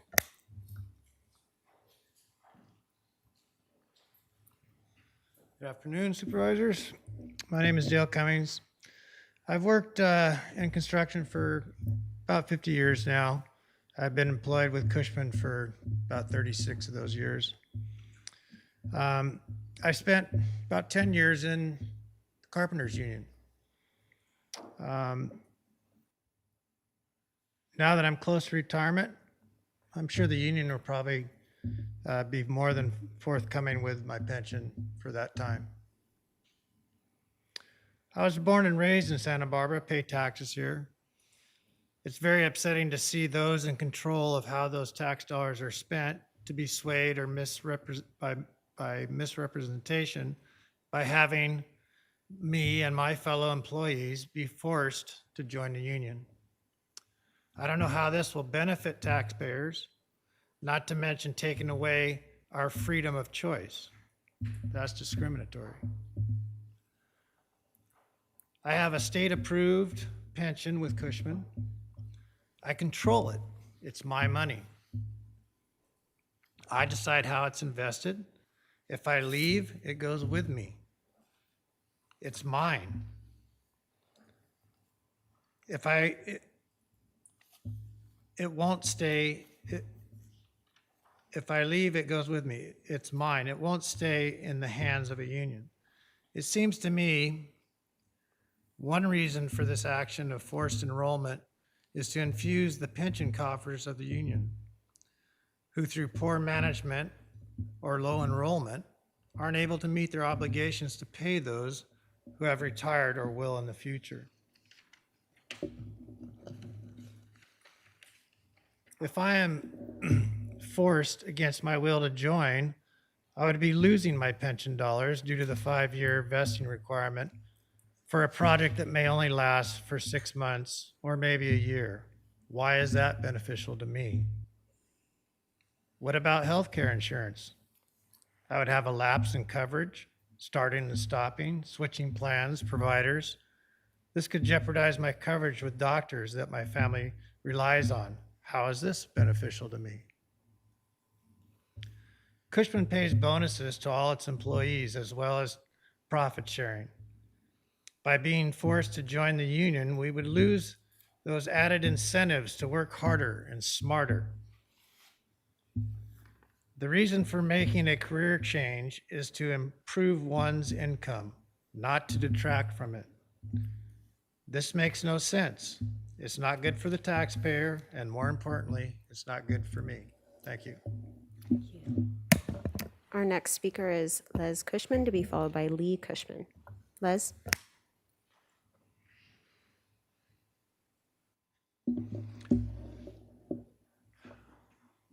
Good afternoon, Supervisors. My name is Les Cushman. Could you speak into the mic just so we can hear Sure. you better? Thank you. Good afternoon, Supervisors. My name is Les Cushman. I've spoken here before about our company's 50-year history building projects on the Central Coast, and specifically major projects we have built for the County of Santa Barbara.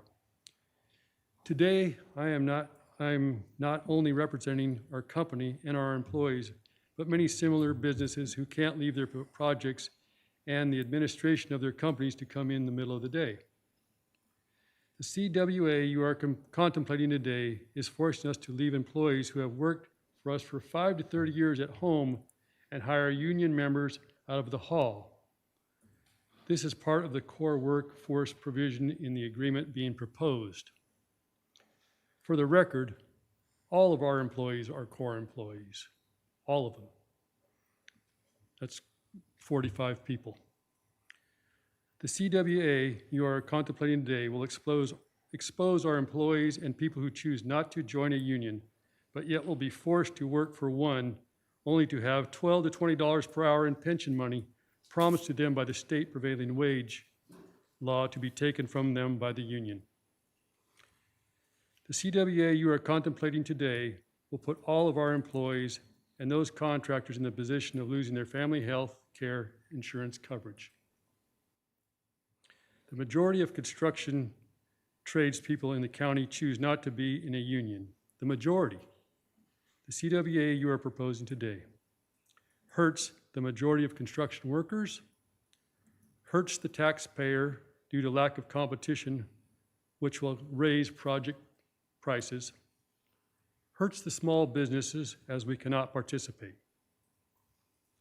I would encourage you to reject this CWA as it is nothing more than a gift to the unions paid for by the taxpayer, which includes the men and women in this room who have chosen not to work in a union environment. You will be clearly pushing out non-union women, minorities, and veterans right out of a job by signing up to the CWA.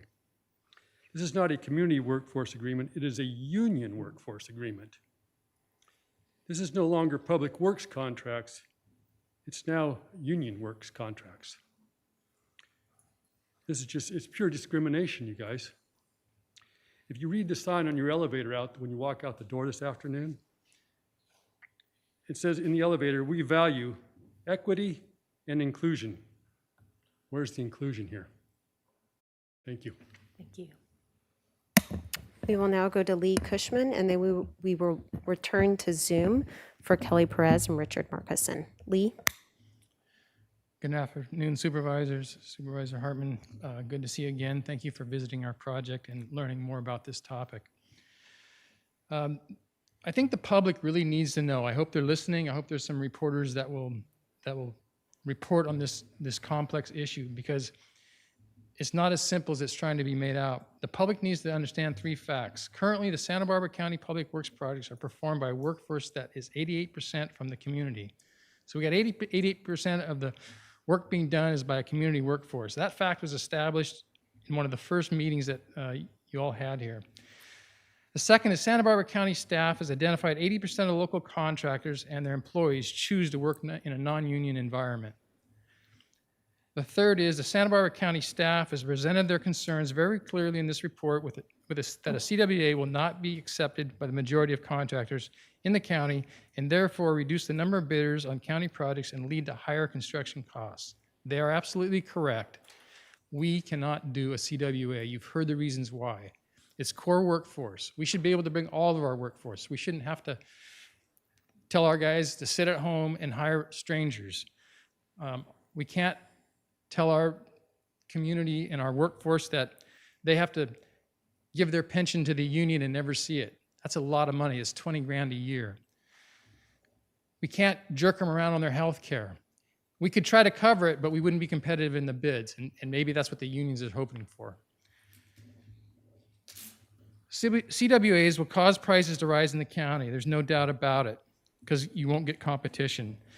Not only will taxes have to be increased, but the ultimate consequences will be the public works will have to repair more potholes due to underfunding. The creeks that are being prepared for floods will go unfunded, and projects in open spaces will go unfunded because you'll be wasting your money by a CWA. The CWA that the county is contemplating the use of was given to the unions without any discussion with the construction community by the city of Santa Barbara. Prior to the agreement, the city had a 77% local participation. Only the unions had input on this negotiation.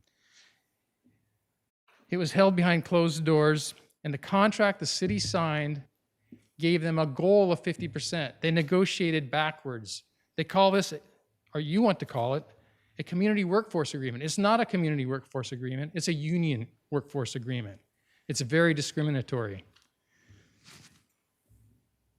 I'll finish with one last thing that hasn't been brought up today. Unfunded pension. The union Southern California plumbers and pipe fitters are unfunded their pension plan by $1 billion. I have the document right here if you want to read it. It's their 5500 form. That's over 50% underfunded.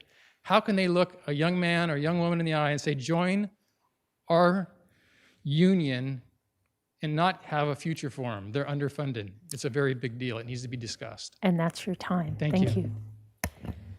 And we will now return to Zoom for Kelly Perez to be followed by Richard Markison. Kelly?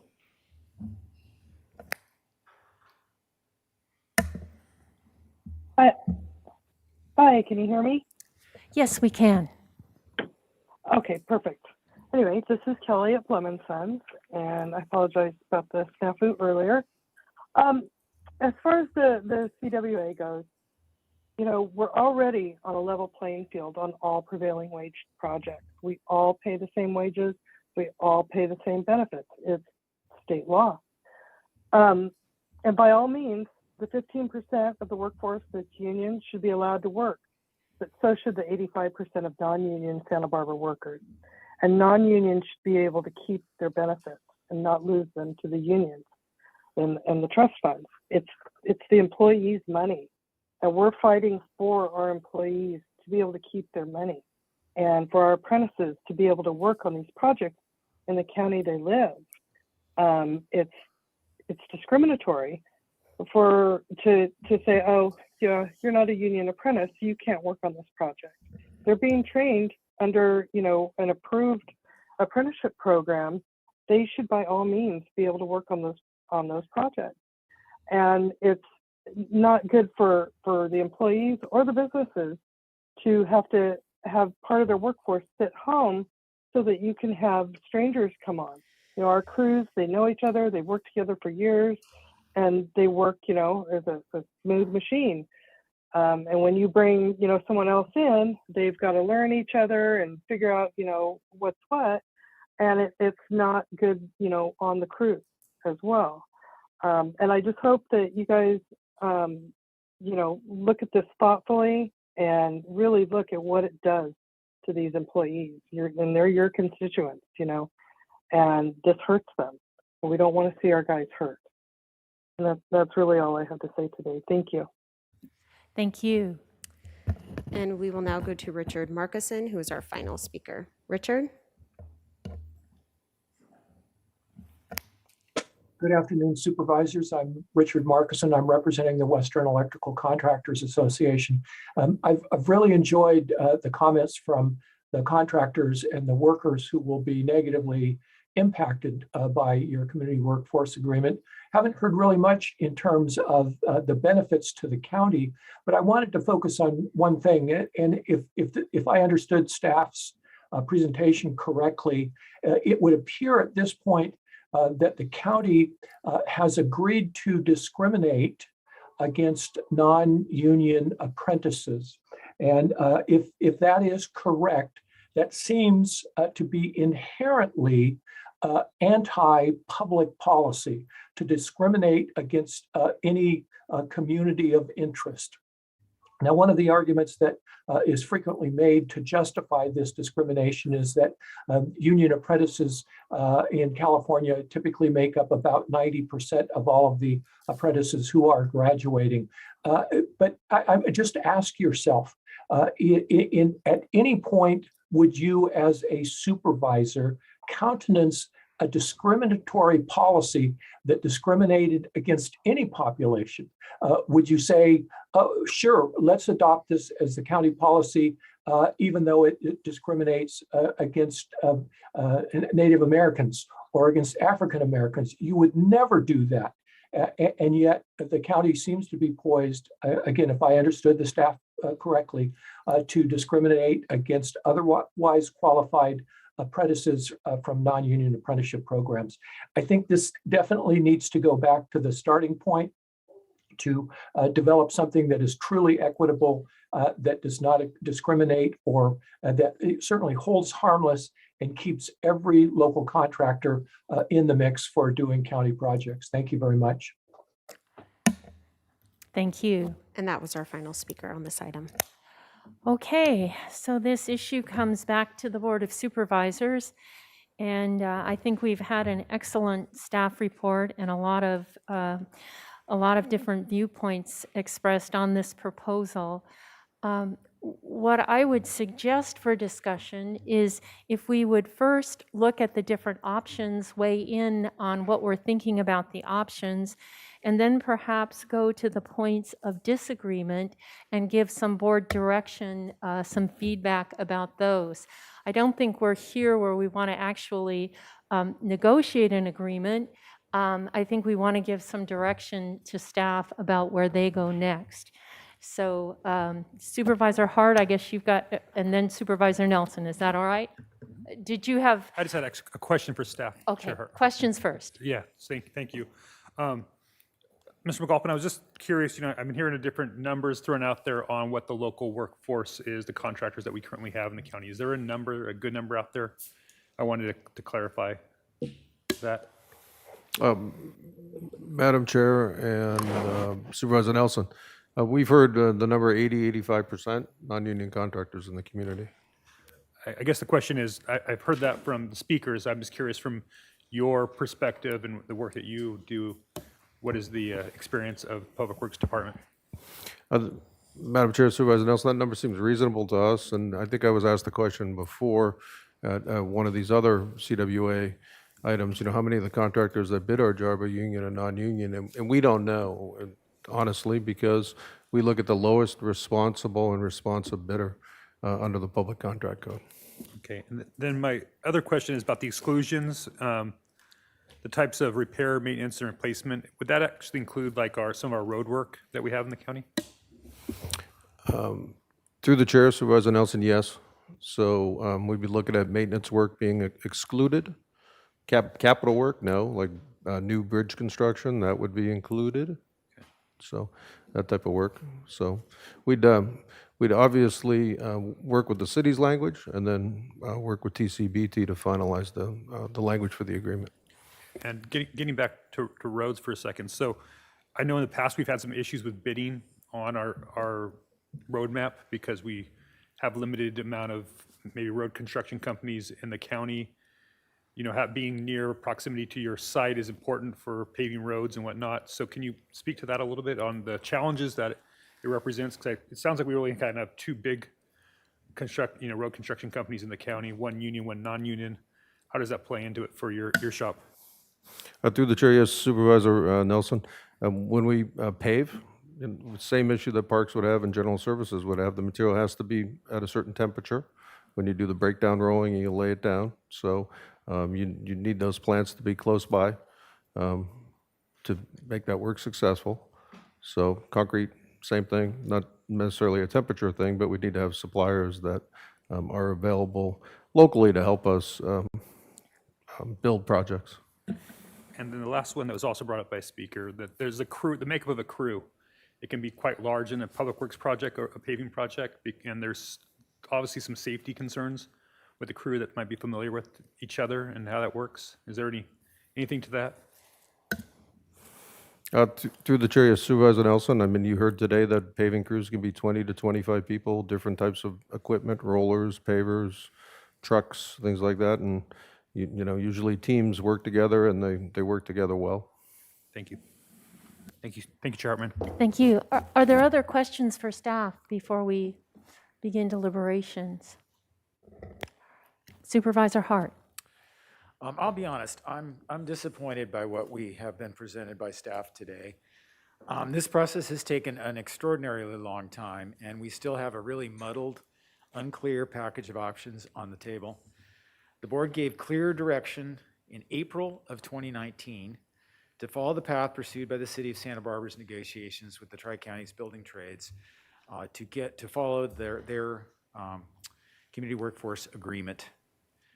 I also understood the board at that time directed staff to make modifications to the agreement to account for the legal differences between a charter city and a general law county.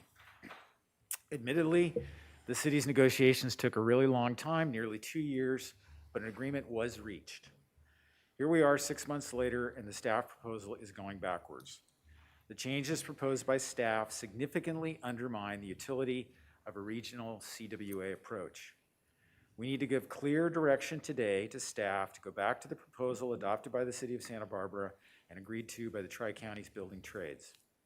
The threshold should be $5 million, and declared emergencies should be exempt, as staff is recommending. We shouldn't bid projects with both the CWA and the non-CWA options. That's just creating chaos. We shouldn't include any of the rebidding language proposed by staff. We don't need an expiration date. CWAs are not rocket science. These exist successfully all over the state of California and the nation. If staff has operational issues with implementing the CWA over time, they can, and I assume will, bring it back to the board. Today, unfortunately, we're just recycling the same old, tired, ideological arguments against the benefits of the CWA. I thought we were past this point. It's long past time to finish this work and give staff clear direction to go back to what we told them in April of 2019 and get this agreement done. Supervisor Williams. Well, I would just first of all want to thank people for the most part, keeping it, civil, talking about this as a community. I think you do, both sides do a justice when they have workers come and speak. It was largely one side today because this is now the third time we've been at it, right? But I still appreciate that. That's real when I hear from a contractor or from a worker.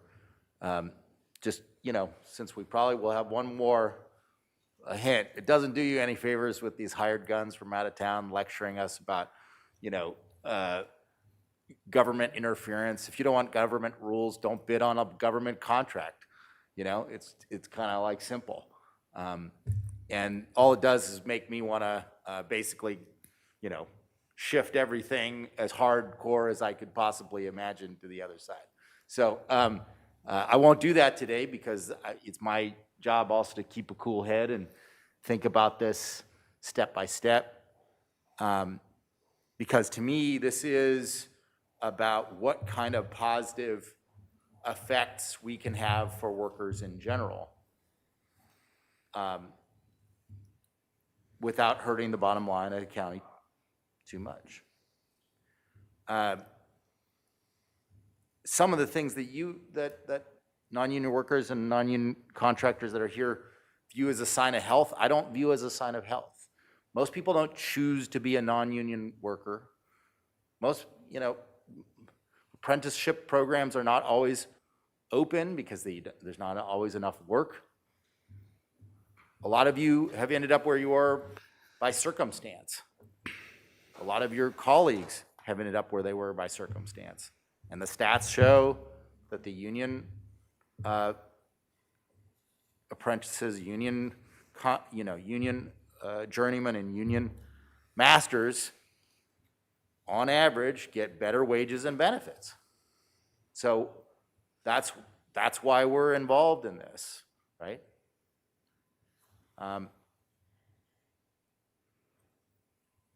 I'll as Chair Hartman pointed out, I'll go kind of step by step through the things that are not in agreement yet, because I largely agree with Supervisor Hart's, frustration that this isn't done yet, and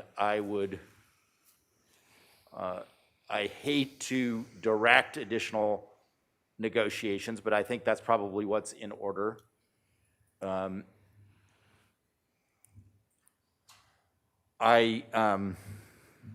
understand, the big sticking point being on the benefits. But I would just direct staff, if healthcare benefits is your big issue, then I would direct that we continue to negotiate and give ground on the issues such as Supervisor Hart mentioned, the threshold, the pension benefits. I don't really completely understand the disagreement on the professional services. But to me, if the big issue to protect the county's bottom line and to protect the convenience of non-union workers' health benefits is then negotiate on the health benefits. I would say at least in circumstances where the health benefits of the non-union are at or above that, I would not want to have some kind of deal where inferior benefits, then you still get off scot-free.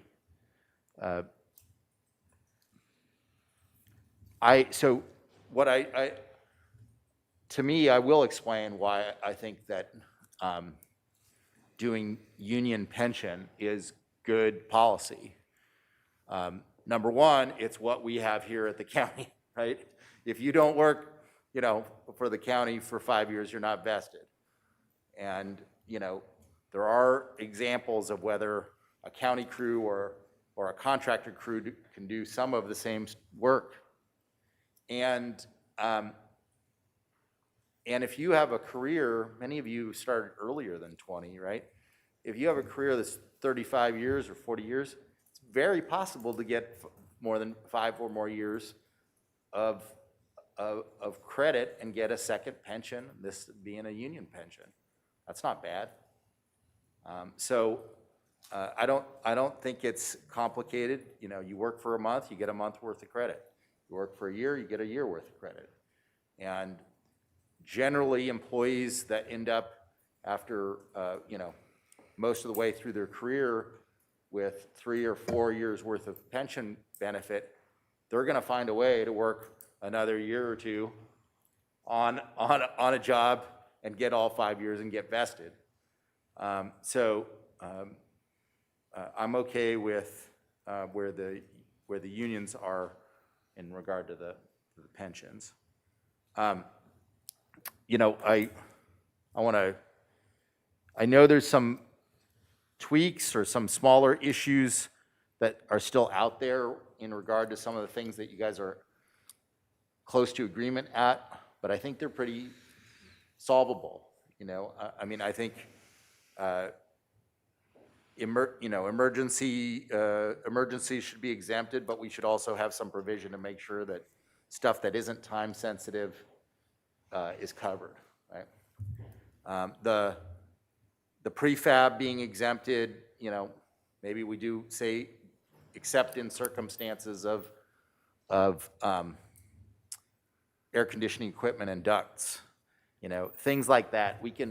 I have confidence in your team and in the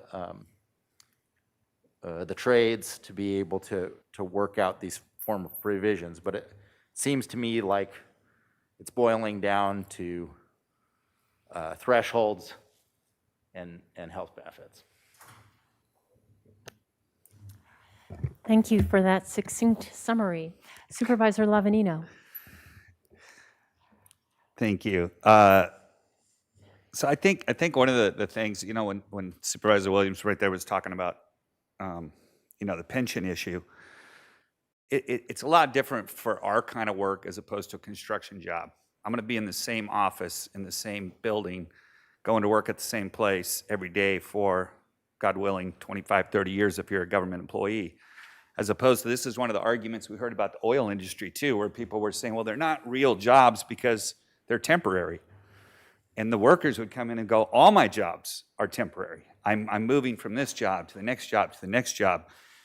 And I just think that the pension issue is huge. And I think, you know, for me, the non-union folks being excluded is one of the reasons why we're still kind of in the middle of this mess. Is there's a saying in politics that we've all heard before, that if you're not at the table, you're part of the meal, right? So if you're not being looked out for, and I know staff was doing their best to try to balance it, but without both sides there, and I think one of the reasons why you don't see a lot of the guys from the trades here is they've already got what they want. Like, this is it, you know? So they're kind of being represented by the county almost, and then you've got the non-union folks that are trying to come in and fix this at the last minute. Since 2014, we've been talking about this issue. I've been on this board. And in the meantime, we've built Tahigas and the North County Jail, both, well, the two largest capital projects that we've ever tackled before in the county, both state-of-the-art, beautiful facilities, both of them without a CWA. And I got to say, I have friends on both sides of this. I love the training programs like IBEW and plumber pipe fitters. Totally support the work that they do, and I'm always encouraging young people that are looking for a career to get involved in the trades, you know, go to the training program, get involved in the IBEW. But for me, this comes down to a choice, as I heard a few times. And I know that there's actually members of our board that walk the walk and not just talk the talk. All of us do. But there's actually people that I've seen that'll pay more for something that is union made. And that is a great commitment, a personal choice that says, these are my values, and I'm going to pay more to uphold those values. That's kind of where I see this at. But for me, it's not my money I'm talking about. So I'm not going out buying this suit. I'm buying it with taxpayer money. So for me, I look at it this way. You know, the arguments that I've heard since 2014 were, you know, first off, it was kind of about pay. And it's, well, everybody receives prevailing wage, so it's not really about pay. Then it's all about local hire. But 80 to 85%, if we've been hearing, of our locals are non-union. So my background before I got involved in politics was purchasing, and anytime you limit who can bid on something, you are artificially driving the cost, the price of what that thing's going to cost you. So for me, what this really comes down to is I trust Scott. I really do, as the head of public works. He's, I don't know how long Scott's been in the job, but he's been here longer than I have. So he's probably our longest tenured department head, non-elected. President of the National Association of County Engineers. And if this was a winner for us, the county, Scott would have had this to us 7 years ago, 8 years ago. So I think when, like Supervisor Hart, I get your frustration. Why is this taking so long? I think it's because he's trying to figure out a way to make it palatable, where he can explain it and say, this makes sense for the taxpayers. Because while this does have winners in it, for me, I don't see the people that I represent being the winners. I think there's a small fraction of folks out there that would win. the vast majority of the county would lose. And so I don't want to be 100% opposed to this, but without rebid provisions, which I know people, that I don't understand why we would never look at a rebid provision. If we have a engineer's estimate from the county and the bid comes in substantially higher, I don't understand why that would not trigger a rebid provision. So that's one that's hugely key for me. The other one is, if I can't explain it to somebody, I can't vote for it. And I cannot explain to somebody why you would need to pay into a pension plan that you have no hope of ever recouping your money from. I never really understood the insurance issue of, folks having to delay it, let that go, lapse, and then having to come back and try to get back into that plan. I think what the trades are trying to tell you to do is just build that into the price of what it costs, and you would have to bear the burden of that as the contractor. And like I heard today, and I've heard from others, that would drive up the cost of the bid. And we keep talking about this Santa Barbara plan. It's never been used. It's never been proven to show that it actually works yet. So I hate to be the person to say like, no, I'm totally opposed to it. It would have to be a high threshold. It would have to have a rebid clause in there for me. It would have to eliminate any pension contributions requirement, or they get paid whatever they paid in, they get paid out if they didn't make it to the 5 years immediately as they leave. And then somehow we'd have to work something out with the insurance plan. But I'll have to say I've gone back and forth on this over 6, 7, 8 years, seen both sides of it, heard plenty of arguments on both sides. But I just can't look a local contractor in the eyes and tell them, this, I'm sorry, but as we heard today too, it doesn't seem like a community plan. It seems way weighted on the side of labor. So that's where I'm at. Supervisor Nelson. Yeah, thank you, Chair Hartman. So when this came to us last time, my objection was that I thought it was inappropriate to take the city of Santa Barbara's plan and extrapolate that across the entire county. We're Santa Barbara County, we're not Santa Barbara City. We have a little bit more diversity of opinions and thoughts on some of these things that should be viewed maybe more county-wide. And, saying that, then I also have to challenge myself. Am I willing to move as well? Because if it was the, Orchid plan, it may be just throwing this thing out completely. But that's not what I'm here to offer. I'm here to say, okay, this, let's look at the pros and cons here. Let's see where some of the political winds are blowing. And let's see if we can't come to some kind of compromise. So, I think that's what Supervisor Hartman's asked, put the cards on the table where we are all at. Two things that I would really hope to have is that rebid provision. Originally I was calling that the taxpayer protection plan, because I felt like that kind of gave, it forces everybody to be somewhat honest about the process on all sides. Because if you can't come in within 10% of an engineer's estimate, maybe it needs to be relooked at. I mean, that's I think Supervisor Williams brought up that, hey, any public works director worth his salt would already rebid it no matter what. Yeah, maybe. And let's put that protection in there, and then we can kind of put that to bed as an issue. So that was the one thing that I really like to see. Always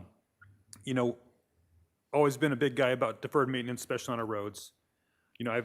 These Cal Portland guys, many of them are neighbors of mine. Coached baseball with these guys.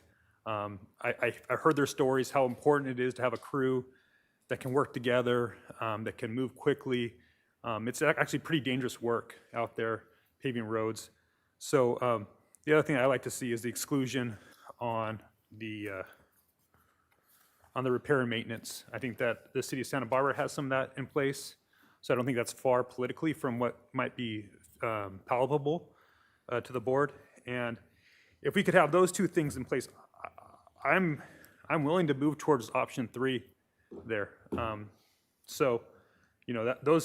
Yeah, I'm willing to go to option 3 if those two things are in place. Yes, there's some problematic things with pensions, with healthcare. It's not perfect.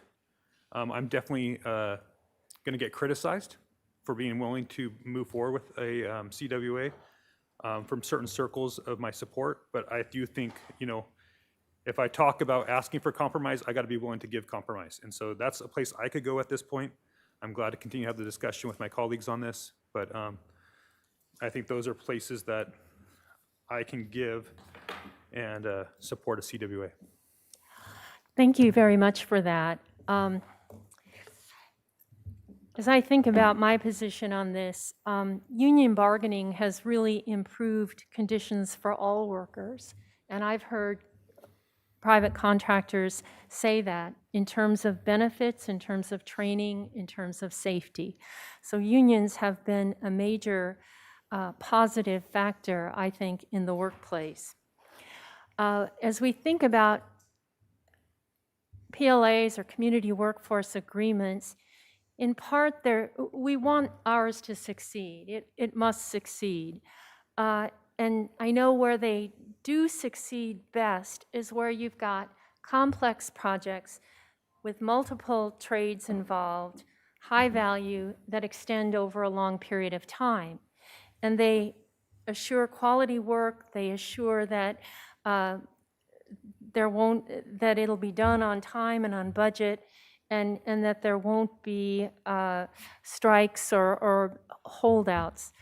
So I do think that's the problem that we're trying to solve here. We're a medium-sized county, and big projects that we have often bring in bids from LA and bigger cities, and with them comes their own workforce. And so we want our local people to have those jobs. So for me, that's really the problem that we're trying to solve.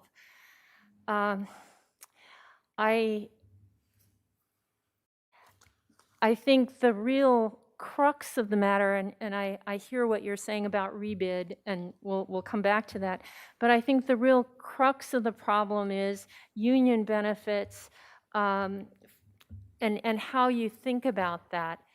I'm rather persuaded by Supervisor Williams and what he has to say about pensions.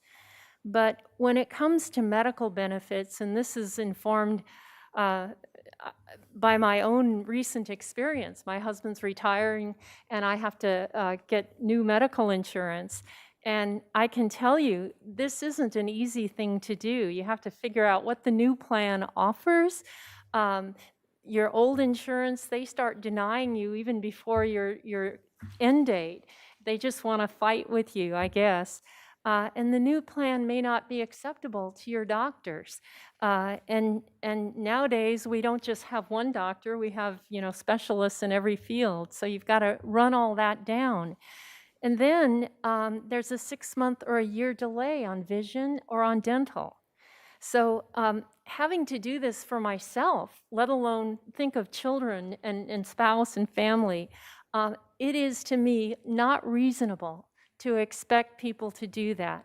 And I will stand on the mountaintop and say it. It's not reasonable to have people have to spend that much amount of headache and administrative hours and hours waiting on the phone and talking to people. So I really think that the health benefits need to stay, if you have them, with where you are. You need that assurance that you can stay with providers that you're comfortable with, that you have your records, you don't have to get them transferred and follow all that. Again, it's just not reasonable. So I would like to give direction to our staff to explore whether we could come to some agreement on the benefits and perhaps play a bit with the threshold. That would be possibly a trade-off that could work. So I think you've heard somewhat different things from all of us. And I really appreciate Supervisor Nelson trying to find a compromise. I am rather intrigued by option 3 and haven't heard, it really goes to the issue of a high threshold and then the Santa Barbara City agreement, and then gives more flexibility on a lower threshold. So maybe some of my colleagues could talk about that and see if there's any interest in directing staff to explore that further. Supervisor Williams. Well, to me, and again, I think this has been a good discussion, and may end up with and hopefully it'll end up with a good product. You know, to me, the pinning down on option 2 or 3 should be a fallback if the negotiation can't move. And to me, today, I would advocate more as a check-in to push the negotiations towards their conclusion. And so I would advocate, I guess, you know, that we direct continued negotiation, preferably edging towards, I guess, if you're looking at the options, that's option 1, but with further direction. I can agree to a rebid provision, for example, but it should be part of the negotiation. Ideally, it should be, you know, both staff and the trades coming here looking a little beat up, a little frazzled for lack of sleep, and saying we got some of what we needed. And so that's what I would be hoping that we move forward with today. Supervisor Hart. Well, you know, it is a complex puzzle, and board members have different points of view, and I'm not sure how this gets boiled down for Mr. McAlpin to go forward. But, you know, again, my bias is I would like to see us emerge with something that's very close to what the city of Santa Barbara has adopted, because I think there is utility in there being an even playing field across jurisdictions. And I know the city of Goleta is also looking at this issue and is going down that path. And you know, there's an opportunity here to align the public policy in all 3 of these jurisdictions in a direction, and that's important, that's valuable, that's something, you know, that we should try to hold on to, and rather than individually splitting into a million different things and creating a really difficult environment for folks to operate in. But, you know, a little flexibility may be necessary to get us to where we need to go. But, you know, my starting place, again, as I said before, was, you know, follow the city of Santa Barbara's path, lower the threshold down to $5 million, which is, I think, where their threshold is. And, you know, I think all these extra protection things are just, you know, again, this is not new. This is not something that we're inventing. We're not the first county, we're not the first city, we're not the first anything to adopt community workforce agreements. They operate, they exist, they're, you know, working fine. So all of these, you know, things that, you know, might happen about, you know, needing to rebid and the other things that are on this other consideration list are just, you know, making this more difficult. So that's my view. Could I ask you, Supervisor Hart, where you stand on the benefits issue? Yeah, I think that is like so fundamental to what we're doing that I don't understand how we can budge off that at all. Okay. Supervisor Lavanino, did you have more? Nope. I see us coming back. I mean, if all this is staff's going to go back and talk to the trades again and come back here, and we're not involving non-union folks, we're going to end up in the same boat. This is the weirdest thing that I've seen, because the whole time I've been here, I've never had 5 of us. It's really weird. There's like 5 different there's 5 different ideas about which way to go, and maybe this is why it's taken so long. Is that we all kind of have our own view. Usually 3 people think this, 2 think that, or 2 think this, and 3 think that, or 4, 1. It's like 5 different lanes, and you know, I feel for staff. It's like, I think that's why this thing's taking so long. It's like, I feel like probably Supervisor Hart's given the same direction 4 times from the dais, right? And probably had 3 votes to do it, and by the time it comes back, we got a couple different votes going different ways. So I can see why it's super confusing and frustrating. And like I said, I've probably changed my mind a couple times over 8 years. So I have no more input. I mean, I'll look at it when it comes back again. But for me, like if it, you know, like there's just philosophical differences. I have to have the rebid to vote for it. I would have to have, you know, pension, basically forgiveness kind of thing. Look at it. Also, the health care would need to go out the window. So those are things that I know are inherently just deal breakers on the other side. So it's like, all right, we'll figure out how to get to 3 at some point. Well, I at least put this out there that if we're having different perspectives, I'm sure that union members as well have different perspectives. And to the extent that we are able to articulate where we are, that may have some influence on the negotiations going forward. So I think it's incumbent on us to try as best we can to give some direction.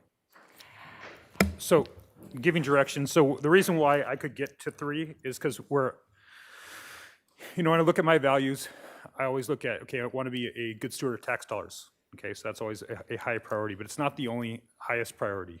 I want to make sure that there's good quality work. Do I trust my local workforce to provide good quality work? Yes, I do. And that includes union and non-union. Now, once we start getting further from our local pool, if you want to give me a choice between a non-union and a union shop, I'll pick the union shop all day long.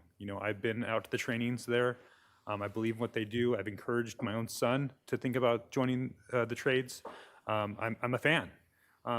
What they're doing is a good thing. I've seen, as a former teacher, contractors come in and build schools that are just total crap and get out of the area, versus our local unions that and local workers that built Marion Hospital. What do you think the pride that they put in, knowing that they may actually be in one of those beds someday, or what the pride they'd put into building a school if they know their kid's going to go there? So I love local labor. I'll pay you a premium for local labor, but we can have both in Santa Barbara County. So that's kind of where I want to make sure I'm not chasing some of our non-union contractors away from our projects, because I think they'll do a great job. What I do want to avoid is non-union shops from Stockton coming in, and that I don't know. They're just going to be the low bidders. We're going to be struggling with them with change orders the entire time. I think that I trust a union shop more moving forward with that, and so that's why I can get to the option 3, where we can kind of have this, below 10 million. That's going to be more open to a lot of our local contractors that are smaller, as a smaller to mid-sized county. The 10 to 20, we still got some operators out there that can meet that threshold. And then once you get above 20, I think, as Supervisor Hartman has said, things get more complex, and there's a need to get more skilled trades involved. And so that's how that meets my values. So as the negotiations go forward, that's how I'm thinking about it. Supervisor Williams?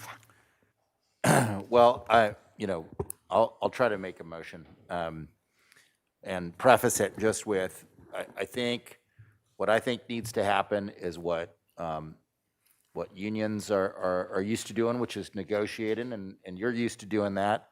But I don't want another year or two to coming back.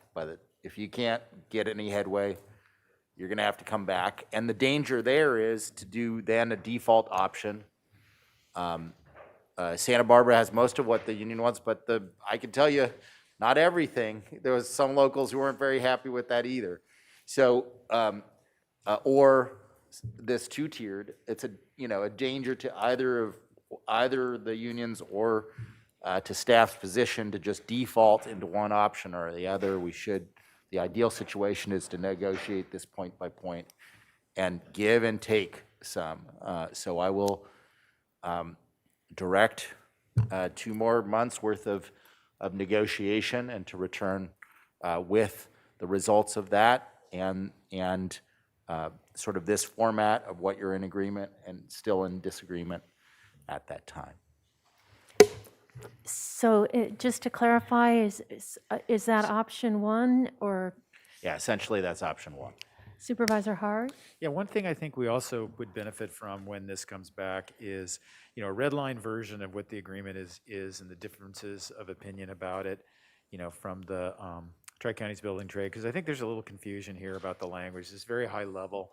There's a lot of detail that matters in the words in this, and I think we need to know exactly where there are agreements and where there aren't, because I understand that some of the things that staff represents as being agreements are not necessarily fully agreed to by the union. Mr. McAlpin, would you like to respond to that? Yes, please, Madam Chair, Supervisor Hart. As I stated at the beginning of the presentation, when we had the asterisk sections on the chart, we're agreeing with the City of Santa Barbara's agreement. That was our direction, to use that as the base. So, and TCBT agreed to that agreement with the city. So that's what that represents. Thank you for that. Yeah, so I think we're discussing sort of high concepts and trying as hard as we can to get some agreement on that. And then the wordsmithing can really happen after, but we first need the agreement on the big concepts. And Supervisors. yes. Oh, CEO Miyasato, Chair please. Hartman, I know that, so I know you have a motion on the floor, and I say this not sure if this would help, but as Supervisor Hart said in Lavanina, we keep coming back to the board. We're closer at least to an option. But there's still a lot of diverse opinions of all the board members here today. And I'm concerned that first of all, Mr. McAlpin and his team has done a heroic job. Spent a lot of time doing this, and I just don't want this to continue to come back in 2 months and still have the same discussion we're having today. So one suggestion, if the board is willing to do this, is to have a subcommittee of the board, and I would suggest Supervisor Williams and Nelson to work with Mr. McAlpin. It would be very discreet, I would say, for a 3-month period to see if we can come to finalization. And I appreciate Supervisor Williams because he realizes this is a negotiation, and he's trying to give flexibility to both sides to come to an agreement. But there is difficulty that helps, but that means there's some difficulty as finalizing an agreement as well. So that's a suggestion. I just talked to County Council about that, and I would, the board could direct staff to work with 2 board members, but that's what I would do. And Supervisor Williams and Nelson, are you willing? I'd be absolutely willing to do so. Yeah, I'd absolutely be willing as well. Supervisor Hart? Okay, I see you nodding that you'd be agreeable. Yeah, I think that's it. That might be what it takes. Okay, so So Supervisor I Williams. guess I'll change my motion. I'll change my motion to that we continue negotiation for 2 or 3 months with a subcommittee of myself and Mr. Nelson and proceed. I guess the question is, how does that work if I'm already Brown acted with a member of the board? I just can't speak anymore with that member of the board? Yeah. Everything else, I know now, everything we've talked about, she's now said in open session, but I want to make sure that we don't break the law here.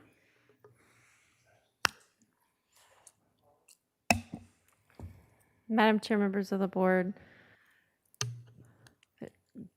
generally speaking, once you partner with someone for Brown Act, we recommend that you keep with that partner for the whole duration. I could look to see if there's any exceptions since it's now all been made public, but I don't feel comfortable advising that that's okay today. So here's what I'll do. I will make the motion that we will continue negotiation with staff and the trades for this next couple months. Return to us. If the subcommittee can meet, then the subcommittee will meet. Otherwise, the staff will consult with us separately to try to reach conclusion. Supervisor Hart, did you? And if it's helpful, I'm happy to work with Mr. Nelson on as the committee. I'm not Brown acted with anybody, so that's another option too. Yeah. Nor am I. Well, that'll be interesting. So What? Then I'll make the motion that if it's legal, that the committee will be myself and Mr. Nelson, and that if it is not, if you reach that conclusion that it is not, that it'll. Or supervisors, would you like to take a short break, and then we can come back to the motion? This is the only item on the agenda, right? Yeah, Madam Chair, I'm happy to look at this and I can get some help. We can get an answer quickly. Get a 10-minute break? All right, very good.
So we're reconvening after a short recess, and I think we don't have an answer exactly to the Brown Act question, or County Council?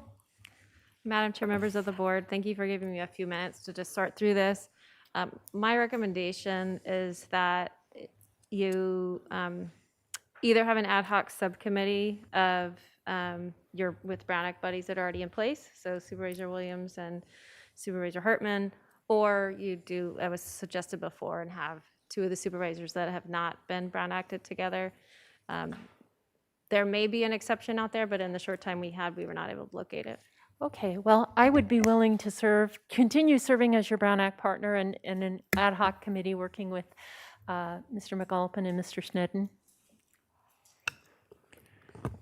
I mean, I think for me, the issue is that Supervisor Hartman had some important issues to bring to the bear. I thought I was fine as her Brown Act buddy to put that in a subcommittee with Supervisor Nelson. If that's not possible, I do see the logic of us serving as that is Hartman and myself serving as the subcommittee. Anybody have thoughts before I try a motion? Yeah. Supervisor Chair Nelson. Hartman, Supervisor Williams, yeah, I'm okay with this arrangement. I think I put my cards on the table. I mean, I was very clear on where my headspace is, and so I'm confident the two of you guys can work something out that's going to get us all five to vote for this. So.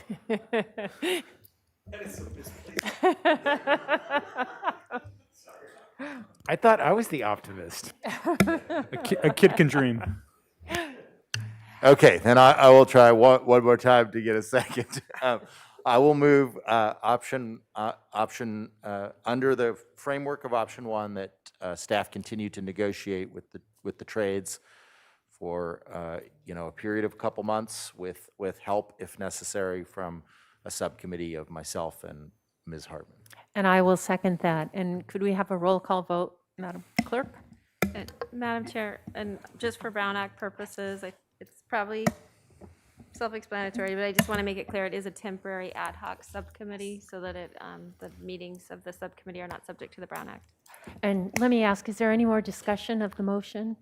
Yeah, Supervisor Chair Nelson? Hartman, yeah, I want to make sure on the record that I am supporting the motion.